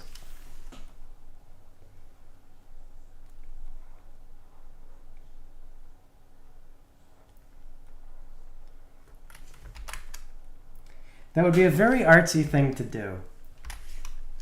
I will say that feels very much like a very artist behavior to do something like that. And I'm just like, yeah, you know, now that I've made assets for everybody, I just want to establish that these assets suck and everyone using them sucks. It's making a point. All of you've let me down. Let yourselves down.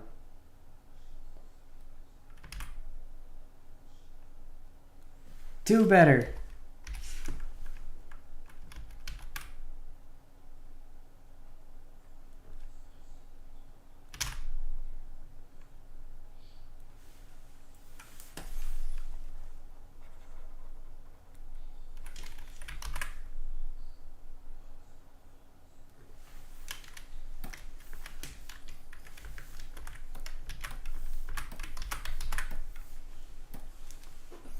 And then, of course, everyone would forget the point you were making afterward. They'd just be like, yeah, I keep using these art assets because they're like the art assets. All the controversy that you created would just over their heads, and they wouldn't hear about it.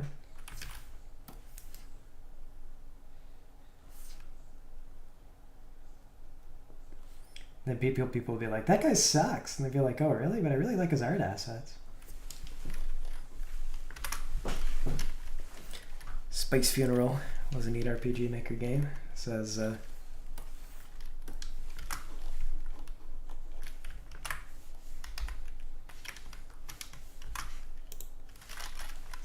Lex.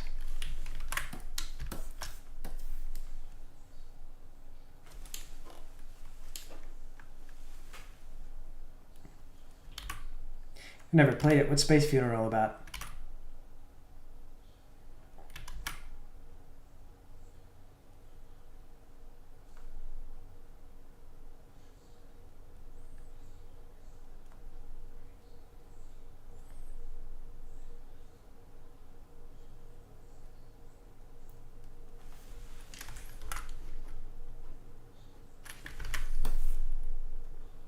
Let's take these over just a bit.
Oh, thank you. Glad you like the new stuff too. Because it's stuff that I do now. It's always it's always fun to find fans of the not D&D series and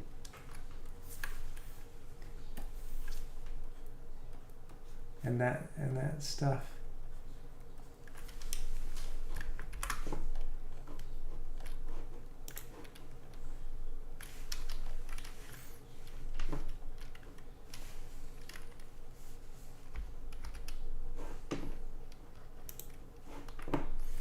It's reassuring.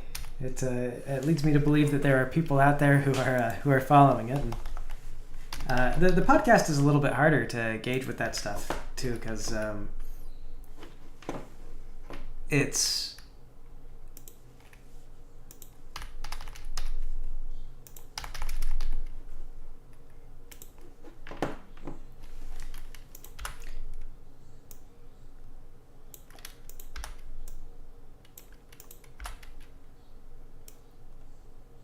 all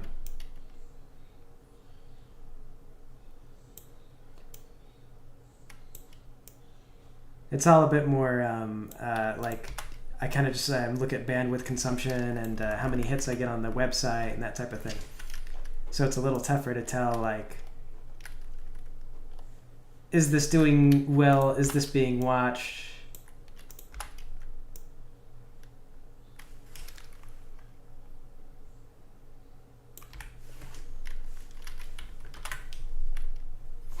Oh, audio drama. Audio drama is the genre, I believe. Like, it's a podcast because of the way that it's delivered. But yes, as far as podcast, it is an audio drama.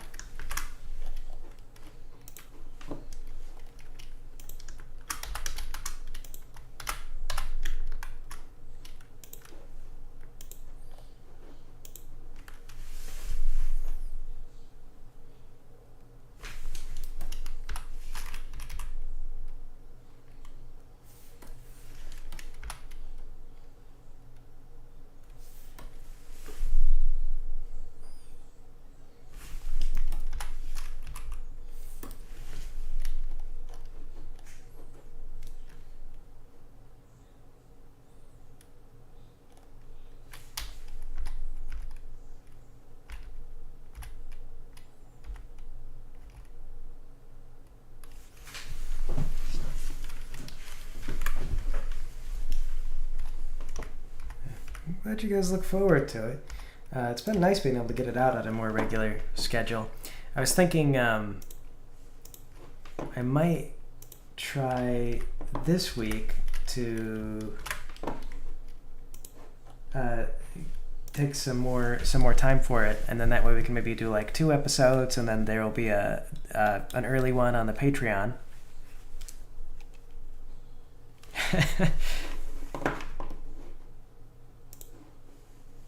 Yeah, well, people are listening to the podcast on the YouTube channel. It probably is killing my channel. I don't know if you were here when I discussed. I'm pretty sure that the latest Pony episode did suffer as a result of the podcast, because YouTube kind of put it up there, and then like not as many people watched it, and so I think that YouTube has dinged the channel. It's what appears to be the case. I'm not, like positive, but I'm pretty sure that they did. But that said, I mean, like, I've also find that YouTube's not super interested in what people want to watch, and I don't know. I think the podcast is doing okay, because if I look at my website, the number of hits, like, it'll tell me unique visitors, and it's a hard metric to read, just because, again, I'm kind of relying on just like these are stats that are coming in. But it's like last month had more visitors than the month before, and if I go back like last year, it's got more visitors than last year. So it's not like growing really fast, but it's not shrinking. So I think it's okay. I think it's doing all right. And I think if I just keep at it, keep making stuff, then it's actually in all right shape. That's how it feels anyway. Speaking of how things feel, this feels off, I don't think.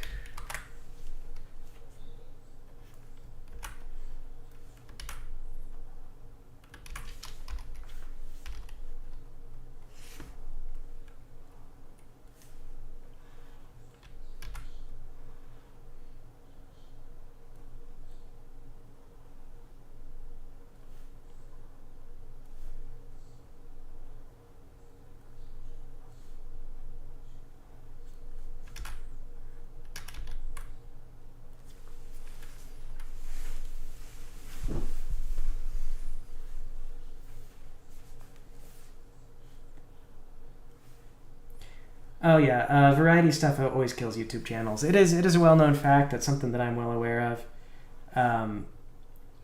But like, I'm not doing pony stuff all the time.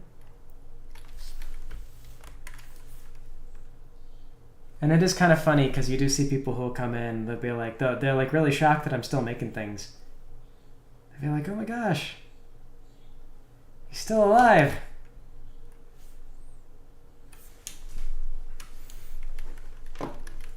So I don't know. I also just hate all the bot-driven, like, oh, you gotta make ads for YouTube.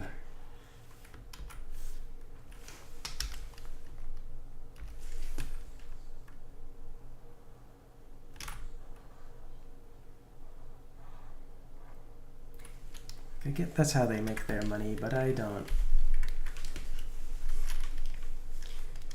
Been liking this one? Yeah, the friends who played in it have really been liking this one too, because I mean they're biased because they played in it, but they really liked their characters in this game, and I hope that is evident in the thing.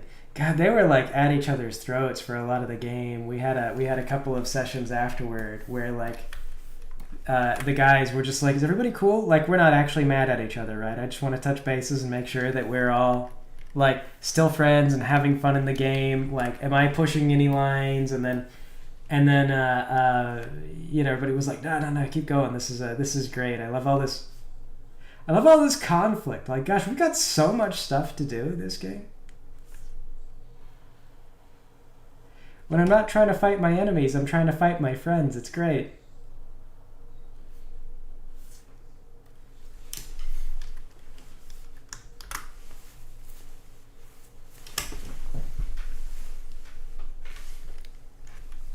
Mad men, mad characters in mad worlds. Yes.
I have to do some erasing on this one.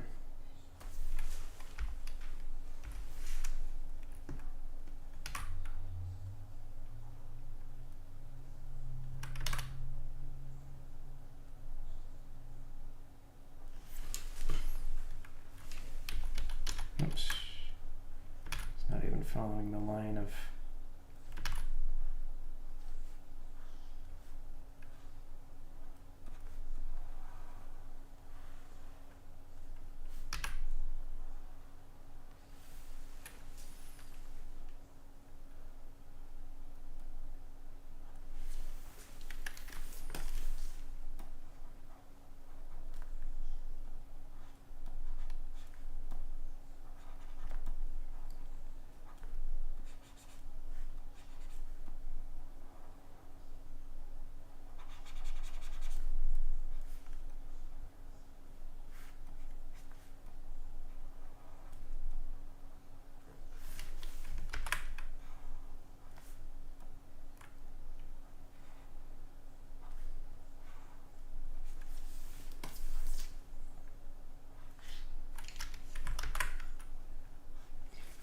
Yeah, I have seen some people though talking about how like, man, I could not play a game like that, and they're just like, how do they not, like, how do they still have friendships at the end of all this? And I do think for some people that kind of that role play is really tough, just because it is like constantly like, I'm ruining your life, I'm ruining your life, I'm ruining your life, and you know, it's like, don't do it, stop ruining my life, stop. My character's trying to have happiness.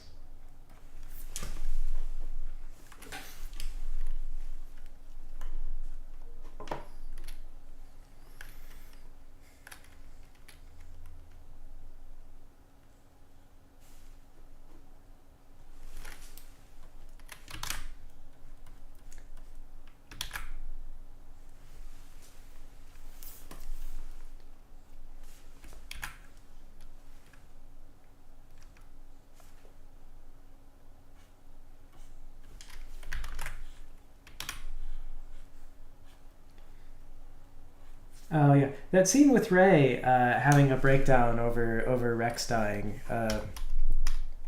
I know was like that was a big scene that I'm told they did some pretty good acting on that one. Sold that death pretty well.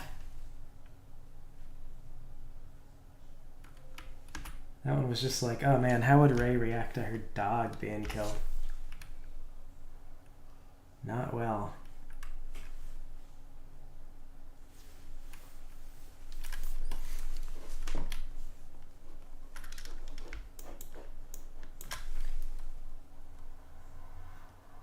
Yeah, conflict between characters, it's a lot of fun for the audience.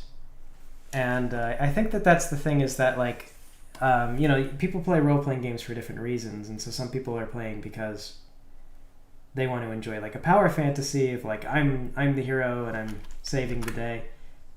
And you get fewer people, I think, who really want to play because they're like, I want to act out a story, and I want my story to be interesting, and I'm going to tell other people about it, and I'm going to be like, yeah, so I drowned my friend, the other player, and he's dead.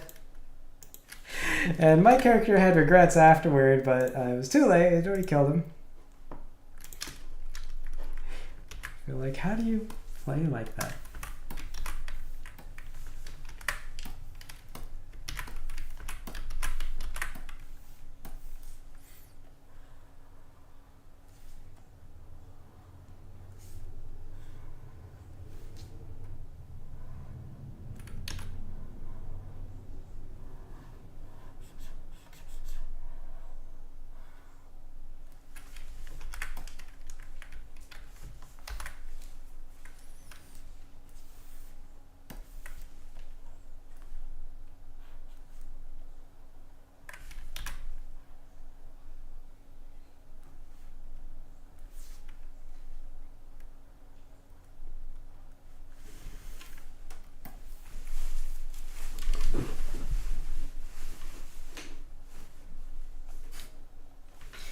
Yeah, still alive, making roleplay and stuff.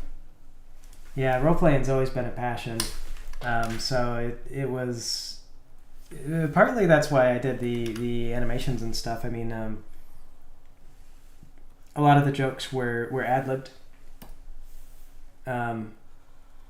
Like a lot of the stuff from Mass, the original ones, they were largely just ad-lib. Rainbow Dash Presents had a script because you know, working with other people, it's difficult to do things without a script for everybody to know what's going on.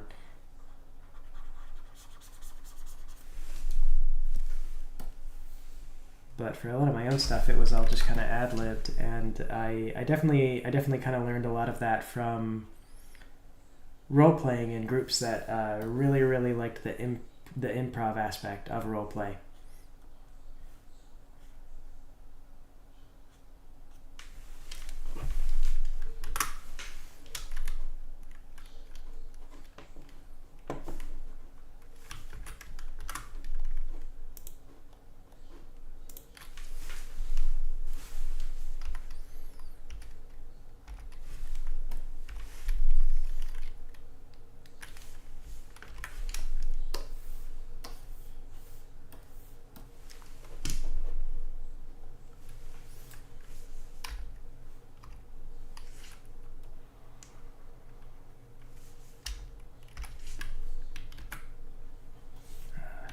can do this actually.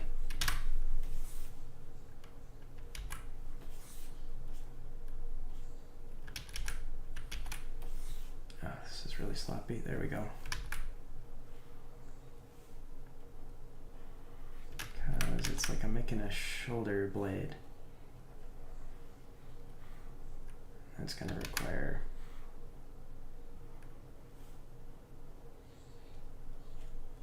sort of a shoulder look.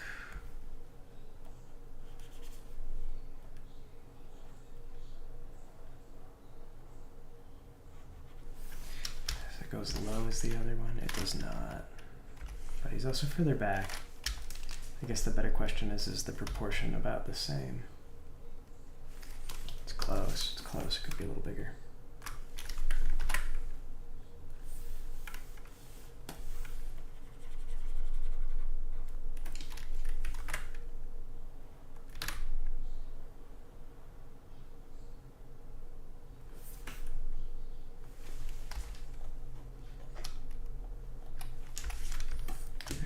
Looks like that goes to about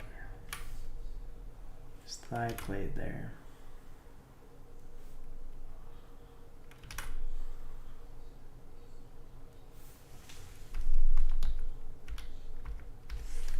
Seems about right. Let me see. Just thicken this out just a little though.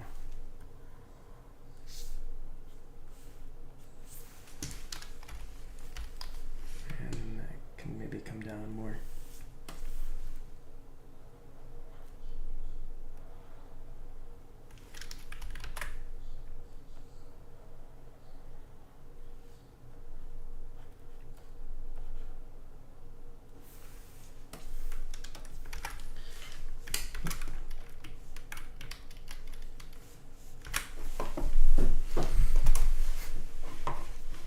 Pinball City, yes. Pinball City was yeah, based on those old days of role playing.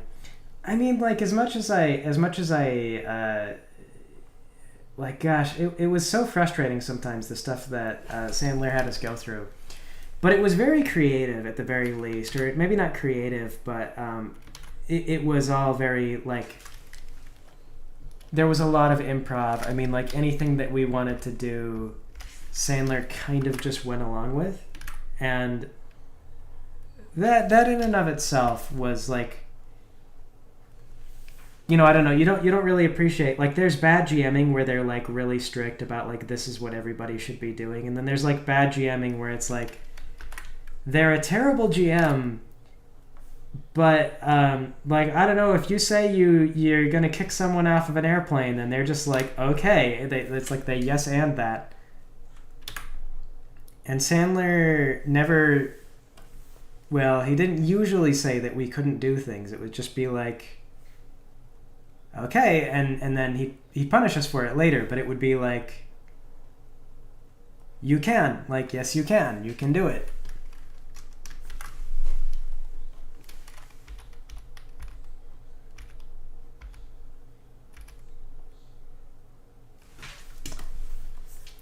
Let's have this go a little lower down, just a little lower down.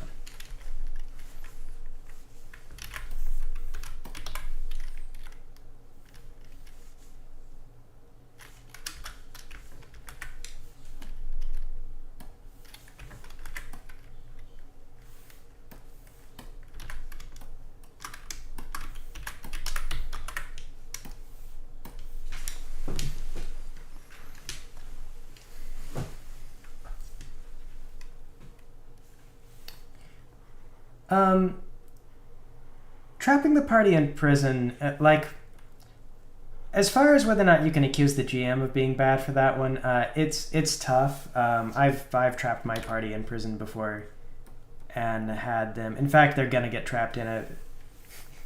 I've trapped my parties in prisons before. It happens sometimes, especially when your party is kind of like largely composed of insane, immoral people.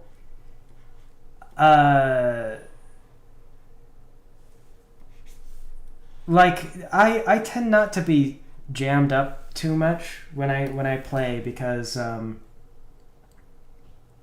I ask a lot about like why are things certain ways, and why can't I do this or why can't I do that. Like I will find ways out of prison, and I think that that's like what a GM is often looking for. Is maybe they don't have like an expressed way to get out of those situations, but they assume the party will find a way, and then you find that sometimes the players don't. I don't know. Maybe you can't really say that's always necessarily the case. If your GM has a mean streak and he's just like I'm lording over you, then that's a totally different situation. But as a player, the way that I usually tackle that kind of thing is I will start asking a lot of questions about like the prison and who's the big shot around here, and like who's gonna notice if I do this, or like that type of thing.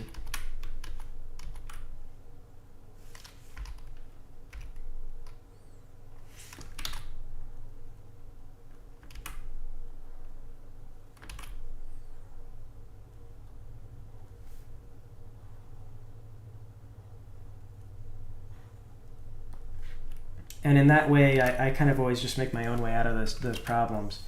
I have played in games where like there's no way out because the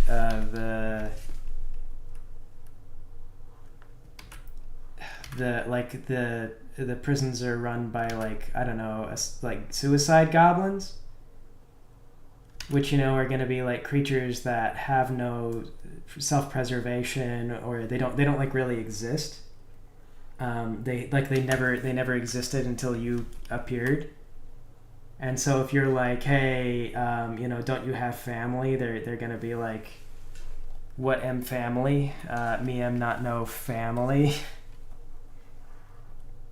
So you can't like bribe those things or do anything about them. I've had that. More often those are like monster encounters. And those are like in those cases the GM just expects you to kill them.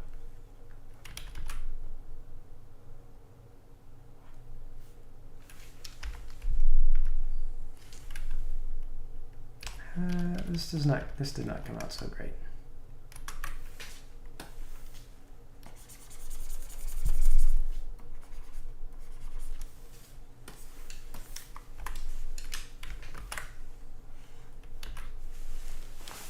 Let me see here.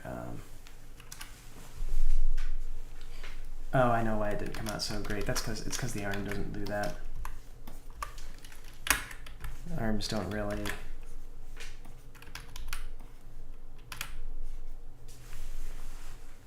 Like it'll come to a rest that way, but it won't.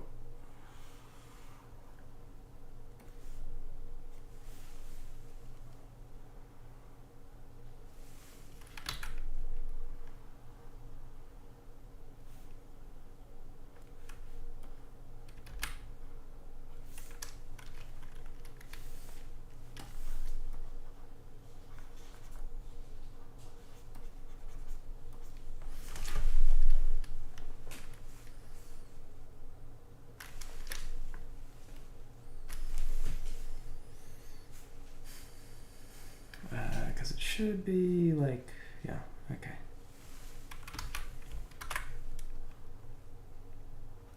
It's like, what am I doing? What am I doing that I shouldn't be doing? It's this.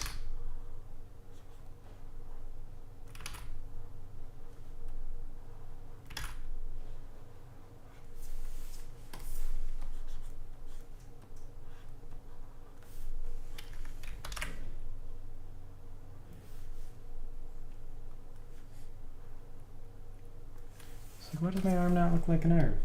Oh, because it's doing non-arm things. Here we are.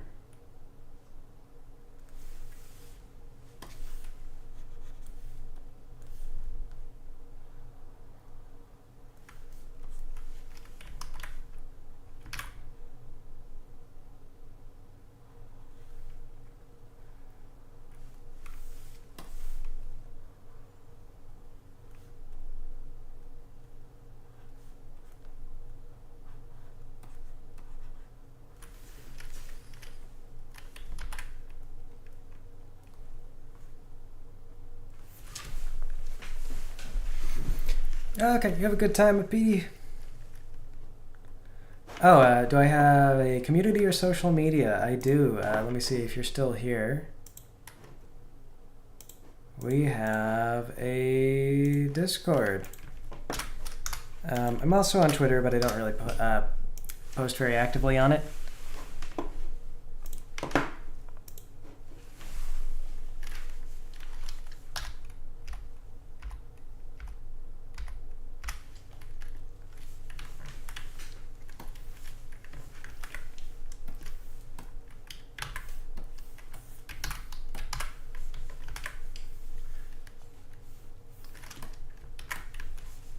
May have looked up too late. I don't know if I caught that before you. Oh, you got it. Good.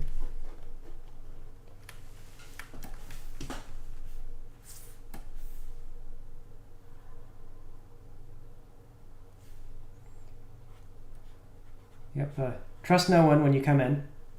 Just so you know, they will try to trick you. They'll try to get you. And I will just stand back and let them do it.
Oh no, it's gotta go further. Further back. There we are.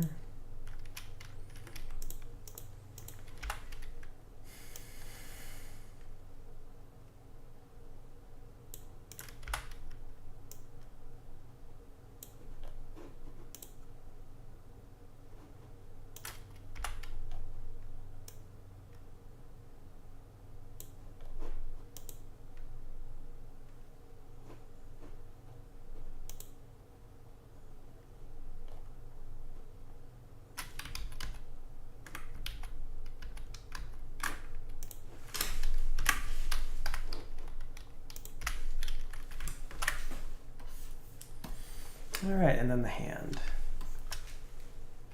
Yeah, this is always like the worst because hands are such a complex shape.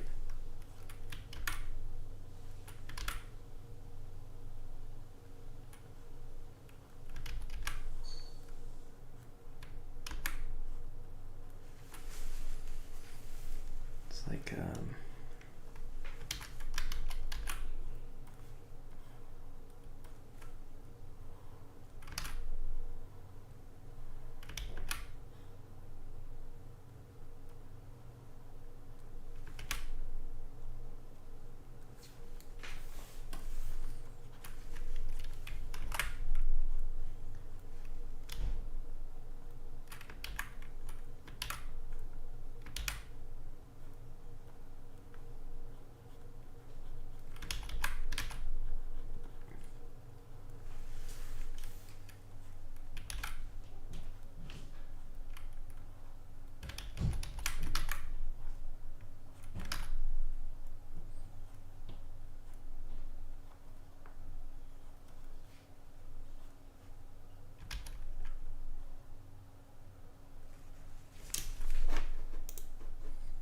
oh, he got nailed.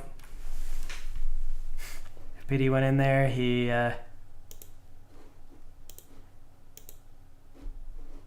posted the image. Posted the sticker.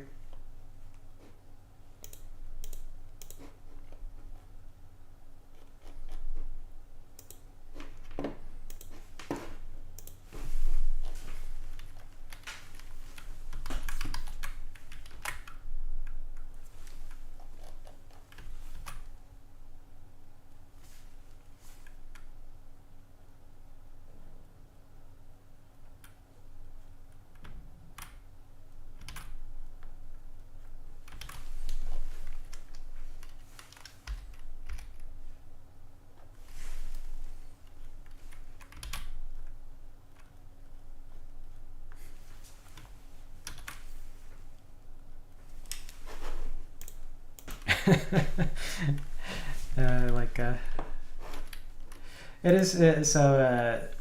One of the jokes of the server is we don't have. It's not restricted. You can post images when you come in. Everybody can post them by default, but we've had a rule for a long time: no images in general. So we don't enforce it properly. We just punish people who break the rule by giving them the ugly, which then makes it to where they can't post images in general.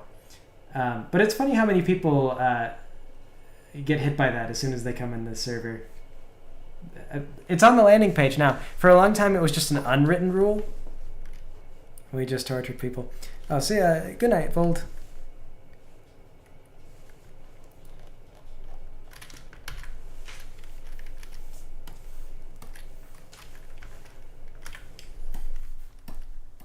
Don't know if I caught Vold.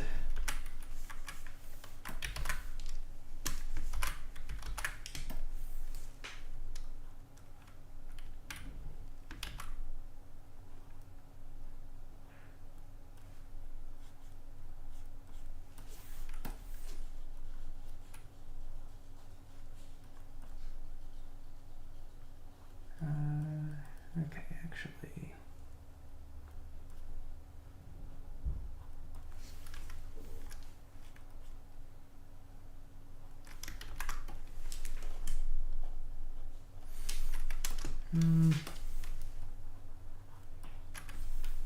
Dang it, I did it again.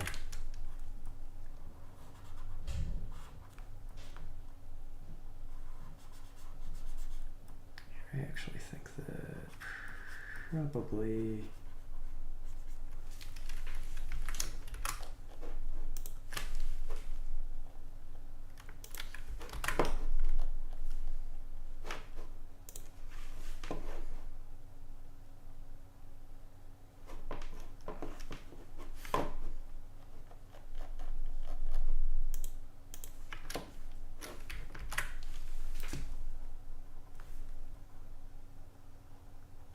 Yeah, but anyway, though, it's kind of a server joke at this point. As soon as you go in there, first thing they'll often do is they'll be like, "Oh, post your favorite pony or Greg related thing," and then people do, and then they get the ugly roll. They get the ugly. We've had to change it a little bit over the years because sometimes people would get it and they get really mad. So we kind of had to establish it's not like an actual punishment.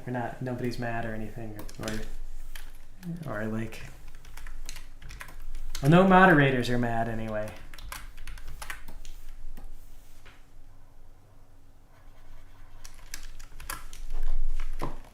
It is in fact a blatant abuse of authority. We all know. We know that.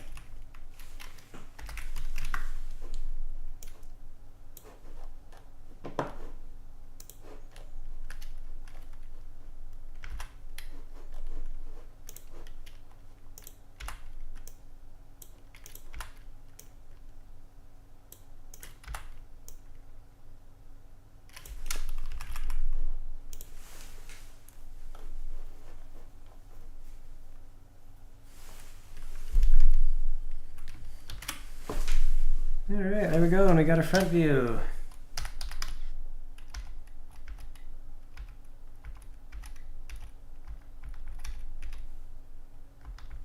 And our side view is broke.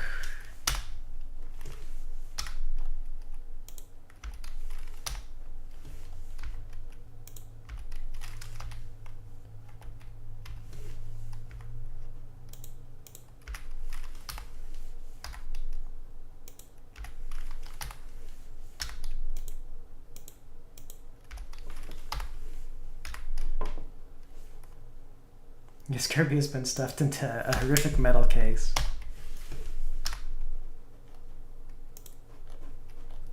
He could escape if he wanted to, he just evidently doesn't want to.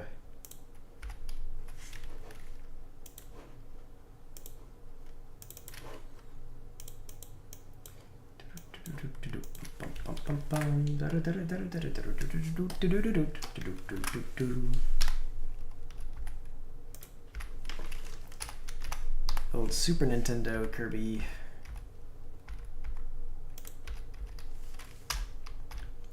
Theme song.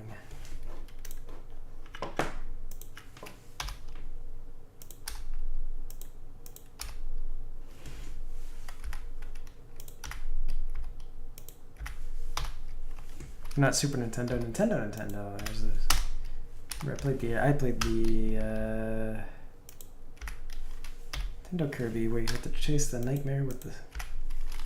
It's really hard as a child.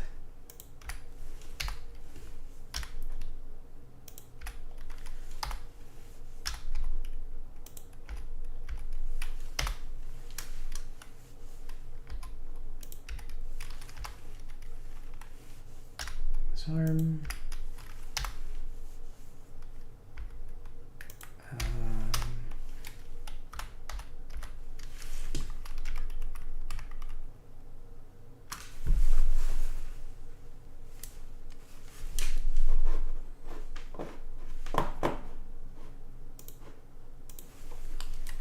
Let me see. I've got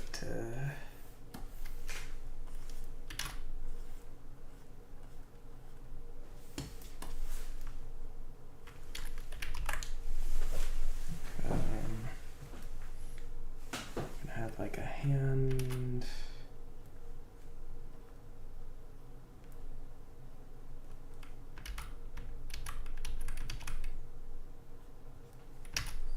It's gonna be like angled this way.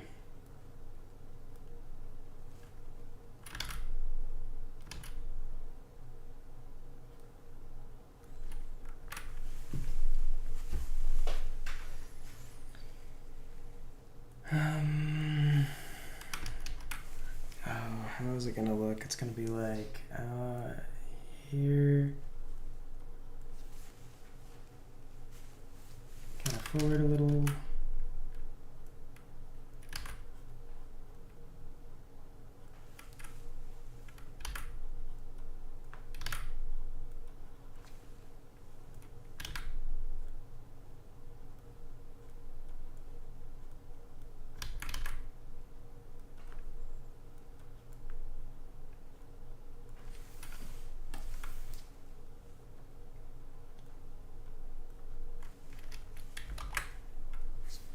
Freehand drawn hands.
Let's see. Let's do like this actually.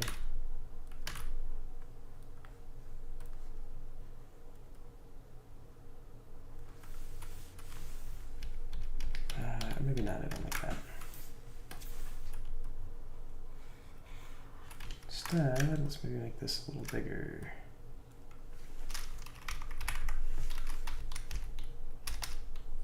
Oh yeah, that's better because the hand is kind of that size. Anyway, I shrunk the hand down.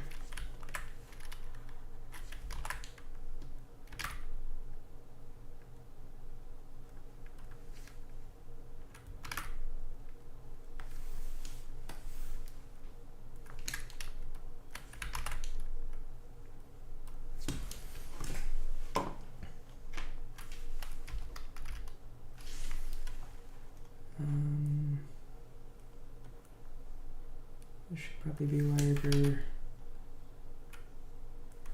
Maybe that comes out a little more fingers.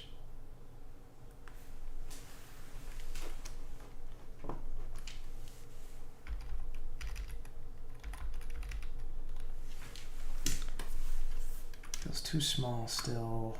I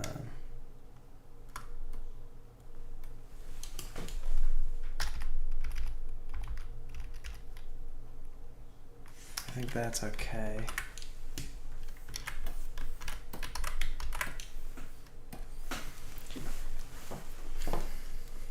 Yeah, okay. All right. See you later, Petey.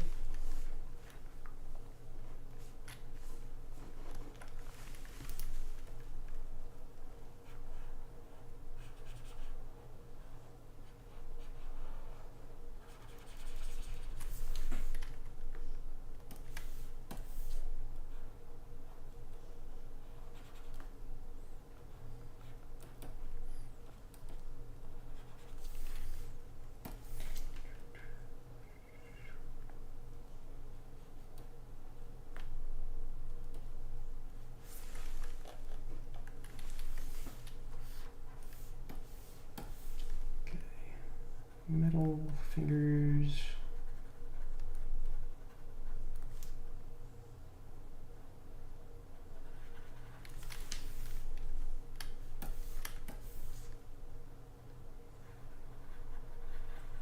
And that'll just fill in.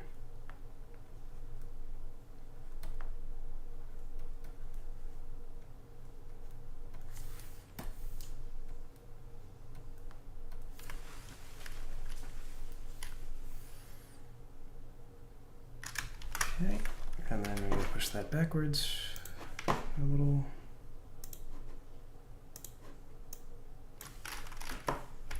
Just 7 maybe. There we go.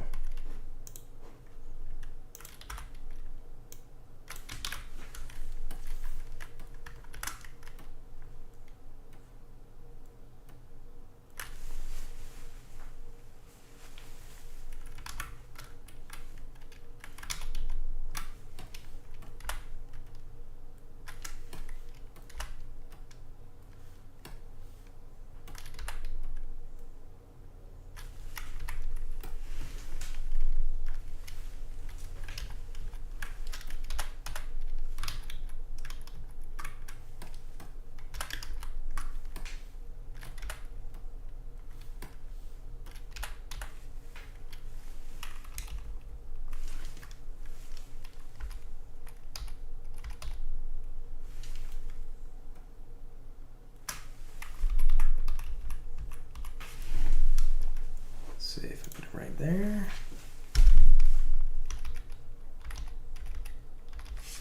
Oh, he needs his goggles.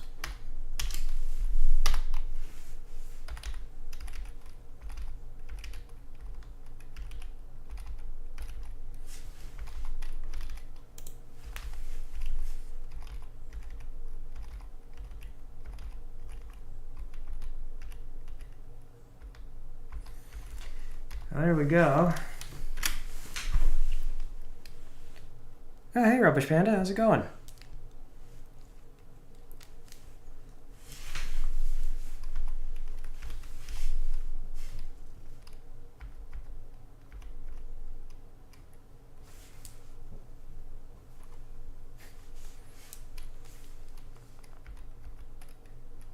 Going well, I suppose.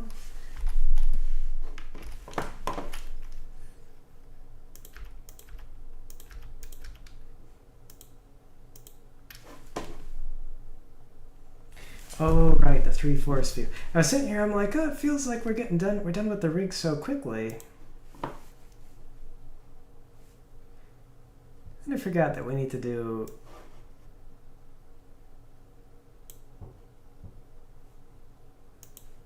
a quarter turns.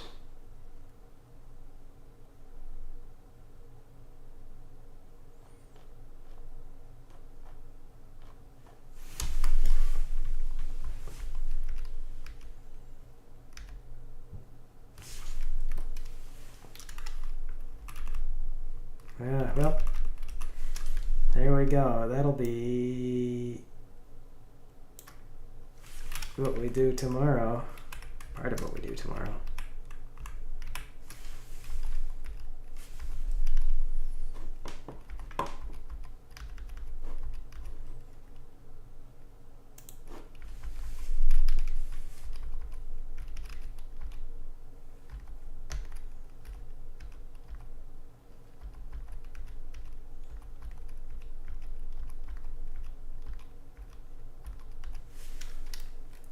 Or maybe these goggles ought to be a little bigger.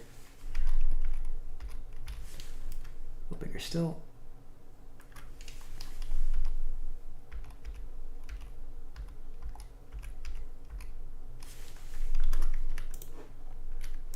Oh, right, and also they need the shadow underneath them.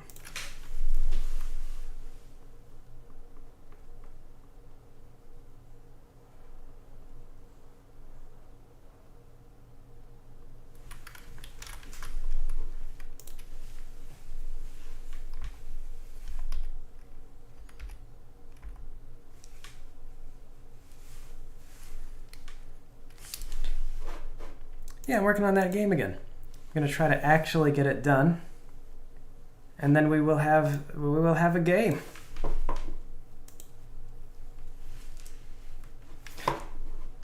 They got a new computer, and you're immediately in the process of installing Linux.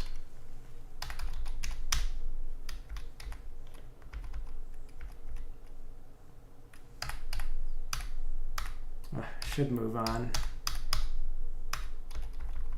We only got 15 minutes, though.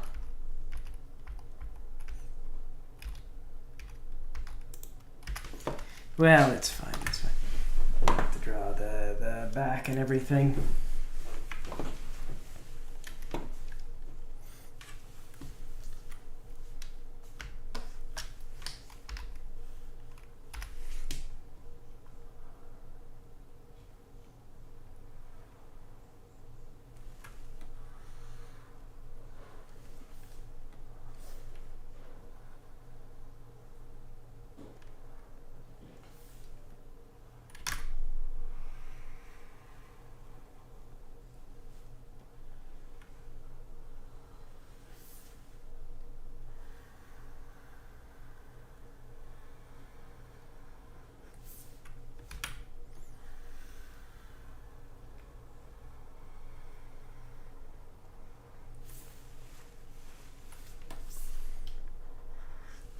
But yeah, the game is coming along.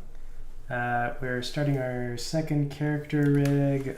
We've already done some of the world building and stuff. We've got a little boot screen, so when you start a new game, you get a little boot screen, and this is like, hey, you're getting into the game, and name yourself, and boom. There you're off to the races. No explanation. We're not going to have big cut screens or anything. You have an email that explains your current objective, but even if you don't read it, there's really nowhere to go but where you're supposed to go. So, that or the park.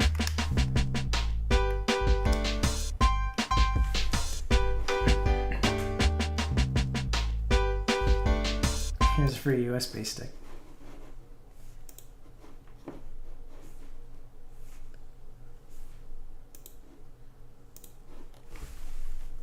Like, here's a complimentary USB stick. Congratulations.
Well, these days I feel like you can't be blamed for not wanting to let Windows on your system.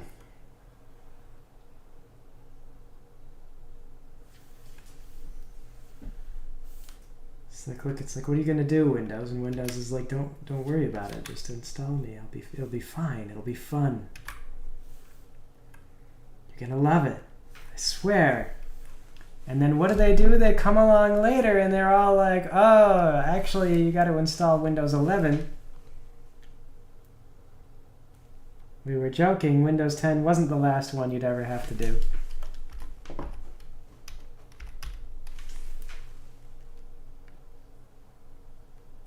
They promised me, but it was a lie.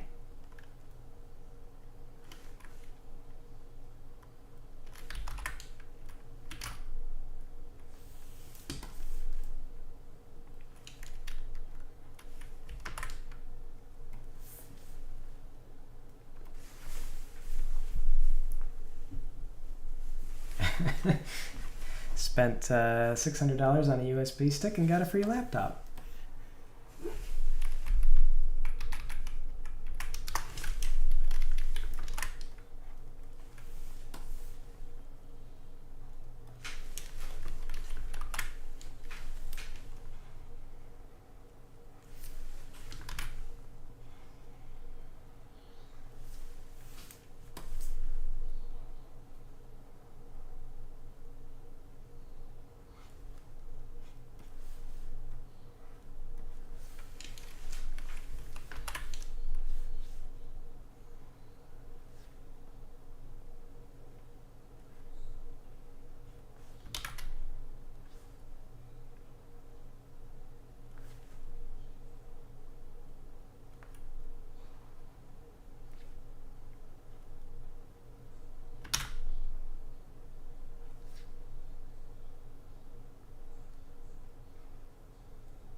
Charlie says that you don't fulfill the requirements. Do you know, do you maybe have, I think it's TPM or TMP on your motherboard? Is that maybe, is it like your computer just does not have the specs, or is it like, because it was giving me crap about like, oh, you gotta upgrade, and then was saying I couldn't upgrade, and it was because I didn't have the security software. That turns out I did have the security software. I just had to turn it on in my BIOS.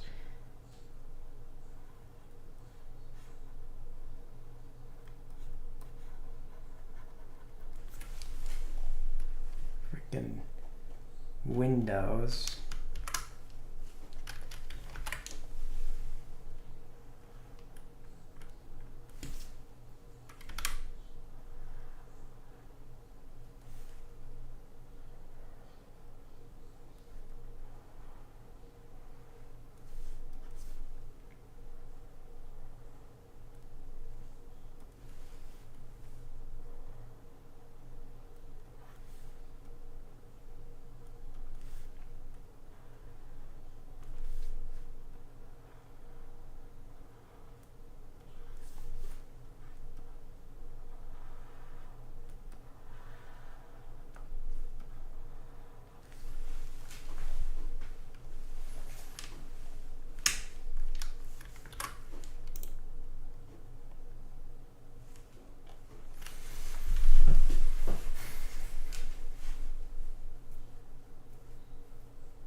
Just use it for VR.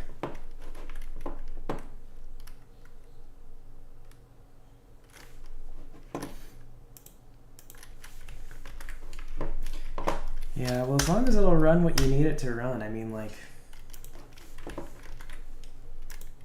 it should be good.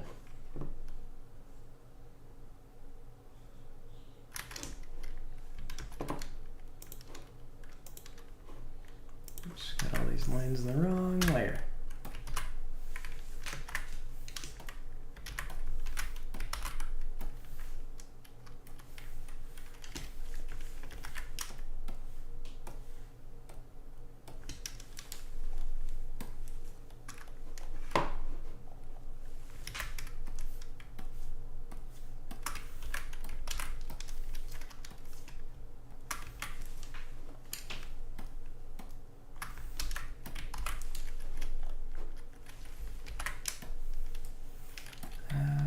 Let's actually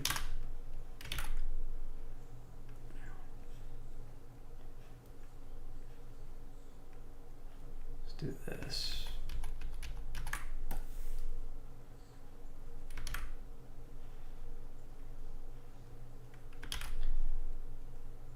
Break up the monotony of this a little bit with some lines so as to imply like, oh, there's something going on here.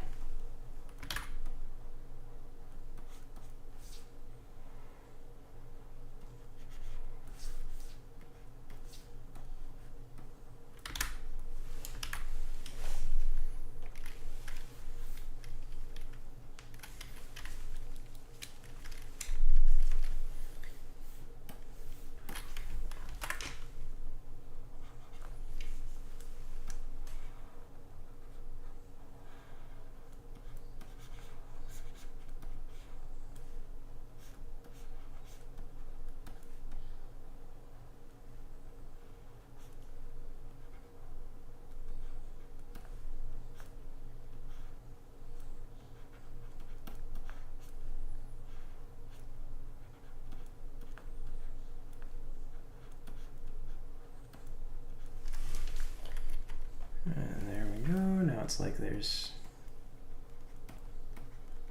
something. How do I get the color out of that? There we go.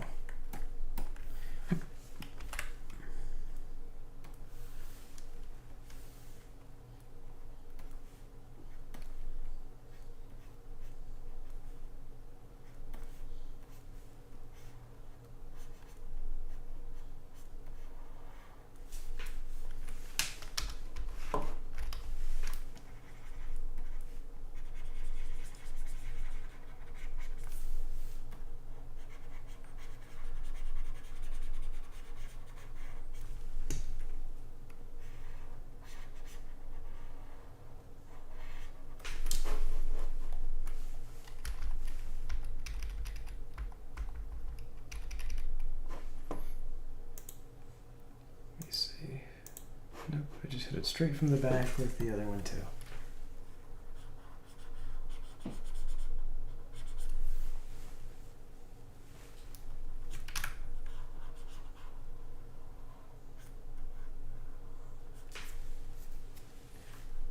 And if anything, probably broke a couple of rules.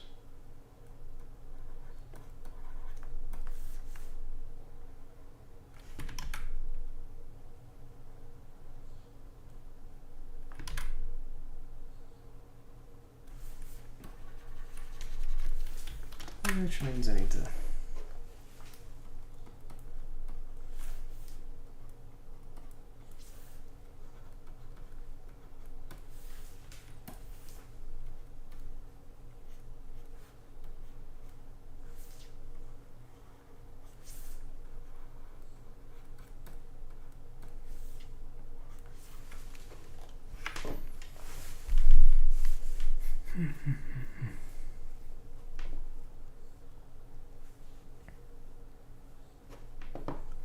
Oh, you're just like just a little too old to get your stuff updated. So just jammed up right here.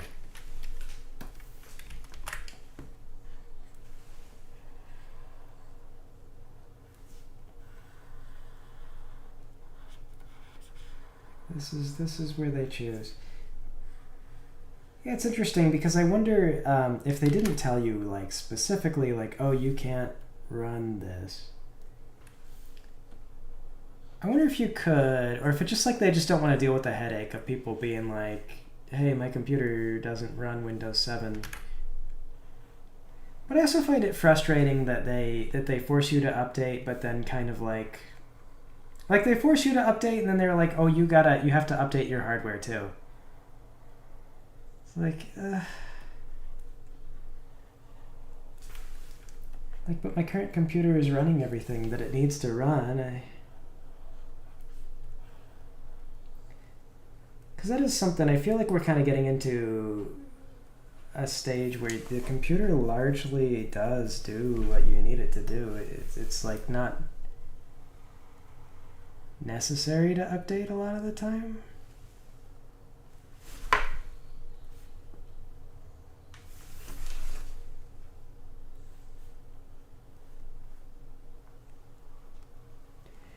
Excuse me.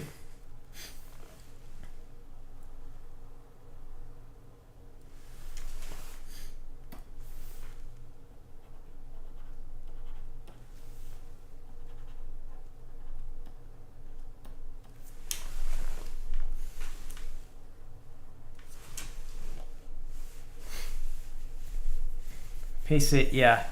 That's kind of what it is it's like you can't run all the bloatware and everything, all the spyware. So it's like, oh, your computer won't function while also delivering all this telemetry. And it's like up to you to install the stuff. Because, I mean, like right now, I was kind of like, I was looking at my computer and I was like, wow, that's actually running a lot. It's like using up a lot of memory. And I thought maybe it was something I was running. I was like maybe can I like be more efficient than this? Because this seems like a lot of memory just to be using while idle. And it's all Microsoft stuff.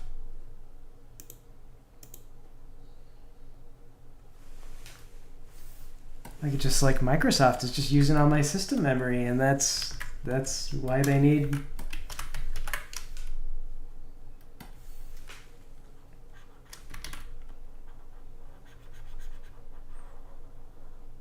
Need you to have good hardware.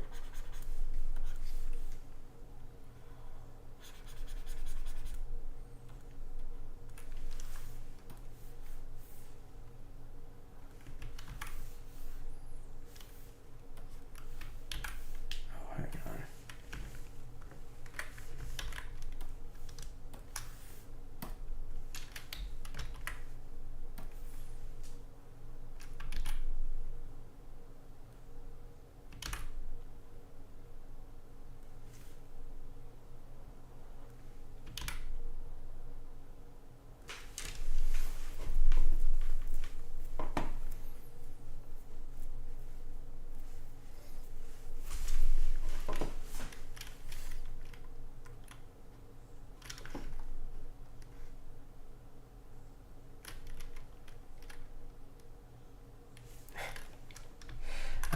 I'm pretty sure that they do.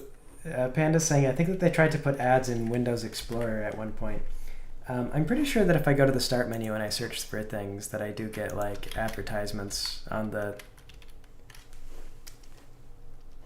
left. Now it might just be because it's like the internet, but I'm pretty sure that basically it's just like taking Microsoft Edge and it's using it. But you know what I really hate about the search thing now, whereas you go into like search for stuff on the start menu, like I'm not looking for things on the internet. If I wanted to look for things on the internet, I would open the internet up and I would go and look.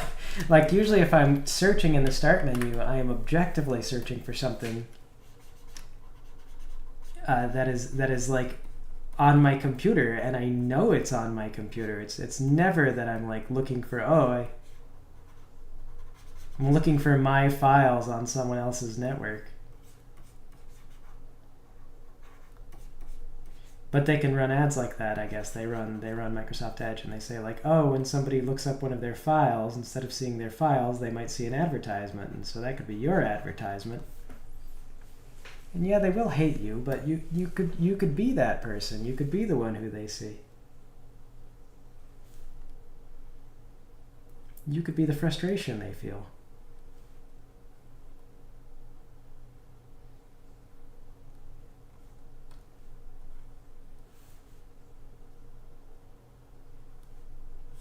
I don't know. It's super bizarre to me how it is just kind of like technology is all about providing income for the companies that make the technology, but not really providing for you very well. Like whatever you need is kind of secondary to whatever the company needs.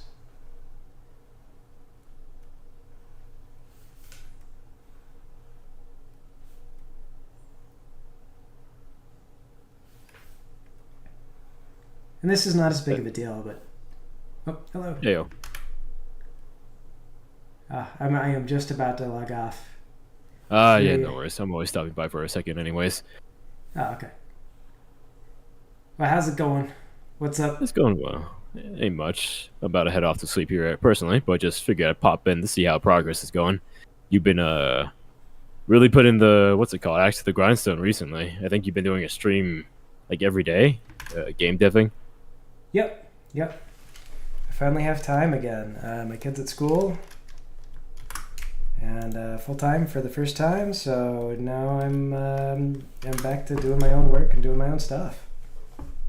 And, Nice. Yeah.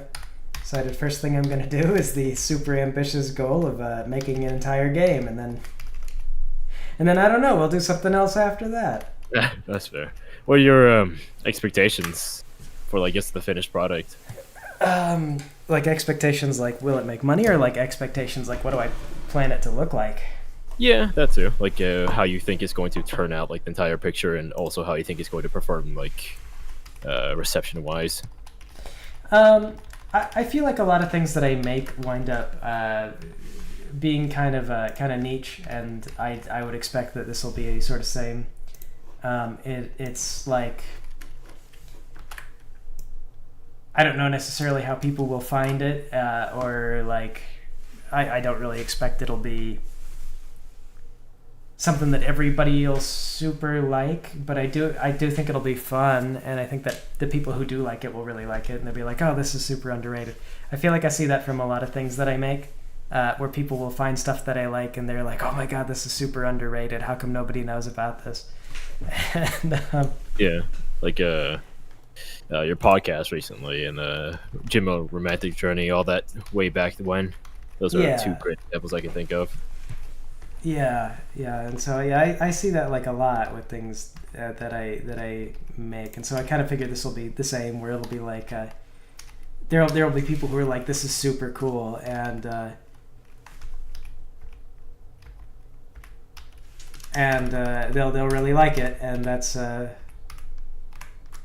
that'll be good, and so that's kind of what that's what I'm imagining is that pretty much.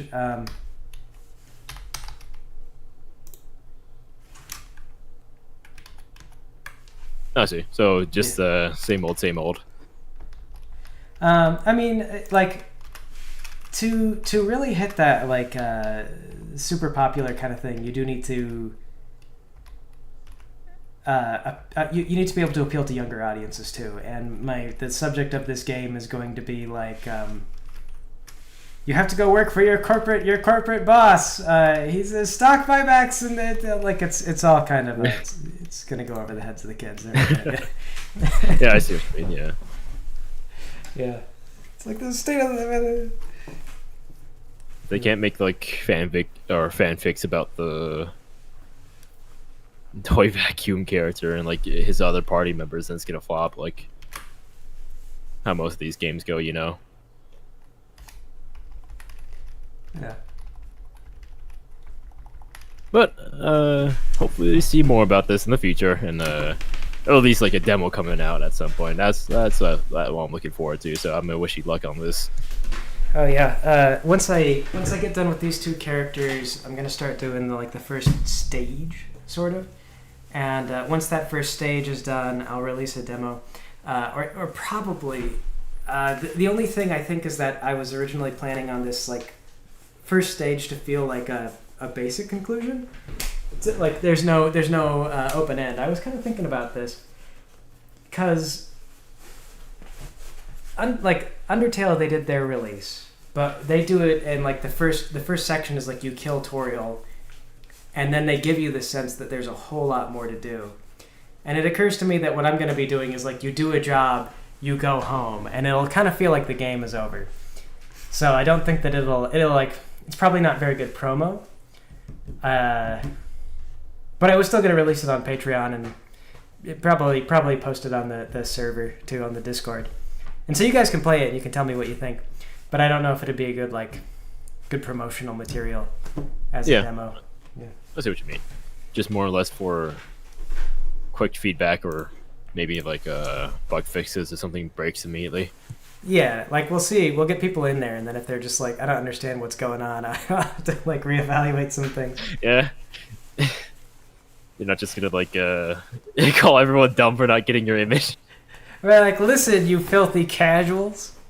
You don't get what I'm really getting at. This sophistication of the toy vacuum character. Yeah, you guys, you have to listen. It's an artistic work. You have to try to understand it from an artistic lens. Yeah, I don't. Yeah. But I'm gonna, like I said, I was only stopping by for a quick second, so I'm gonna leave you to your work. Okay, well I gotta go too anyway. Though. It is time. I gotta run. But I'll talk to you later, and same we'll streaming tomorrow. So see you later, everybody.